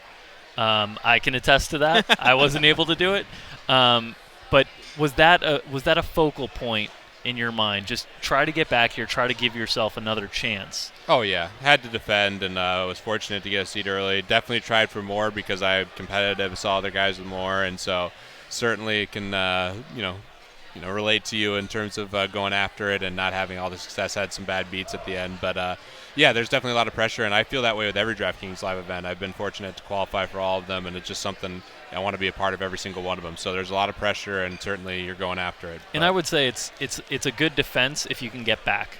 In my opinion, the results of the actual event, just being able to get back to defend the championship belt in this instance, I think is a worthy defense because it's so hard to qualify for these things. It's incredibly hard, and there's so many great players, and yeah, I definitely feel blessed to be here, and it's just a lot of fun. There's a lot of great guys, and it's just really cool to see the evolution too of DraftKings. Honestly, this is really cool what we have going on up here. I mean, Drew and I are wearing makeup right now. Yeah, no, you guys look good. I look bad, so.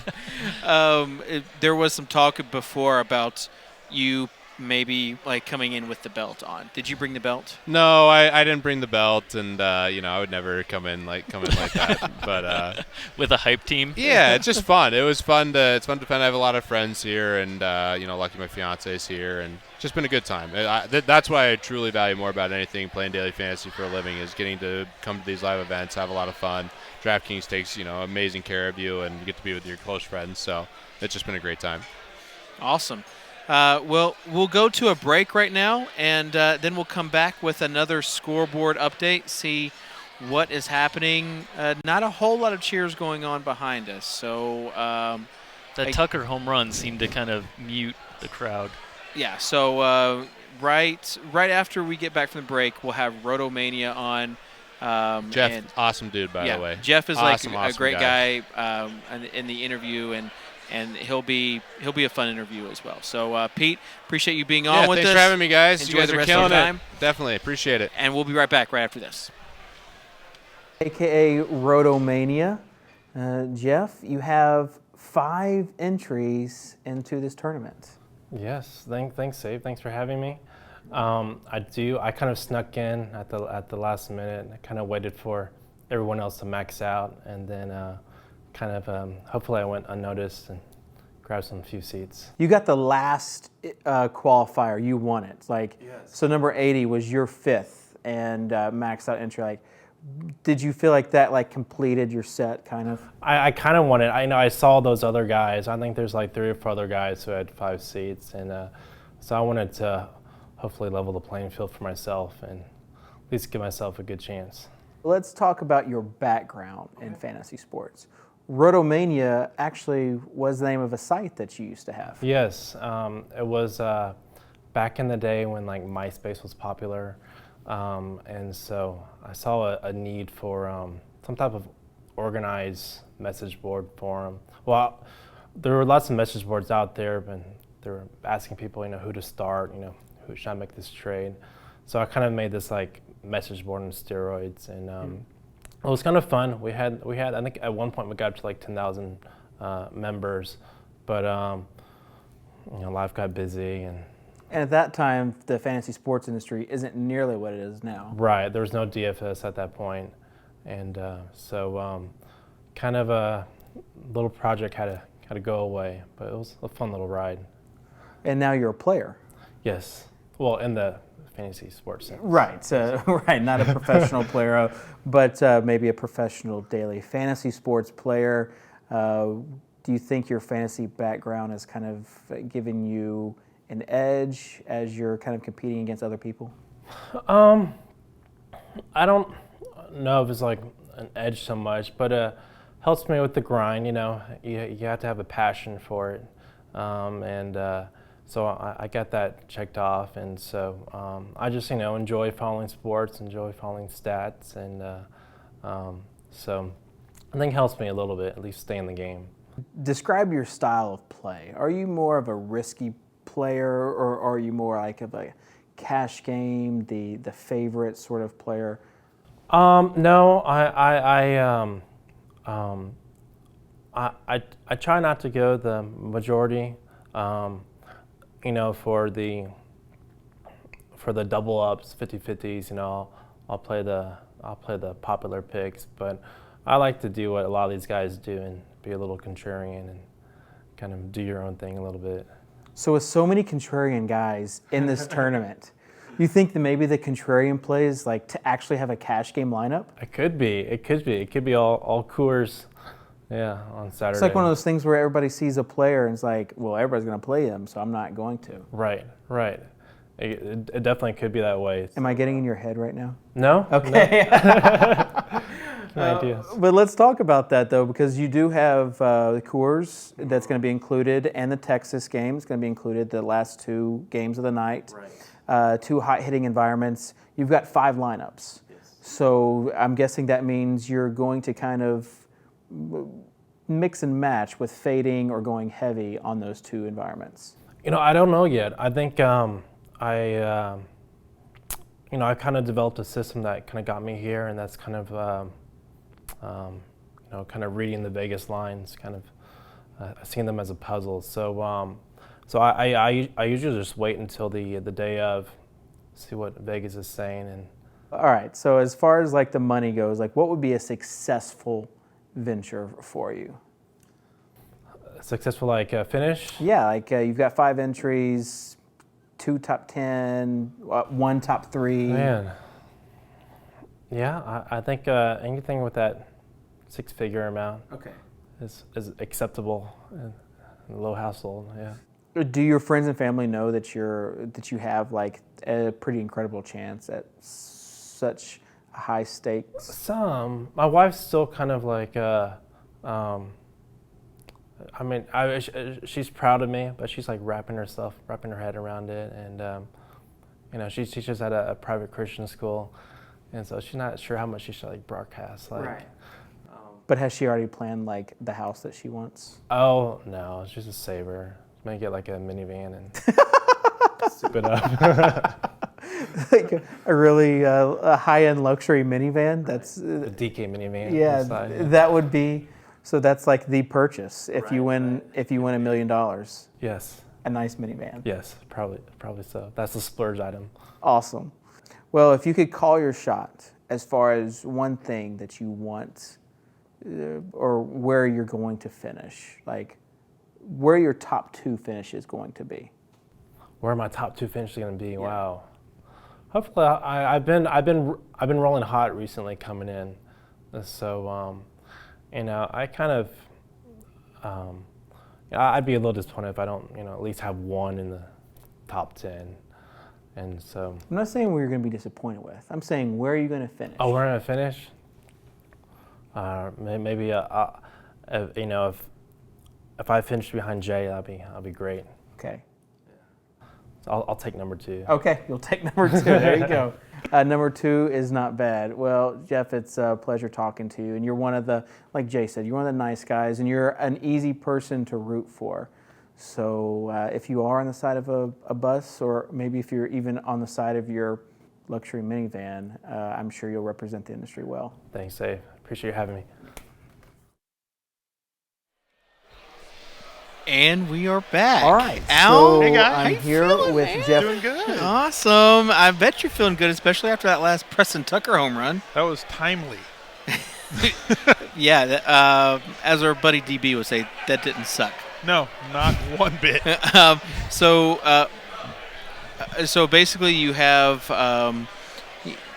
kind kind of gone up the leaderboard, and if we take a look at the leaderboard right now, you're the only person in the top 10 with double-digit innings left. You have the 2 Ys that you talked about, Yonder Alonso and Solarte, and then also Cargo and Preston Tucker. You needed a Cargo home run, but hey, he got you a walk, and every point matters at this point. It really does. And is that inning over, or is he? I mean, he was on base when I came up here on stage. No, he's still on base, and he's in scoring position. Yeah, so Paulson is batting, and they brought in a new pitcher. So so that's kind of what took that time. But yeah, no outs, and he's on base, so he could get another 2 runs. Yeah, or another 2 points. Yes. But now you're in this tricky spot of how. Like, do I want him to score a run if it means that a heavier-owned player gets a home run that I do not have, that sort of thing? Have you taken a look at the rest of the field? I really haven't. Like, this is the calmest sweat, really, that I've been involved in. Because, as I said to you guys before the game started, that this is the route that I was going to take. I was going to play a cash game lineup. I think that it can get near the top and give me a chance as we went on. I didn't really look at it like I'm going to have a lot of player innings remaining. That wasn't really the goal. It was I like to play games that I expect an awful lot of runs, or play players from games that I think have a lot of expected runs, and games in Coors Field tend to do have that, so I have a lot of access to the Coors game. I think the Arizona game's not finished yet, so if Corbin holds on to the W there, I have 4 more potential points coming there as well. I think he already got Did he get dub. those? Mm-hmm. Okay, they weren't up there like 2 minutes ago. So as those keep coming, those points keep piling up. If I can get some extra at-bats from the possibility. What's the Houston score right now? The Houston score is 1-1. Also, Beltre just hit a home run. Okay. Peter Gibbons, the only guy on him, has moved into 6th place with him, and now he has 22 innings remaining. So, again, this is like what we're talking about. Everyone kind of bunched up at the end, where one swing really makes a difference as far as how much you jump, and even like a walk. So you've got 120, 120, 120, 119, 4 guys. Cargo just scored a run, so that means Paulson did something, at least a single. And so, so with every couple of these points, you get closer and closer to that first place squad. There's an awful lot of high leverage situations now and coming in the next 2 innings, 3 innings. Yeah, and it'll be interesting to see. We've seen just huge shifts in the leaderboard throughout the last 45 minutes or so. A couple games going into extra innings that aren't Coors, potentially making up for the fact that they're not Coors by giving those extra plate appearances to some of those teams, whether it's Astros players, Tigers players, Pirates players, which we've been talking about a lot. They've got nice ownership as well. So it'll be interesting to see how this comes down. But I think one of the things that's really shifting the standings is getting the pitching right. Yeah. Because there wasn't a lot to be had with the pitching tonight. And if you got 2 of your pitchers right and got those wins, that's half a home run, basically. And that was the first thing that you guys asked me, or you would ask me specifically, Drew, was what's the first thing that you need to have happen? I said the pitching is vital. Especially when you're thinking about your cash game lineup. I'm always targeting 40 to 50 points. I ended up with just a hair over 50, about 54, 55 pitching points on the day. It just gives me a really solid floor to work from. And I've been fortunate enough to have a couple of home runs. Obviously, Miguel Sano didn't come through for me. Somehow, Cesar Hernandez did not have 10 points today. I'm baffled how that didn't happen. It might be an August thing. It might be. Because it didn't happen in July. So Cesar Hernandez month is over, is what you're telling me? I guess so. I'm so disappointed. But, with even a couple guys not posting huge scores for him, even Preston Tucker did not have anything going for him until that 9th inning home run, which really shot me up the boards. But without those things, with the pitching buoying my team, I was hovering between 15th and 23rd for the majority of the afternoon. And obviously, with a couple of things, I picked up those 2 Ws. That's 8 more points. When you add in the Preston Tucker home run, that was 14 more points. All of a sudden, I shoot up. Now I'm sitting in the top 6 with an awful lot of innings remaining. As we just said, there's going to be a lot of high leverage situations. If one of those double Ys can do it for me on San Diego, it's going to be a lot of fun here coming down the road. But 32 points to make up is an awful lot. I just want to see how high I can climb the ladder. Exactly. Top 6, 6 digits. Hey, I'm happy with it. Yeah, it's very nice. And then I want to get your take, though, as someone who is chasing first. Like you said, 32 points, and he still has Cargo left. Like, what needs to happen for him not to win, basically? For who not to win? Pauly Shorts. Oh, I don't know. There's still an awful lot of situations left. I mean, I don't know that we can call it for any one person yet. As you said, Peter Gibbons got a lot of player innings remaining. I've got 15. We haven't even looked beyond the top 20 or the top 10 or top 15. There may be somebody coming with a stack that, if a big inning happens, and big innings can happen in Coors, where if somebody's got 6 Padres or 6 Rockies and there's 2 home runs, a double, a triple, whatever, a stolen base here or there, scoring can change really fast, where you're talking about picking up 40, 50 points in an inning. Somebody that we haven't even thought about yet might even shoot up the leaderboard. So I don't think we're anywhere close to being done by a long shot. So you've still got Carlos Gonzalez going, obviously a very high-owned player. But then you've got the Padres, who aren't as highly owned, Alonso and Solarte in that 10 to 15% range. Are those the at-bats you're most looking forward to when kind of sweating down the stretch here? Yeah, and I mean, when we get off the air, I'm going to take a look at who in front of me has the guys that I have, because now that we're in this situation, I don't tend to look at those things until I need to know. Because you can drive yourself crazy. Go, well, nobody in front of me has this guy, and then somebody hits a home run and jumps way up from behind you. So until you're in these situations with a couple of innings left, it's kind of need-to-know information I didn't need to know until right about now. But when the Padres lineup turns over and you've got Yangervis and the first baseman sitting up there waiting to have an at-bat, I would love to be the guy that's in front of everybody else with those guys. As you say, I don't want to be dormied. So you've got Jaso and Scooter. No, Scooter's done. So you got Jaso, Gong. They're still going.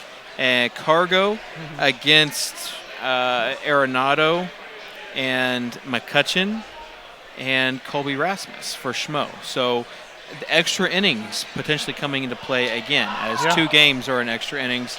And so especially if you've got the team in the top, then you're doing pretty well, because they can score a bunch of different runs, and it's not like a walk-off situation like it is if it's in the bottom, of course. Yeah, but like, we've been in this for a long time, and seeing how these tournaments have changed with the payout arc in these tournaments, it's no longer a win or go home. Yeah, it's not a Ricky Bobby situation anymore, where, like you said, top 6 gets $100,000. I mean, life-changing money. It really is. I mean, a couple of years ago, we were in the basketball championship, and I was fortunate enough to take that one down, and it was the biggest non-football prize available, and it was $50,000. 15th place in this tournament gets $50,000. That was 2 years ago, Dave. Yeah. You know, so the fact that I'm in this situation, the fact that all of us that are in this room are in this situation, extremely fortunate, really happy that some of the guys that I picked came through for me today. And as we mentioned at the top of the show, that Cueto-Corbin combo was something that really came through for me, and I was not pleased with the way that Cueto was looking through 3 innings. Yeah, we now have Paul Bertini in 10th with Rockies. He was actually saying that even though his other team was in 3rd, he really liked his Rockies team better, like had more of a chance. And you look at how the standings were. We took a look at Steinberg, who's now in 9th and really doesn't have a whole lot left. And so these guys that kind of got their hopes up in those first couple hours now are seeing them like just drop, and that's a pretty helpless feeling to have. I've been in that situation before. At the basketball final in February, I was in a situation not unlike this one where there were 2 slates of games, and it was strange that in a basketball schedule it was separated like this. This baseball final is great, in my opinion, in the sense that there were only 2 start times that were an hour apart. The basketball one, there was a morning set of games and then an afternoon set of games, and I was in something like 5th place with the 2 guys on my team that, based on my projections, I had as the 2 best players on the slate, and both of them just basically took a nap. They think they had the turkey for breakfast.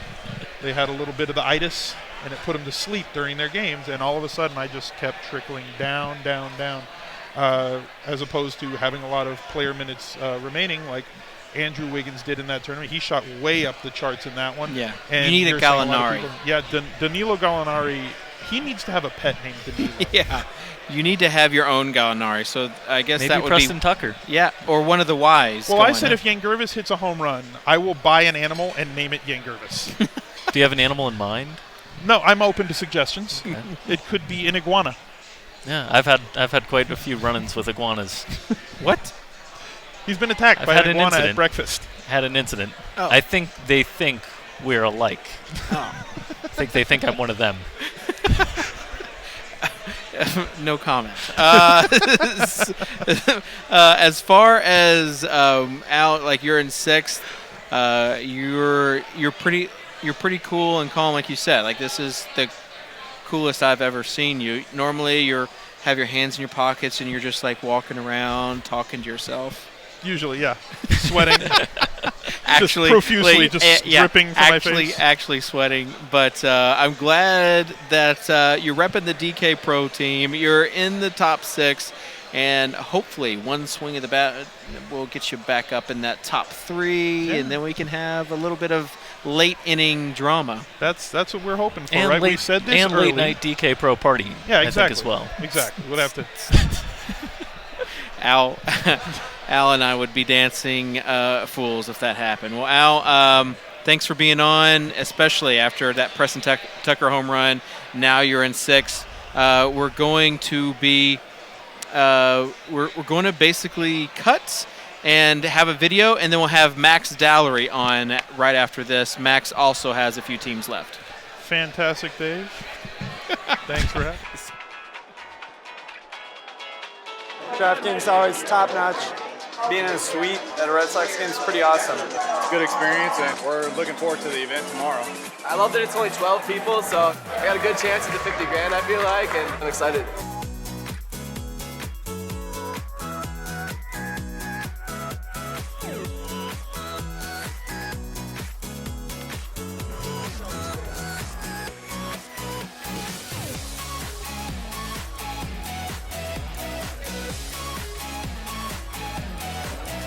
The place is awesome. DraftKings is awesome.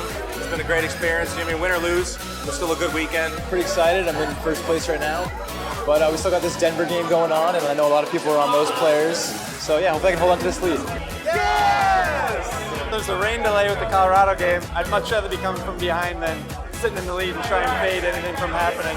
Not much time left, and I'm ahead by a decent amount, so yeah, feeling pretty good. Makasupa has 23 PIR last, so I think if anyone's going to catch me, it's probably him. Everybody raise your glasses. Cheers to our winner, Matt Bacchio. It's awesome to win a tournament, and especially like a live event like this. It's really fun. That's why I play a little bit more DraftKings.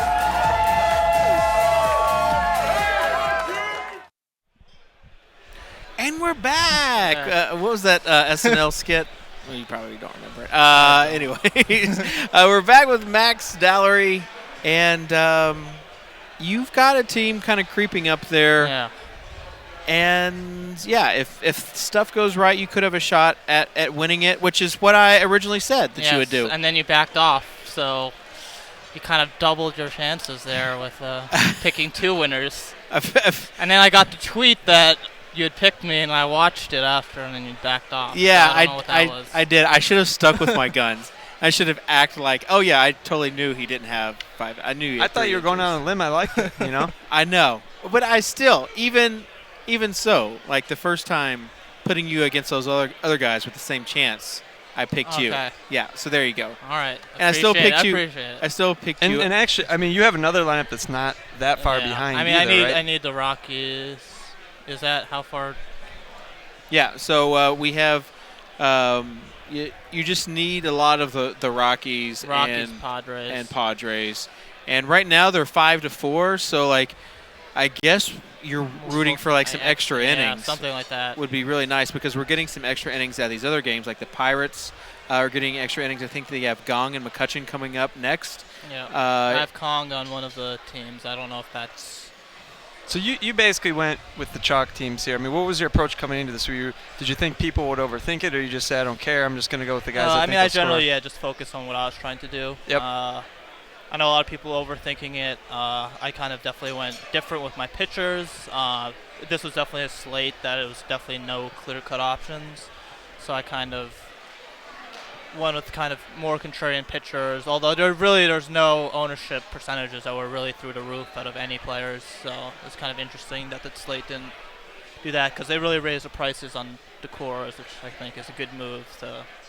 You're kind of known for finding a small core group of players, and then the GPPs just revolving around them. Maybe talk about your philosophy with that. Yeah, no, I mean, normally that's what I do.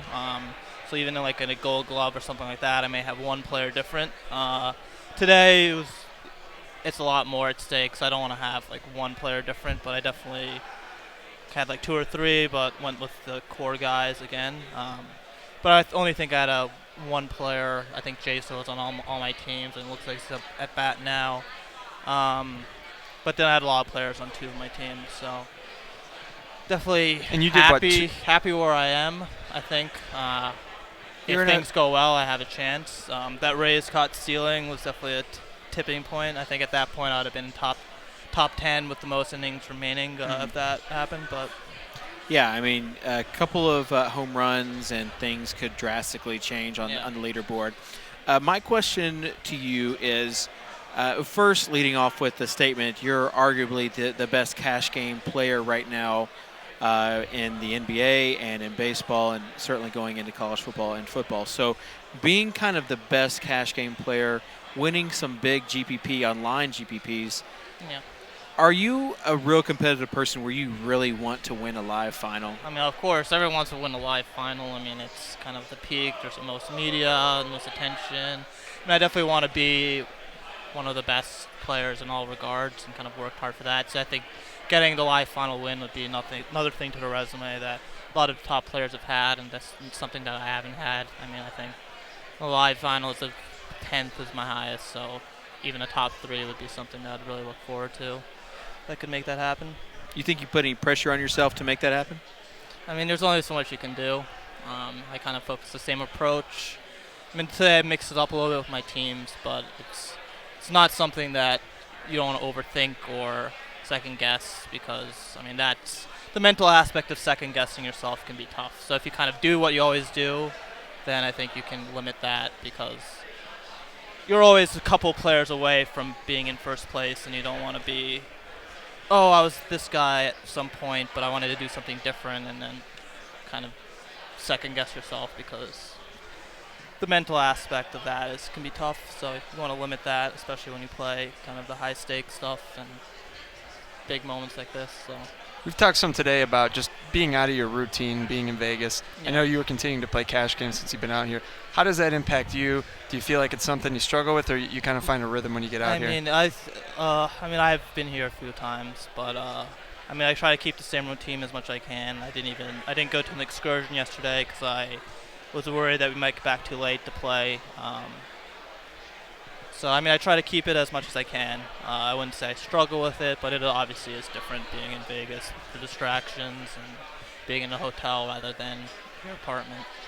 You're starting to obviously get used to qualifying for these live events and getting to know everybody else. Do you feel more comfortable kind of at these live events as you begin to kind of know people, whereas the first one's a little different? Yeah, I think definitely know people, see them a few times. And you're on Twitter now. I know, I am on Twitter. At Max Dowler, for people that are watching.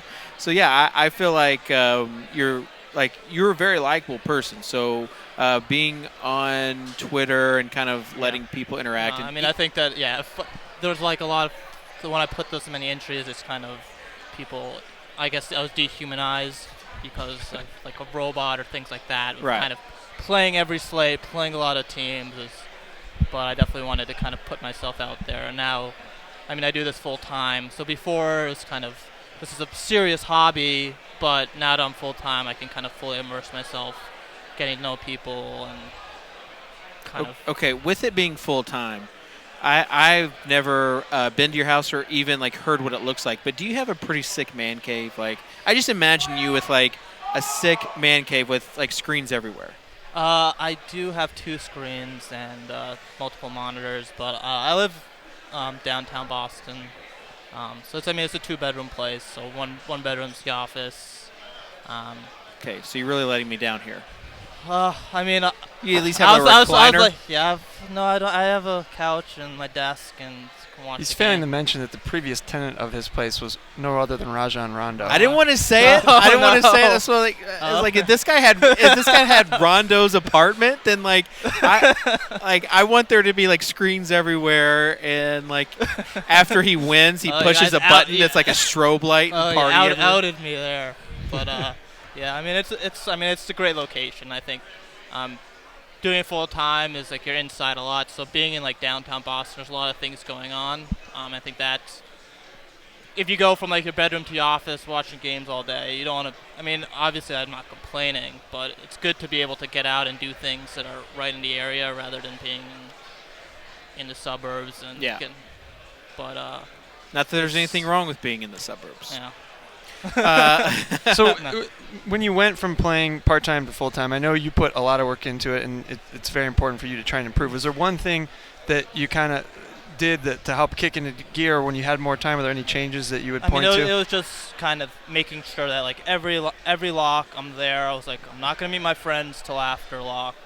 Maybe if I was playing small, I'd be like 6:30. Maybe no late scratches happen, but when you're playing at these, there's thin margins at the top, and if every once in a while you get burned by a late scratch because you wanted to go out and hang out with your friends, then you can't do that. So that was one thing, is just making sure I had the focus and making sure that every lineup, regardless of that I'm there, making sure that I'm not missing any injuries, things like that.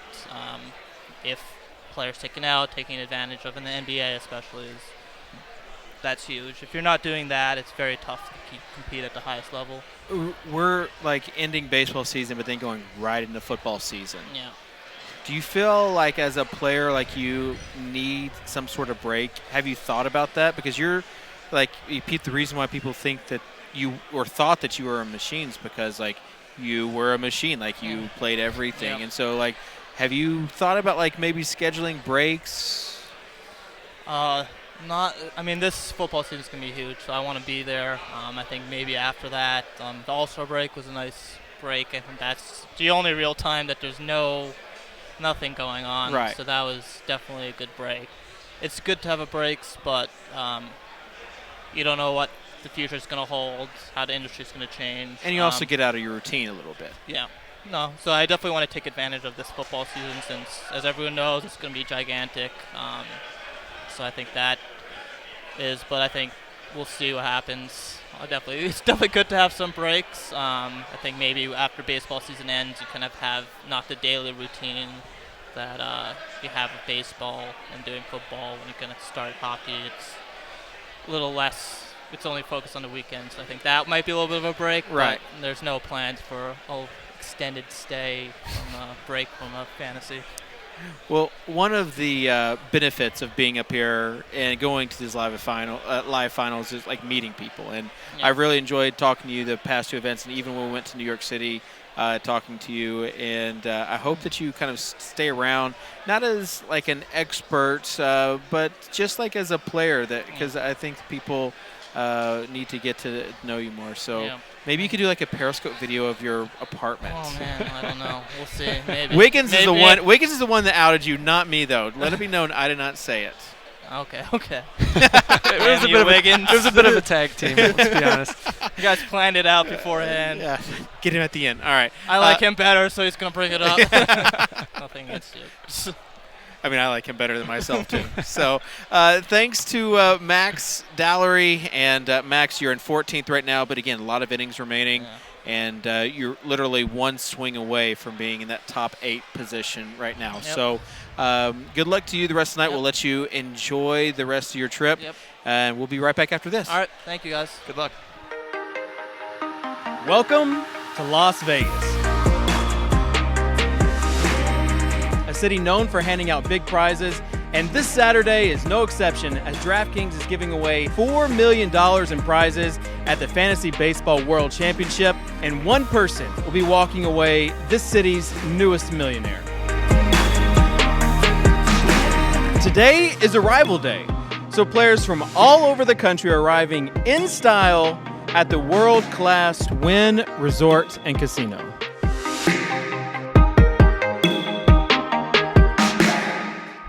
players are soaking in the deluxe accommodations as DraftKings again delivers an environment fitting for this world-class championship event.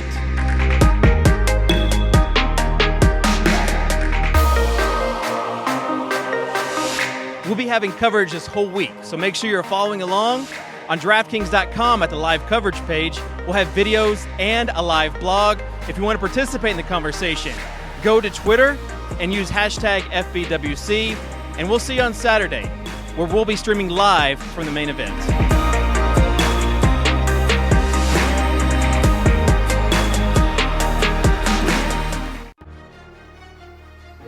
Hey everybody, it's Drew Dankmeyer with DKTV. We're at day 2 of championship week, and we are live at the Encore Beach Club here at the Wynn. DraftKings has pulled out all the stops for the competitors.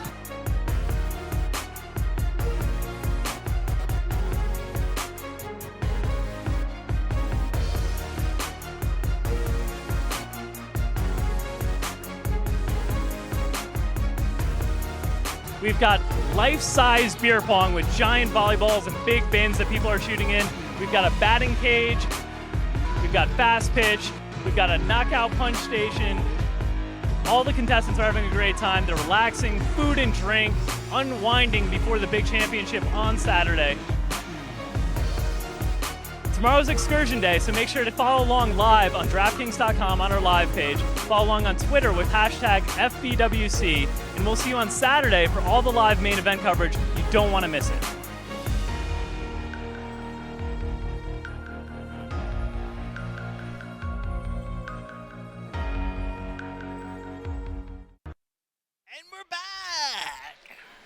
And we are back.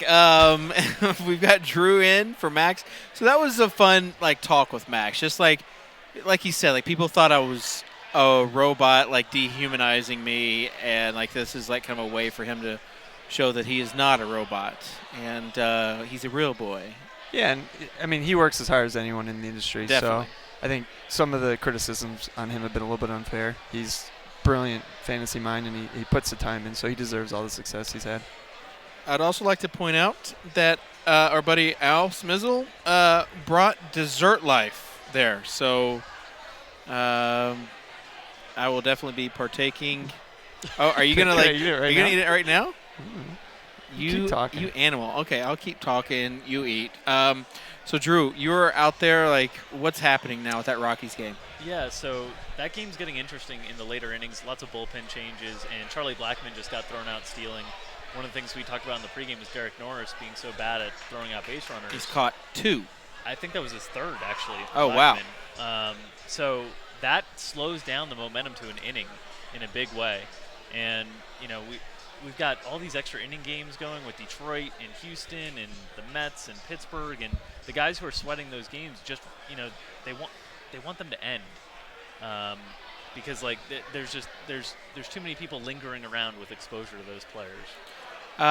Also, Texas. No one took them, even though it was in Texas. I think Peter Gibbons. No, Peter Gibbons did. Peter Gibbons took them. And so he's floating around. He's in the top 10 He's the right one. now. So they had 5 or 6 players total, and I guess that was all him. Yep. That was my idea. Well, he's in contention. I think we were talking. Drew just stares at me, but seriously, the game theory with that is pretty smart in a hot hitting environment against a pitcher that no one else is really going against. So that is something you can do when you have 5 entries. Yeah, and there's no Chris Archer teams near the top. Right. And so we talked about that before. Not only do you get the benefit of your team scoring runs, but you get the benefit of knocking out 25% of the competition that had Archer. And look, even the best pitchers are going to have down days where they get lit up and you get into the bullpen early. And Texas is a great offense. It can put runs on the board. It was in a good hitter's park. Everything seemed to line up knowing that they were going to be basically owned by no one. Yep. So I think I asked him about earlier. He was ecstatic early on in the day just to see the ownership percentages there. And especially given how much overlap there was in other places, I think it was a really, really smart move. Yeah, we've talked about a lot of the contenders being surprised by certain ownership levels, whether it was maybe the Padres being lower, maybe the Pirates being higher. I think that's one that we all thought if it was going to be played, it would be very, very low owned, and it did turn out that way. Yeah, and he had 5 entries, so he had some room to take some chances, and that was certainly a spot where he did. So we have about probably 30, 45 minutes left. Who knows? That game is 5-4 in course, so who knows if it goes Be all night, baby. to extra innings, some late swings of the bat. But we've got Paul Bertini in 8th and in 10th place. What a showing. Yeah, and he's been good. Like, the thing is, with these qualifiers, it's like 1 or 2 entries. Like, he's not – that's all he does. He does, like, a max of 2 entries. And like, he's an old school guy with a pen and paper, still likes to look at the advanced metrics, and is always like dominated his other fantasy leagues. And this was like a new challenge for him. And in that video, he talked about how he was on vacation and his fiance was like, "Let's be in love." And then he's like, "I just won 10 grand." She's like, "Keep playing." But ever since then, he's like been on this meteoric run. And the King of the Hill was in like 5 or 6 times, and now he's in 8th and 10th. And again, he told Andrew and I that whatever happens, he still has to work on Monday. So as a police officer. So cool story. We're going to go to interview with him, and then when we come back, we'll have John Bells on here, and then we'll go into the stretch run for this. So stick around for the DraftKings Fantasy Baseball World Championship. Make sure you use the hashtag FBWC on Twitter. We'll be right back after this. So we're here with Paul Bertini. And Paul, we visited with you a few weeks ago and had the Contenders video. What was the reaction to that video? Because it was a pretty cool video on you. I think the video came out really good. It really showed who I am away from DFS.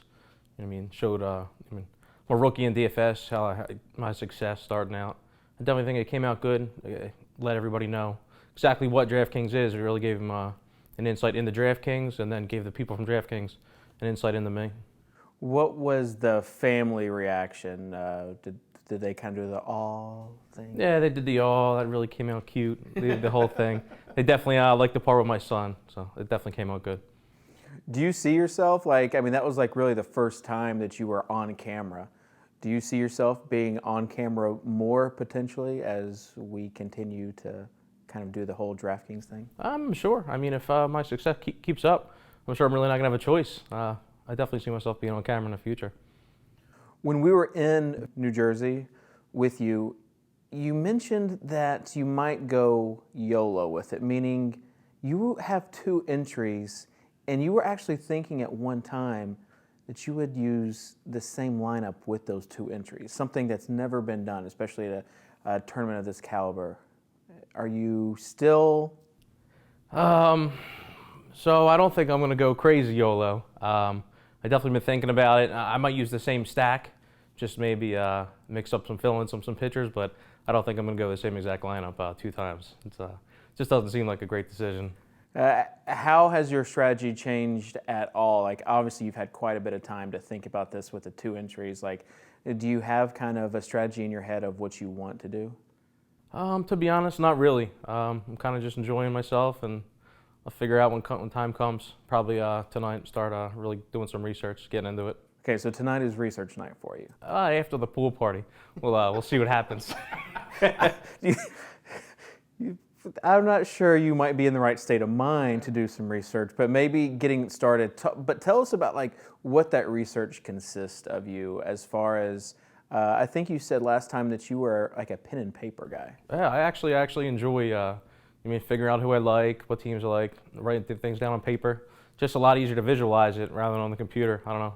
Something about old school handwritten just works for me. This is your first season playing daily fantasy baseball. What are some of the big things that you've come to learn about the game, or that maybe you didn't think because of the season-long aspect of things? Definitely some things I learned. It's not about having the best players or who you think is going to do the best. You really have to think about ownership, and you don't want the chalkiest team out there. You kind of want to be different from everybody else. A little variance in your lineup to really boost you to the top. So when you talk about, we always talk in the industry about cash game lineups and then contrarian lineups being kind of away from the chalk or away from the popular picks. if you had to categorize your teams for the upcoming tournament, would they be more in the contrarian lineup space? Definitely contrarian lineup space. Definitely going to be an off-the-wall team that hopefully nobody else has. Have you considered maybe playing it safe with one lineup and kind of contrarian with the other? No, probably not. I'm probably both contrarian. You're going for it all? Yeah, that's what we're here for. That's what we're here for, to win the million, so that's probably what I'll do. Do you have a goal for like top 10, top 5 finish kind of in your head? Nah, absolutely not. Like I said, I'm here to have fun. If I win, I win. If I don't, I don't. It's on to Miami next, and we'll try and win there. So like you honestly aren't even thinking about, like right now you're just focused on kind of the events, the excursions, and it's not even like filling in the back of your mind. I guess that's probably a pretty good mindset to have going into it. I mean, there's no point in stressing about it. If I win a million, I win a million. And if I don't, I don't. It's not the end of the world. So I'll go back to doing what I do every day and try next time. Are you in the King of Miami that you're going to Boston and then to Miami? Correct, yeah. I believe I was the very first qualifier for that. You went to Boston before, you get to go back, and that's a pretty neat experience as far as that excursion goes. Yeah, Boston's cool. Patriots are obviously not my team, but I'm still excited to see a football game. And then you fly down to Miami. So in the period of a couple months, you've been to Boston, Vegas, and then Miami. Did you ever see kind of this happening when you started in November last year? No, absolutely not. When I first started, I figured I'd make a couple bucks, have some fun. I was tired of beating up on my buddies in the season-long fantasy. Do you think that your family or your fiance is maybe putting a little bit of pressure on you to finish high up, or have they just been supportive? Well, my fiance already has a house picked out if we win, so she's been all right besides that. Besides that, now everybody just wants me to have fun and finish how I finish. Yeah, and you brought your fiance and then your family with you as well. They'll be cheering you on at the event. Yep, my fiance's here. My parents came, and then somehow my sister snuck her way onto the trip too. Awesome. So with lineup construction, where do you start? Do you start with pitchers? Do you start with the team that you want to kind of build some players around? Where do you start? With lineup construction, it really depends. If there's a team I really love, I'll start with the stack and we'll go from there. For the most part, I like to at least start with one pitcher that I really like, maybe fit the stack in, and then go from there. See what second pitcher I can fit in, fill in guys and whatnot. The Coors game is included in this slate, and you're not a big fan of the Coors slate. How is that going to potentially change the way you make your team? It'll definitely change the way I make one of my lineups. So I faded Coors back in Boston, trying to go for it all, and it backfired. I think they scored about 13 runs. So Coors Field definitely will definitely play a big part in at least one of my lineups this weekend. So you have 2 entries. Call your shot. Where do you think, with 2 entries, with this field, all the other teams, where do you think that what do you think is a reasonable expectation for you to finish? I think 1st and 9th. First and ninth. That's what I'm feeling. So at least 2 top 10 finishes. 2 top 10 finishes, and Beep on the Jeep will have 5 in the top 10. Is he the guy that you're focusing, that you think probably has the biggest chance with his 5 entries? No, maybe. There's a couple guys up there with 5 that they're all hot recently, so we'll see. So 2 top 10 finishes. Awesome. Well, we really appreciate you being here, and enjoy the rest of the week, and we'll see you Saturday. Thanks.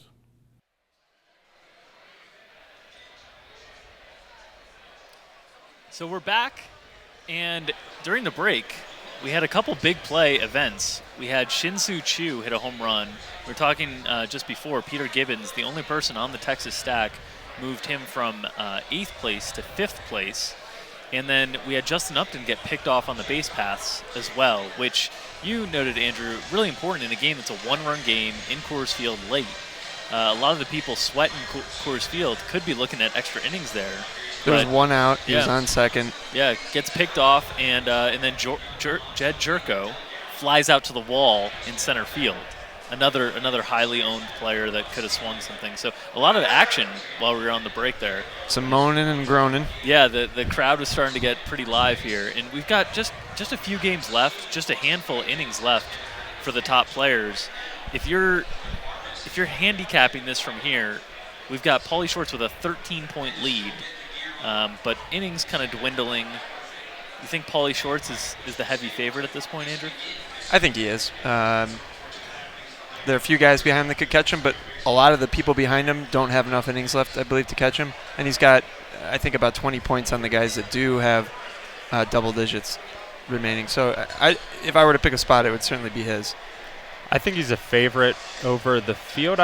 Do you think he's a heavy favorite over the field? No, I don't think he's a heavy favorite, but I think he's a little. I would say he's a bit better than a coin flip. I think he might be 65% to win, something like that. So how many teams are within a home run of him? Within a home run, just really Schmo, about 13 points back, Empire Maker, about 15 points back, and then Peter Gibbons, 20 points back. You get a grand slam, he's got the whole, the stack. Where was Chu batting? Is he going to get more at-bats? Chu was batting pretty low in the lineup. So that's the other thing about these games. You've got the Tampa Bay Texas game going in the 8th inning now, and you got the Coors game going in the 8th inning. Both the teams that people are sweating are the home teams. Right. And they're both ahead. Yep. So Gibbons, I'm not sure where they're at, but he doesn't maybe have as much left as you'd think just from looking at his PIR. Just looking at the innings. Yep. Yeah, because those are cut in half anyway, because they're probably not going to get that 9th That was inning. another big part of the Upton getting picked off. Obviously, in the one-run game, it hurts, but because they're away, they have that upside if they were to go off in the 9th inning or something, where the Rockies don't necessarily have that. They might not bat in the bottom of the 9th. And if the Padres were able to get ahead, the Rockies do get that 9th inning. So a lot can turn late in this Padres-Rockies game, hinging on whether the Padres can keep it going for those Coors bats that a lot of the Colorado people are looking at. And just pulling up the Rangers lineup and where Chu was in the lineup, he was hitting second tonight. So they went through fielder after that. Beltre, Moreland, Hamilton's been subbed out. So a few at bats. So he there, has but Beltre. It's heading towards the bottom. He doesn't have Moreland, so I think Beltre might be. So he's got one more at bat. So you said he could get there with a home run from Beltre? He needs a little bit more, right? He would need more than that, yeah. And it looks like, with Hamilton out of the game, just Beltre, and then he has to cycle back to the top of the order. So it looks a little bit deceiving with the 11 innings left there. It might just be one at bat. Yeah, so I think with Paul Bertini and then even with Max, maybe a little bit further down, I know they have a lot of the Coors players. They're the ones that Paulie needs to be more concerned about right now. Yeah, it's interesting to see. And again, we're the bottom of the 8th now for the Rockies with Arenado up now on base. So again, going towards that bottom of the order, we're coming down to the last few at bats overall for the entire competition. And the interesting thing is seeing Detroit-Houston just went final. That was an extra inning game, 4-2. I believe the Mets and Pirates game is still churning along. Top of the 14th. Pittsburgh has some runners on base, so getting 5 extra innings out of an offense can really neutralize the effect of a scoring environment. We don't really have any pitchers who have 4 points coming that were high on for a win, right? So we don't have any sort of hidden points in that way. Right.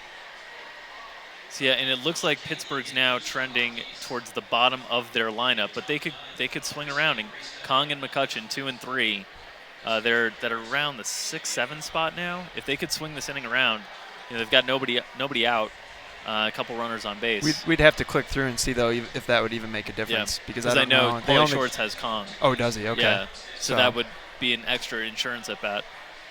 Absolutely. And still, I mean, this isn't a timed sport. A team goes off and you don't know.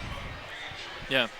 Really interesting stuff. And what you can tell at this point of the night with just the room and the energy is it's very consolidated where the energy in the room is. In baseball, it's a slow build to the next at bat.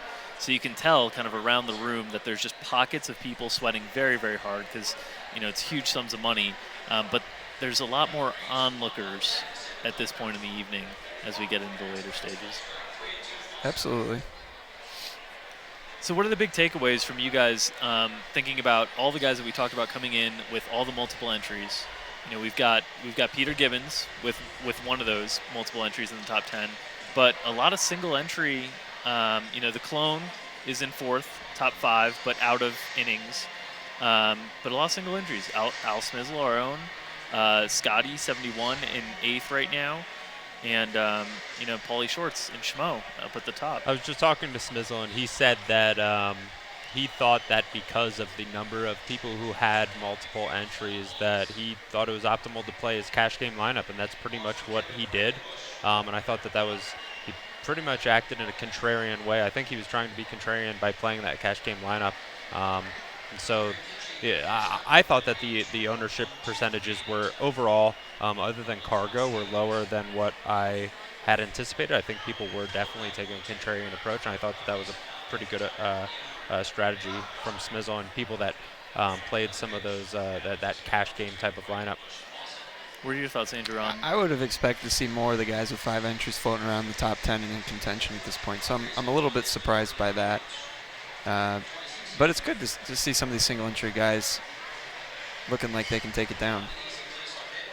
Yeah, so Peter Gibbons needs 20 from the Texas stack in that bottom of the 8th. That's a lot with just the Beltre at bat. They would have to swing He'd back need to come around, so that's a lot to expect. Now, that being said, he could still move up a few spots, which is worth some significant money, but I think first place is probably out of reach for him at this point. Absolutely. So we'll take a quick break. We'll be back with David Kitchen leading the charge towards the final moments of this main event, and we'll be back right after this.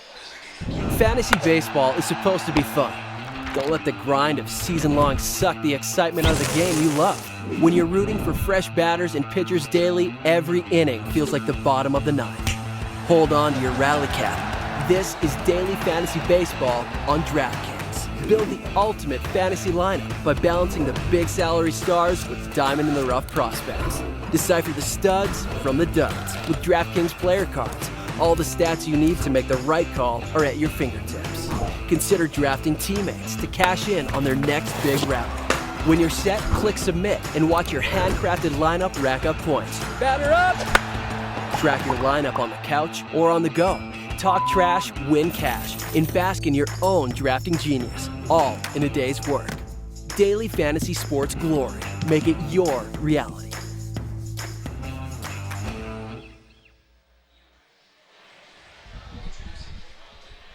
And we are back. A little quick change going on. Like a NASCAR team. Yeah, it is. So I got new wheels on, aka went to the restroom, and I'm back now. So basically, there's a lot of stuff not happening, and that's good for the top 2 teams. Pauly Shorts, Empire Maker did move into second place. He's definitely the most vocal of the group. Do we know what moved him into second? Yes, he had I think it was someone in the Pirates game had a single. So he got 3, or no, it was an RBI single. And so extra innings coming into play. Yeah.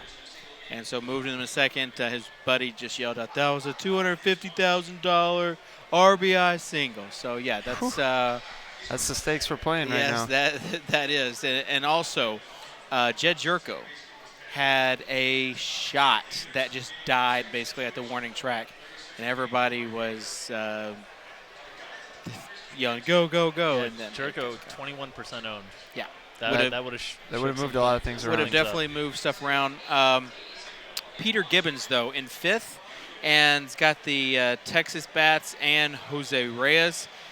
Texas, this is probably going to be their last inning because it's the bottom of the 8th. And they're winning by so much that nothing's going to happen. So if he's going to make a push for that second place, it needs to be in this inning. Well, and we were talking about him, but we didn't mention that he has Reyes too. So we were saying that with Beltre getting an at bat, even with the home run he couldn't reach. But with Reyes, I guess maybe first place could still be in reach for him. And then you've got top of the 9th right now, San Diego. They need 1 run to make it into extra innings, and if they don't, Coors is over. And they've got the bottom of their order coming up, so it's not guys that are going to be heavily owned here. I believe Derek Norris is leading it off.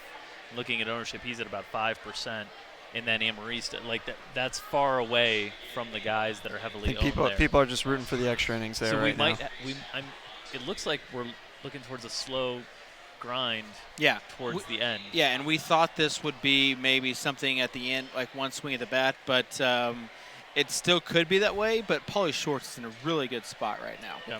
And especially with these last 2 games ending, this Mets-Pirates game looks like it's about to end as well. So, I mean, we're potentially minutes away from crowning the next millionaire, Pauly Shorts, And again, he's the guy that told me that he had Preston, like he really liked Preston Tucker and took him out. Maybe that was $1 million decision, though. Yeah, so I chatted with him when I took a break, and he was between Machado and I believe it was Peralta or Arenado and Tucker, and going up to Arenado, and he wanted to be a little bit contrarian with not having Arenado in the Coors Field exposure. So it looks like Tucker and Peralta would have been a slight loss there, and Machado and Arenado would have been a slight win. So on the whole, I don't think it shifted him around too much, but certainly a little bit of scare, right? When Tucker hits a late home run and you're not sure how that's going to move things around. Yeah, and he's certainly in that first spot, and then I think really it is a play for second, because you've got Empire Maker in second with 1-4. He's winning by 0.7 over Schmo. And then you have Peter Gibbons at 136. Well, Derek Norris just hit a double, so we could be looking at extra innings. Buckle up, ladies and gentlemen. Yeah. Might be here a while. Is there any outs? No. Nope, that was a leadoff double. Well, they'll sacrifice him over and then get a sac fly, and then we'll have – Let's talk about that a little bit. Going back to last year, what was the feeling in the room when it did – it was the last game of the night that was an extra innings, right, that ultimately decided it. How were people reacting to that? So it was a little different environment because it was literally in a club and not this big open room. So you had like a section. The TVs were smaller. You had a section around like the TV that had the Boston game on with a bunch of Pete's friends. And like everything just started kind of happening for Pete, like one by one by one. Kind of how it appeared it was going to be with this game, but then it kind of flatlined out. So we haven't really had that real momentum that has boosted anybody. It seems like Paulie is just kind of gradually just points after points after points to where now he is 13 points above the next person.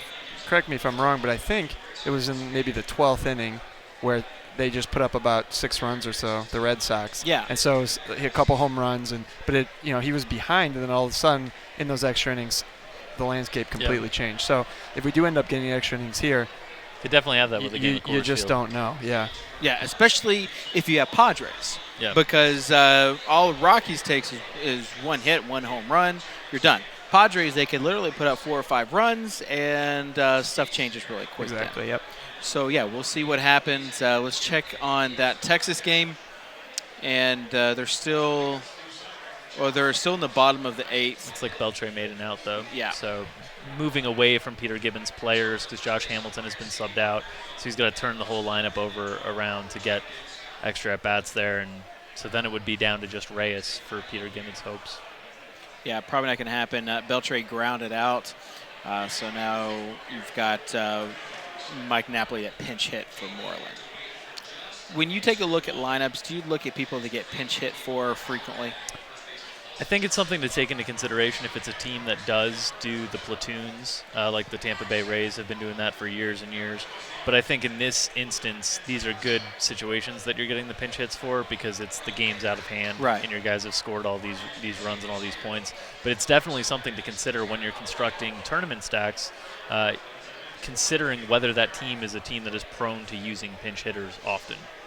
So you did have the sacrifice that moved who was it, Norris over to third. So he's on third with 1 out. Again, all it takes is 1 sac fly, and we're looking at the potential for extra innings. But obviously, even people with Coors bats. It's actually first and third with 0 outs. So. Oh, okay. Well, then my MLB.com game day has. I believe Smizzle has the Padres, right? Solarte. Okay. Solarte, we're getting closer to that because I think Spangenberg was in the 8th slot. Oh, what happened is they challenged the bunt. So originally he was out. They challenged it. It was overturned. Now first and third.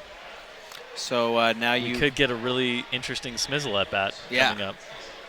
And it's fascinating when these little things happen in the games at this point. And of course, there are plays that have happened all day long, and it's not really correct to focus at these things because there's so many things that play It's just out. like in the real games when you're talking about like the penalty at the end cost, and people are like, well, the penalty at the beginning may have cost them too. But obviously, we're focusing on the end right here. Right, and the amount of money that's at stake, it's really fascinating. And there's a tie game. Just threw it away. Yep, and second and third. And I mean, you heard that reaction there. Yeah. The crowd is on the edge of their seats. Well, for someone like Empire Maker, I mean that's got to be a horrible feeling right there, because he was just wanting this game to end, and he basically had second place locked up, and now it's not looking so. I think that might have been error too. Oh, it was. He threw it right over his head. That's tough. So I believe now that was Melvin Upton at bat. So then that's the 9th spot up next. Then Solarte and Alonso, the two plate appearances that Smizzle would need. I think Hedges is pinch hit for Alonso, is in for Alonso. Oh, so we lost Alonso. Yeah. I saw him having a tirade in the dugout, and I wasn't Did you see sure. what happened? No. Okay, so Justin Upton, when he got picked off, came back in and threw his helmet off, and it hit Alonso in the head. And so Alonso was very upset about that, rightfully so. He started slamming things around, but I think it must have hurt him enough that he left the game. So again, that's small things. Wow, that's a tough way to lose a plate appearance late in this game. Oh yeah, it's like the Cano incident where someone threw a ball over the guy's head warming up. Yeah. And hit him in the eye. And people he was pretty heavily owned that night in the last game. So we have interesting with the Padres tying it up. There's still no outs. So they've taken they just the lead. Took the lead. So. And what this does is, if they put this big inning together, not only for the people that back the Padres, but it gives the opportunity for the big inning for the Rockies backers as well. Exactly. So the people that are sitting up top with limited innings remaining are not feeling good right now. Yeah. Can assure you that. This is a scary sweat for Paulie Shorts, who only has Carlos Gonzalez from that game. Yeah, and you take a look, there doesn't appear to be too many Padres stacks in the top 10, which is good for them, but there's still no outs with the opportunity for some runs to happen. So if you're taking a look at where Empire is, compared to Schmo, just the second versus third, Schmo has, let's see, Schmo has McCutcheon left, and I think that game is pretty much over. Arenado. So Arenado is the guy, and EM2 has Gong, and that's it. So Arenado could be someone that they're going to have to bat. They're going to have to get at least one run in for Arenado to get up. So, yeah, should be interesting. And, again, this is like when everyone's just gathered around. You see not too many people behind us are sitting down. They're all standing up. The Solarte Smiz sweat is happening now. Sounds like it didn't go too well. You're trying to listen in the background. It's tough to. The game is on, like we can actually hear the game, so we can hear when a ball is there's hit. silence. Everybody's waiting to see how this plays you out. guys can hear it. I keep peeking over my shoulder, and I can see it. I can tell you there's. Oh God. Oh, sack fly. He still gets 2 points off of that, though. Yeah. Does that move Al in the standings? Let's see. That's not what he was looking for there. No. And that ball, it wasn't hit hard enough to leave the park, but it maybe could have dropped down in the gap there. And it doesn't. Wasn't meant to it be. doesn't move Al in the standings. It doesn't really move anybody.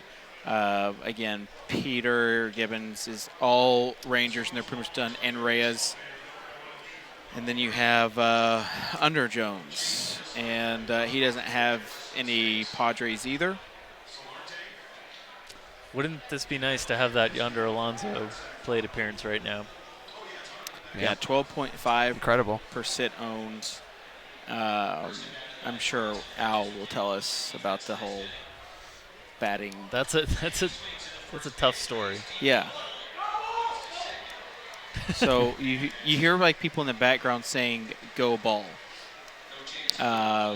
So we're gonna get another Matt Kemp at bat now. Yeah. Matt Kemp is only 13-14% owned, but I haven't seen him from I anywhere didn't near see him the floating top. around in the top lineups at all. So Max did have a Padre stack, but I think it was just a little bit further down. And so now we've got to wait for the Rockies. I mean, there are some Rockies exposures. So. And what part of the lineup are we looking at for the Rockies coming up? I know that Paulson grounded out, and I don't know. My computer's being silly, so I'm not sure. But I'd say probably the 8-9 is where I would guess. Well, Reyes up at the top. Yeah. Blackman, Reyes. You get to that top quick, and those are all the 20-plus percenters. So if they get anything going, and it'll be against Kimbrell, not an easy spot. That's a very good point. And now with a 2-run lead, while it opens up the possibilities for a bigger inning, it also, lowers the probability of this game being extended any further. Yeah. And as far as like everyone who's in the top are just hoping for it to end, everyone at the bottom is just hoping for magic. Like some of these crazy, we talk about like extra inning craziness. Star Street, who actually was acquired by DraftKings, Michael Leone, was down. And then, like, how long was that game? 16 innings? 18 innings. 18 innings. And it was finished off by an outfielder that was asked to pitch. And the Diamondbacks, who Michael Leone had, ended up running off 4 runs after the reliever got 2 outs to start the inning. He got the first 2 guys out. Then 4 runs in a row on 7 hits, vaulted him from 5th to 1st. And you can see crazy stuff in extra inning games. If they get really deep into extra inning games, you can just see wild stuff. Yeah, so Paulson did make the last out, so it's LeMahieu, Parker, and then presumably a pinch Pacini does have LeMahieu. Yeah. So yeah, he's sticking around there. Should be interesting. As far as you kind of wish like these runs happened earlier to kind of give us a better sweat.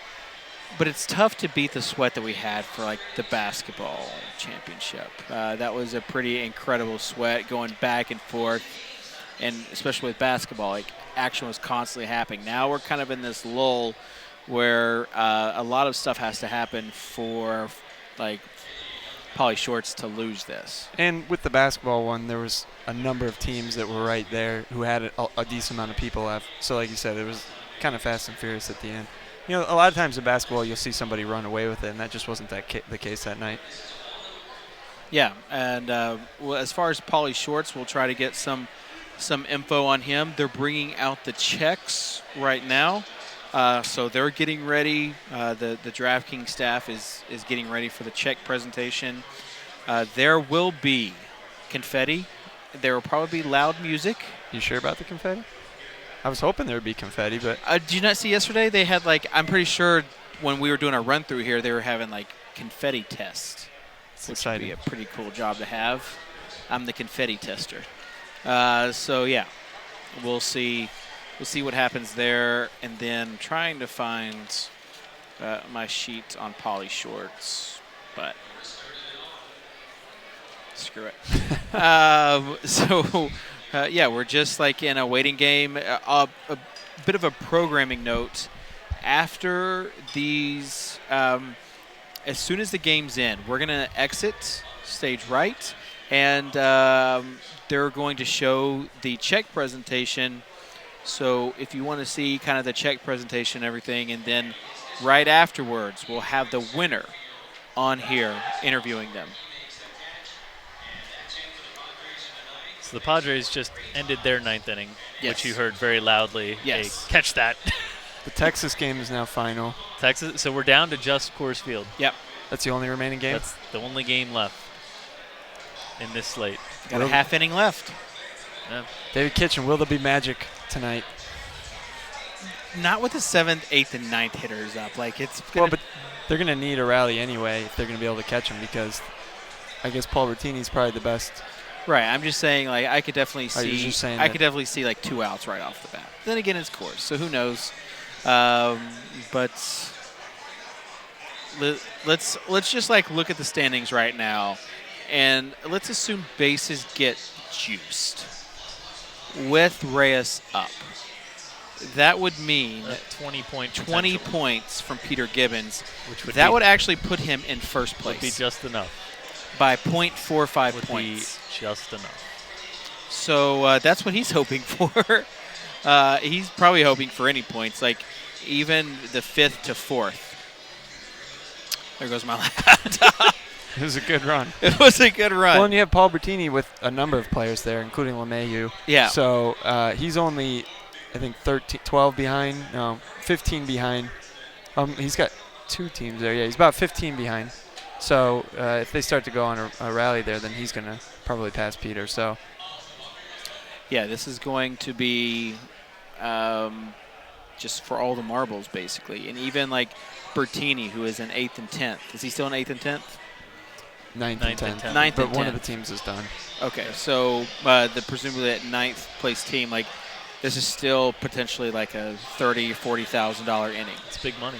And it can all change in a hurry. As we've talked about, as we've seen, we don't want to presume anything just yet, but safe to say that Pauly Shorts has put himself, and has been in a pretty good spot for the past hour or so. Yeah, we had that one period for an hour where the scoreboard was just lighting up, and we were having a lot of transition at the top, and Pauly's settled in for the last 45 minutes to an hour or so, and it's. And you know what? He was kind of nervous to even do like an interview up here. So honestly, like I don't blame him. Like people that get up here and do the interviews, a lot of times are the players that have been here before. It's your first time, and you've got $1 million on the line. I'd probably be a little nervous too. And, you never know if people are superstitious or whatnot. Right. And even for the basketball championship, like Goulet at first wouldn't come on. Yep. And eventually we got him to come on after that game, like went into overtime. Part of it might have been he was feeling a little bit better as far as beverages go. But yeah, so like let's see what this is. And from my talks with him, like Pauly Short seems like a pretty good guy. And again, for the industry, single bullet. Yeah, it's great. And I had the pleasure of hanging out with him on the dune buggy excursion. And we were talking just kind of about the live final process. And he was saying, I'm a one-entry guy, just in general, that he said he puts so much energy and so much effort into that one entry that he has a hard time trying to make multiple entries. So he actually felt pretty comfortable with having just one entry in this field and felt pretty good about his chances. And here we are. We're just a few outs away. Yeah, so LeMahieu just struck out, and now we have only 2 outs left before he is crowned a millionaire. And we talked about, or I talked about, like the cash game team if a team doesn't really go off. Well, besides the Rangers, no team really went off. Yeah. The Royals, but nobody owned them. Right. And Pauly Short's team was not a stack. Right. It was a combination of a couple players. I know he had 2 Arizona outfielders, just a couple players in good spots, and they all came through. He hit on the pitchers. Yeah. And he's sitting there with a really good score. It's not a score that would win GPPs on every night, 158, 160, but in an 80-person GPP. Right. There's a big difference between playing an 80-person game and 10,000 person. And my computer died, so I can't see, but I'm pretty sure Under Jones is 5th with that stack, but the top 4 are not stacks. Yeah. The clone probably had a stack, but I'm not sure. I don't think he's top 4. Peter Gibbons he's 4th, and Peter Gibbons is 5th. Oh, okay. So yeah, top 3. Sorry, I thought. Yeah. You're just trying to make yourself sound good because you picked Under Jones. No. Okay, I did. But Al Smizzle is in 7th, pretty much done, and now everyone the room just kind of blah. Like I'm sure the guys who came up a little bit short at the top are probably a little bit disappointed, but finishing in the top 10 years, it's a really impressive accomplishment. And even when we talked to Max, you weren't on here, but like he was saying that his goal was to win a live final, or at least to place well, because he had never placed in the top 10. Yeah. So it's important for these guys to at least have a good showing, and to at least like validate their. A lot of guys feel like they need to validate their qualifier. Yep. And the fact that they qualify, they need to do that. So there's only 1 out left until Pauly Shorts is crowned. Don't jinx him, man. The next DraftKings millionaire. I mean, I didn't jinx him. I said there's only one out away until he is. But, you know, the other thing is once you win a seat, especially if you win it earlier in the season, there's just such mental buildup, the excitement, the waiting, the preparation, all of that I can understand that once you get here and you come up a little short, you know, you wanted to win the $1 million, of course, everyone does. But I think when people look back, even if they're disappointed right now, they're going to remember that they had a great weekend and probably walked home with some decent money. So it's just kind of motivated to come back. Absolutely. I mean, everyone that comes to these things says how much fun they have, and that's the thing. You see all these guys once they come to one, then they're trying a lot harder to come back because it really is an incredible time. And Paulie Schwartz is a New Jersey guy, and I have on here that he only entered 8 qualifiers. That's impressive. So single-digit qualifiers, plays MLB the most, and has been playing on DraftKings for about a year and a half now. So a lot of guys in that top 10 that have only been playing for a year and a half. Paul Bertini's story is incredible, and two lineups in the top 10 is amazing. Really a remarkable accomplishment. And I know we'll highlight, you know, Paulie Shorts in the top 5s. Oh! So there's a single. Wow, that was an error. An Went error. right through his legs. An error to keep the game going. Oh, man. Now Reyes gets right a shot. after an announcer said that we were 1 out away from crowning millionaire. I'm just saying. All right. My goodness. Okay, well, we're still 1 out away from crowning. You're going to double dip, aren't A you? champion. Like, we have behind us Blake, who is Empire Maker 2, and he was not too happy with that error because he's in second. That's $500,000. Yeah. And the more they're actually like silent right now, which is. Yeah, I mean, when you see that happen, your heart just sinks. Yeah. Like, when that ball was hit, there was a second there where he was in his mind counting his money already. That's and I don't blame him. That was a routine out right there. Well, it looks like that's the final out. There we go. So that will do it. We'll be right back. We're gonna exit off. They're gonna have the check presentation. Okay. So we're gonna keep going. Drew, we'll see you when he comes back here.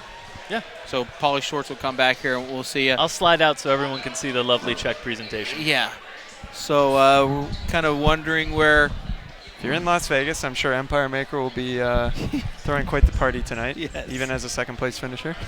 Yeah. So, like last year, it was, the cat shirt and everything else. Beep, I'm a Jeep. This year, it's Empire Maker, but it's like the fun guys finished second.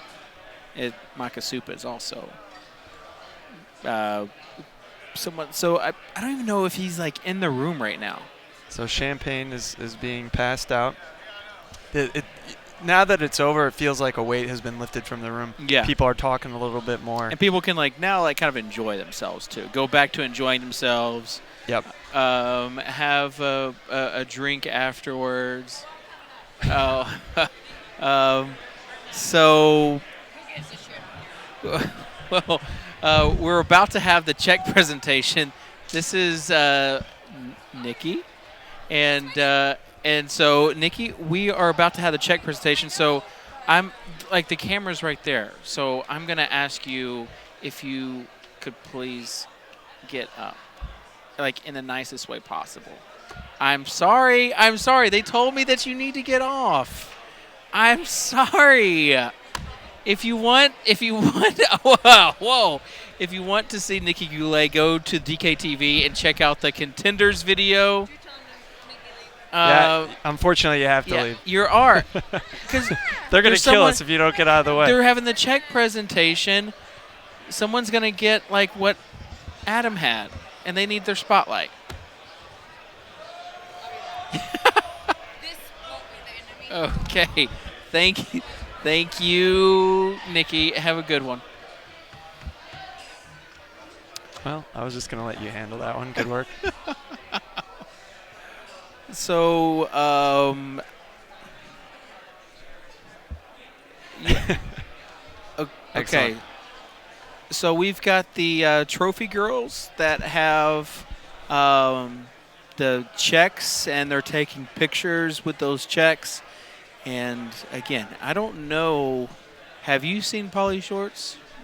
Do you even know Pauly Shorts? I do not know Pauly Shorts, so I could not tell you who he is, but I'm sure he is here.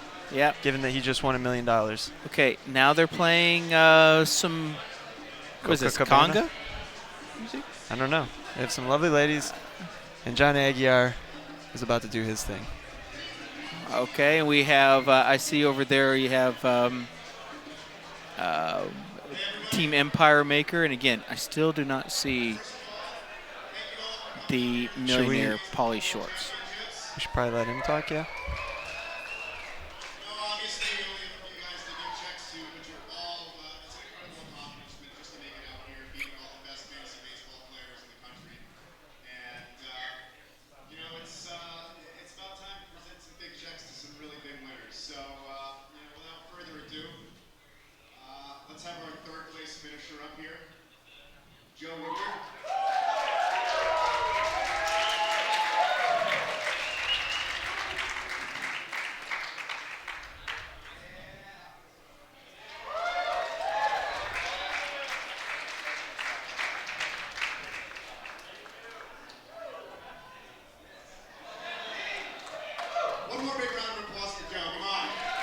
So that's Joe.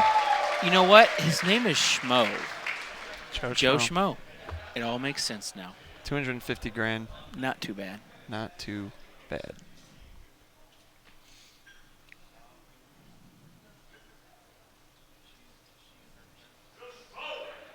Joe Schmo. There you have it, ladies and gentlemen. Yep.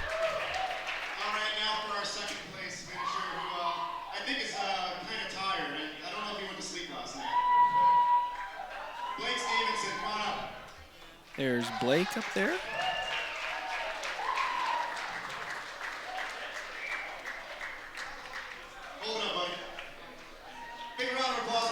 He's not holding it up over his head. No, he's not. He gets a little shy when he's in front of the camera. He looks good holding the $500,000 check, though. Yeah, he looks like a normal guy. Yeah. Primarily known as an NBA player, but he's very good at all the sports. So congratulations to him.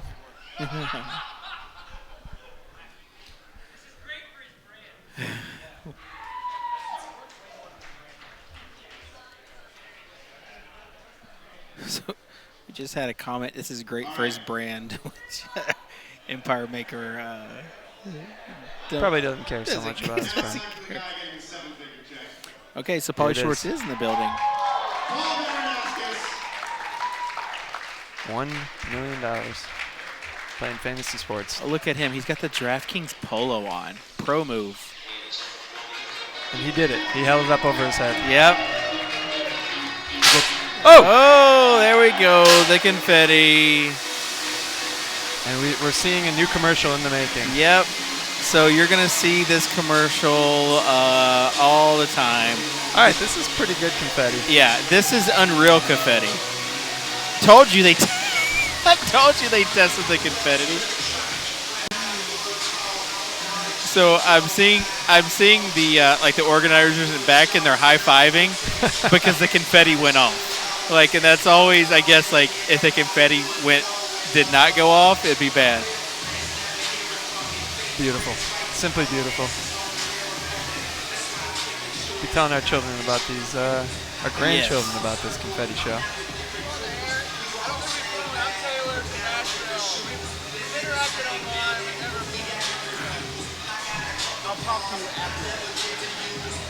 We're having people come up and engage in conversation. They don't seem to notice the headsets that we're wearing. Yeah. So Pauly looks like a good guy. Just good for him. That's fantastic. Brand, and he almost looks like a Matt Kalish clone. Look at him like a taller Kalish. Can we get Kalish to take off his glasses and put them on Pauly? There. They both have the buzz cut going on. They do. So what's going to happen is that they're actually going to interview him as he comes off the stage. So you're going to see, you might not be able to see it, but he'll probably give a little speech, and then as soon as he exits the stage, they're going to basically ask him, "What's it like to be a millionaire?" And I think they want that to be like part of a commercial too, because they want to get that initial reaction of like, "You just won $1 million." Yeah, let's hope he has a good answer. I'm going to Disney World. Hopefully not like Pete.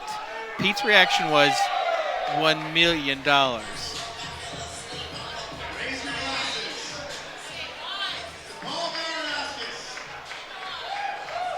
Empire making the rounds, taking pictures. We'll see what he does with the big check later today. Yeah. Can't really take those on a plane.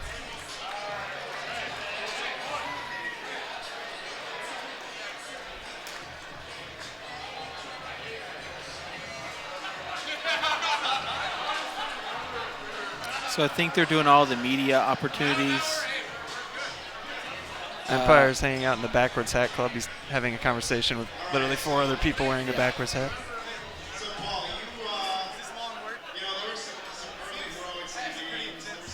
Yeah. So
all right, and we're back.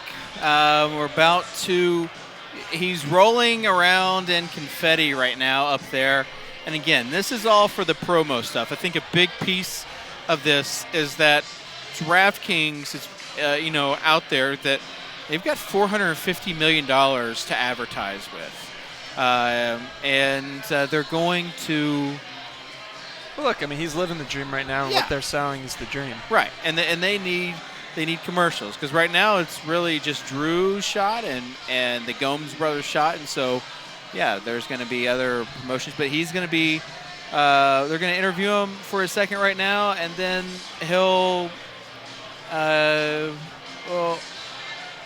make his way over here. Right, actually they're miking him up right now, so our DKTV. We're going to yell questions at him from here. Hopefully it quiet down enough in here so he can hear us. Paulie. So, I wonder how I got the name Pauly Shorts. Makes me think of Pauly Shore. It does. Now, there's always the possibility that Nikki Goulet rushes the stage yet again, but I think for right now, it appears we're in the clear. She loves the stage. I asked her where her husband was. Her reaction was, "What husband?" When the light's on, some people just when like the confetti is falling from the ceiling. Yeah. You just never know. You lose your mind a little bit. Well, I think without a doubt it was a very successful day. Yeah, everything for sure. went smoothly. Yeah, this has been a successful trip. The room setup was great. Just all the sweat going on. Thought it might have been a little more exciting towards the end, but again, this hopefully, like, obviously this is life-changing money for him, and I'm anxious to interview him to see kind of his initial thoughts and reactions. So he can do a couple interviews. He can do a couple of. He's given some sound bites now to the camera, and this is all kind of a part of being the millionaire, is being in those top spots. You also see over to the side, Empire Maker 2, I think, is probably planning the after party. And we've been here for a while. And on the East Coast, it's almost midnight, but here, it's not even 9. The night is young, my Yeah, friend. it's not even I don't 9. know about you, but we've been taking it pretty easy. It's been a work trip, and looks like work might be done now. I maybe there's Rotomania meandering over towards Empire Maker after the end of this. Yeah. Okay. Yeah, we'll see you in Miami. Nice to meet you. Sorry we get to talk more, yeah. So people are starting to make their way out and hopefully have a good rest of the night. I feel bad for whoever has to vacuum this room.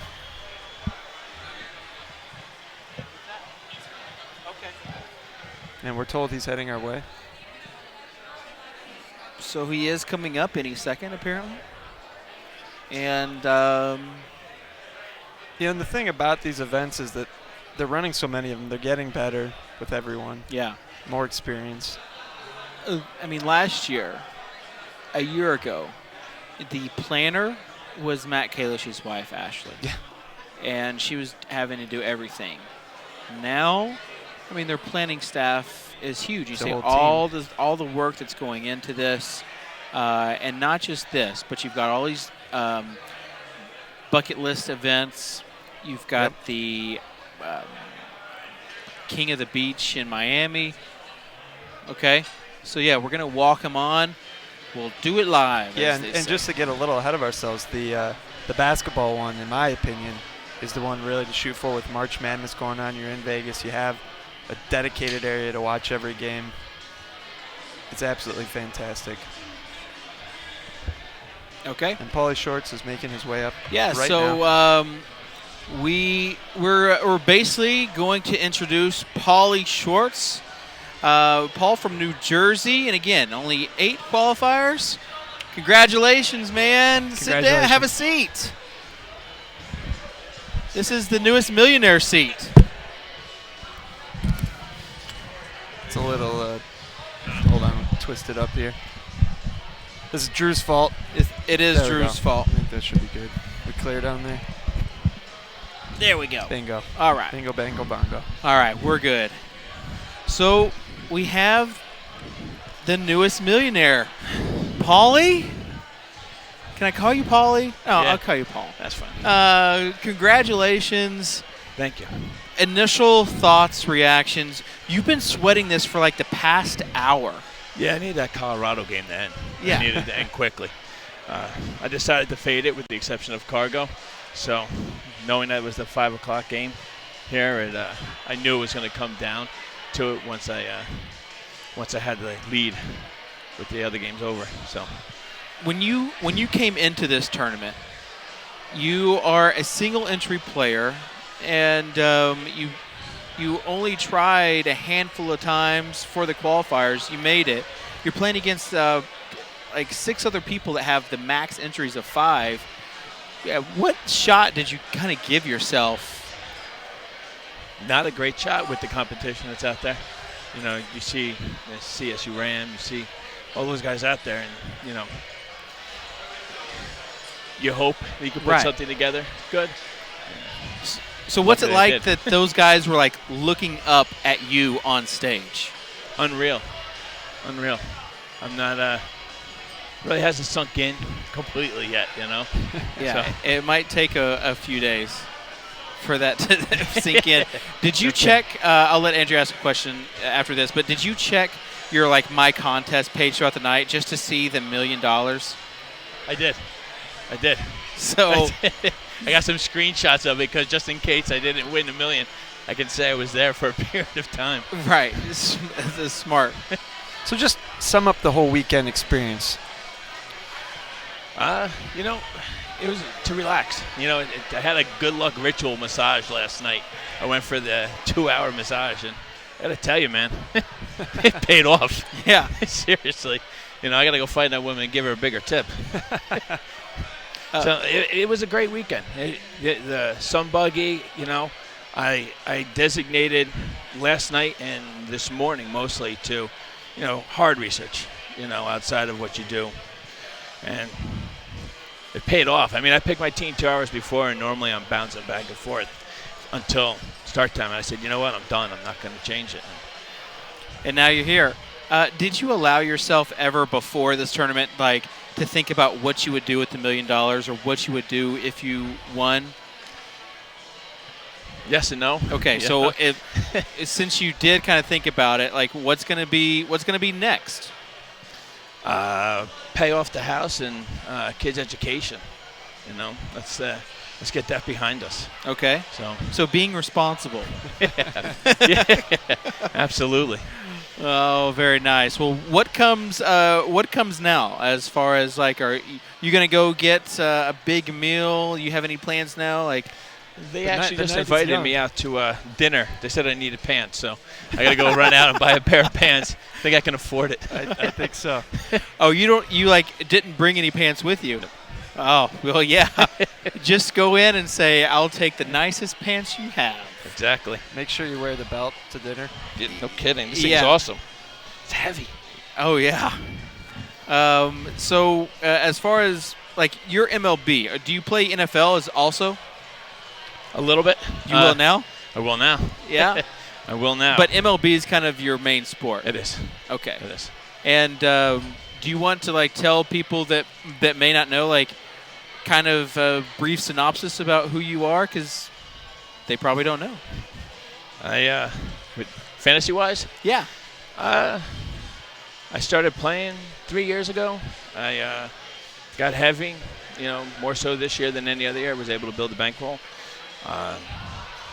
And now build it more for football. Hopefully I can be just as successful. Yeah. But baseball, you know, I'm a numbers guy, so I enjoy it. Does this change your, like, what you're going to do, like, with your job? Do you think? No. I thought about it for a second, but no. It's a nice safety blanket, you know, safety net, but sure. No, I'm not gonna do that. What advice would you give to someone that maybe is a new player or they're a low stakes player trying to work their way up so they can find themselves in a position like the one that you just found yourself in? Take your time. Bankroll, take your time. Bankroll management's the biggest, you know. You can go on a heater, win 4 or 5 days in a row, and you can lose 10, 15 days in a row. But just stick to it and, you know, just manage your bankroll. It's huge. It's huge. So it took 3 years for me. So who's here with you on this trip? My brother-in-law, Eddie. Okay, so your wife then is home with the 3 kids. Okay, so you think she's watching right now? I hope so. What's her reaction? Oh, I called her. Well, he called her and gave me the phone, and I couldn't really understand her. She was screaming. Well, let's say she's watching right now. You want to tell her, the kids, anything? I love you guys. Thank you for putting up with me while picking teams and allowing me to do it. It has given me the opportunity to bring this home to you guys. So, awesome. Thank you. Love you. Awesome, man.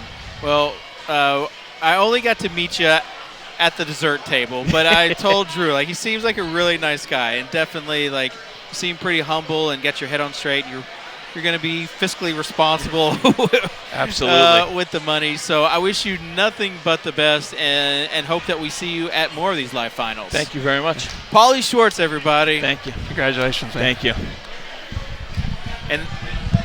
And that will do it for the event. So appreciate those who have been staying with us this long sweat show. Andrew, you've been the man. Happy to be on board. Thanks for watching, everyone. And Yeah, thanks see for you next watching. time. And make sure you're just continuing to tune in to DraftKings TV because we'll have lots of stuff throughout the rest of the season and football season. So with that, we'll say goodbye. Fantasy baseball is supposed to be fun. Don't let the grind of season-long suck the excitement out of the game you love. When you're rooting for fresh batters and pitchers daily, every inning feels like the bottom of the ninth. Hold on to your rally cap. This is Daily Fantasy Baseball on DraftKings. Build the ultimate fantasy lineup by balancing the big salary stars with diamond-in-the-rough prospects. Decipher the studs from the duds with DraftKings player cards. All the stats you need to make the right call are at your fingertips. Consider drafting teammates to cash in on their next big rally. When you're set, click submit and watch your handcrafted lineup rack up points. Batter up! Track your lineup on the couch or on the go. Talk trash, win cash, and bask in your own drafting genius, all in a day's work. Daily fantasy sports glory. Make it your reality.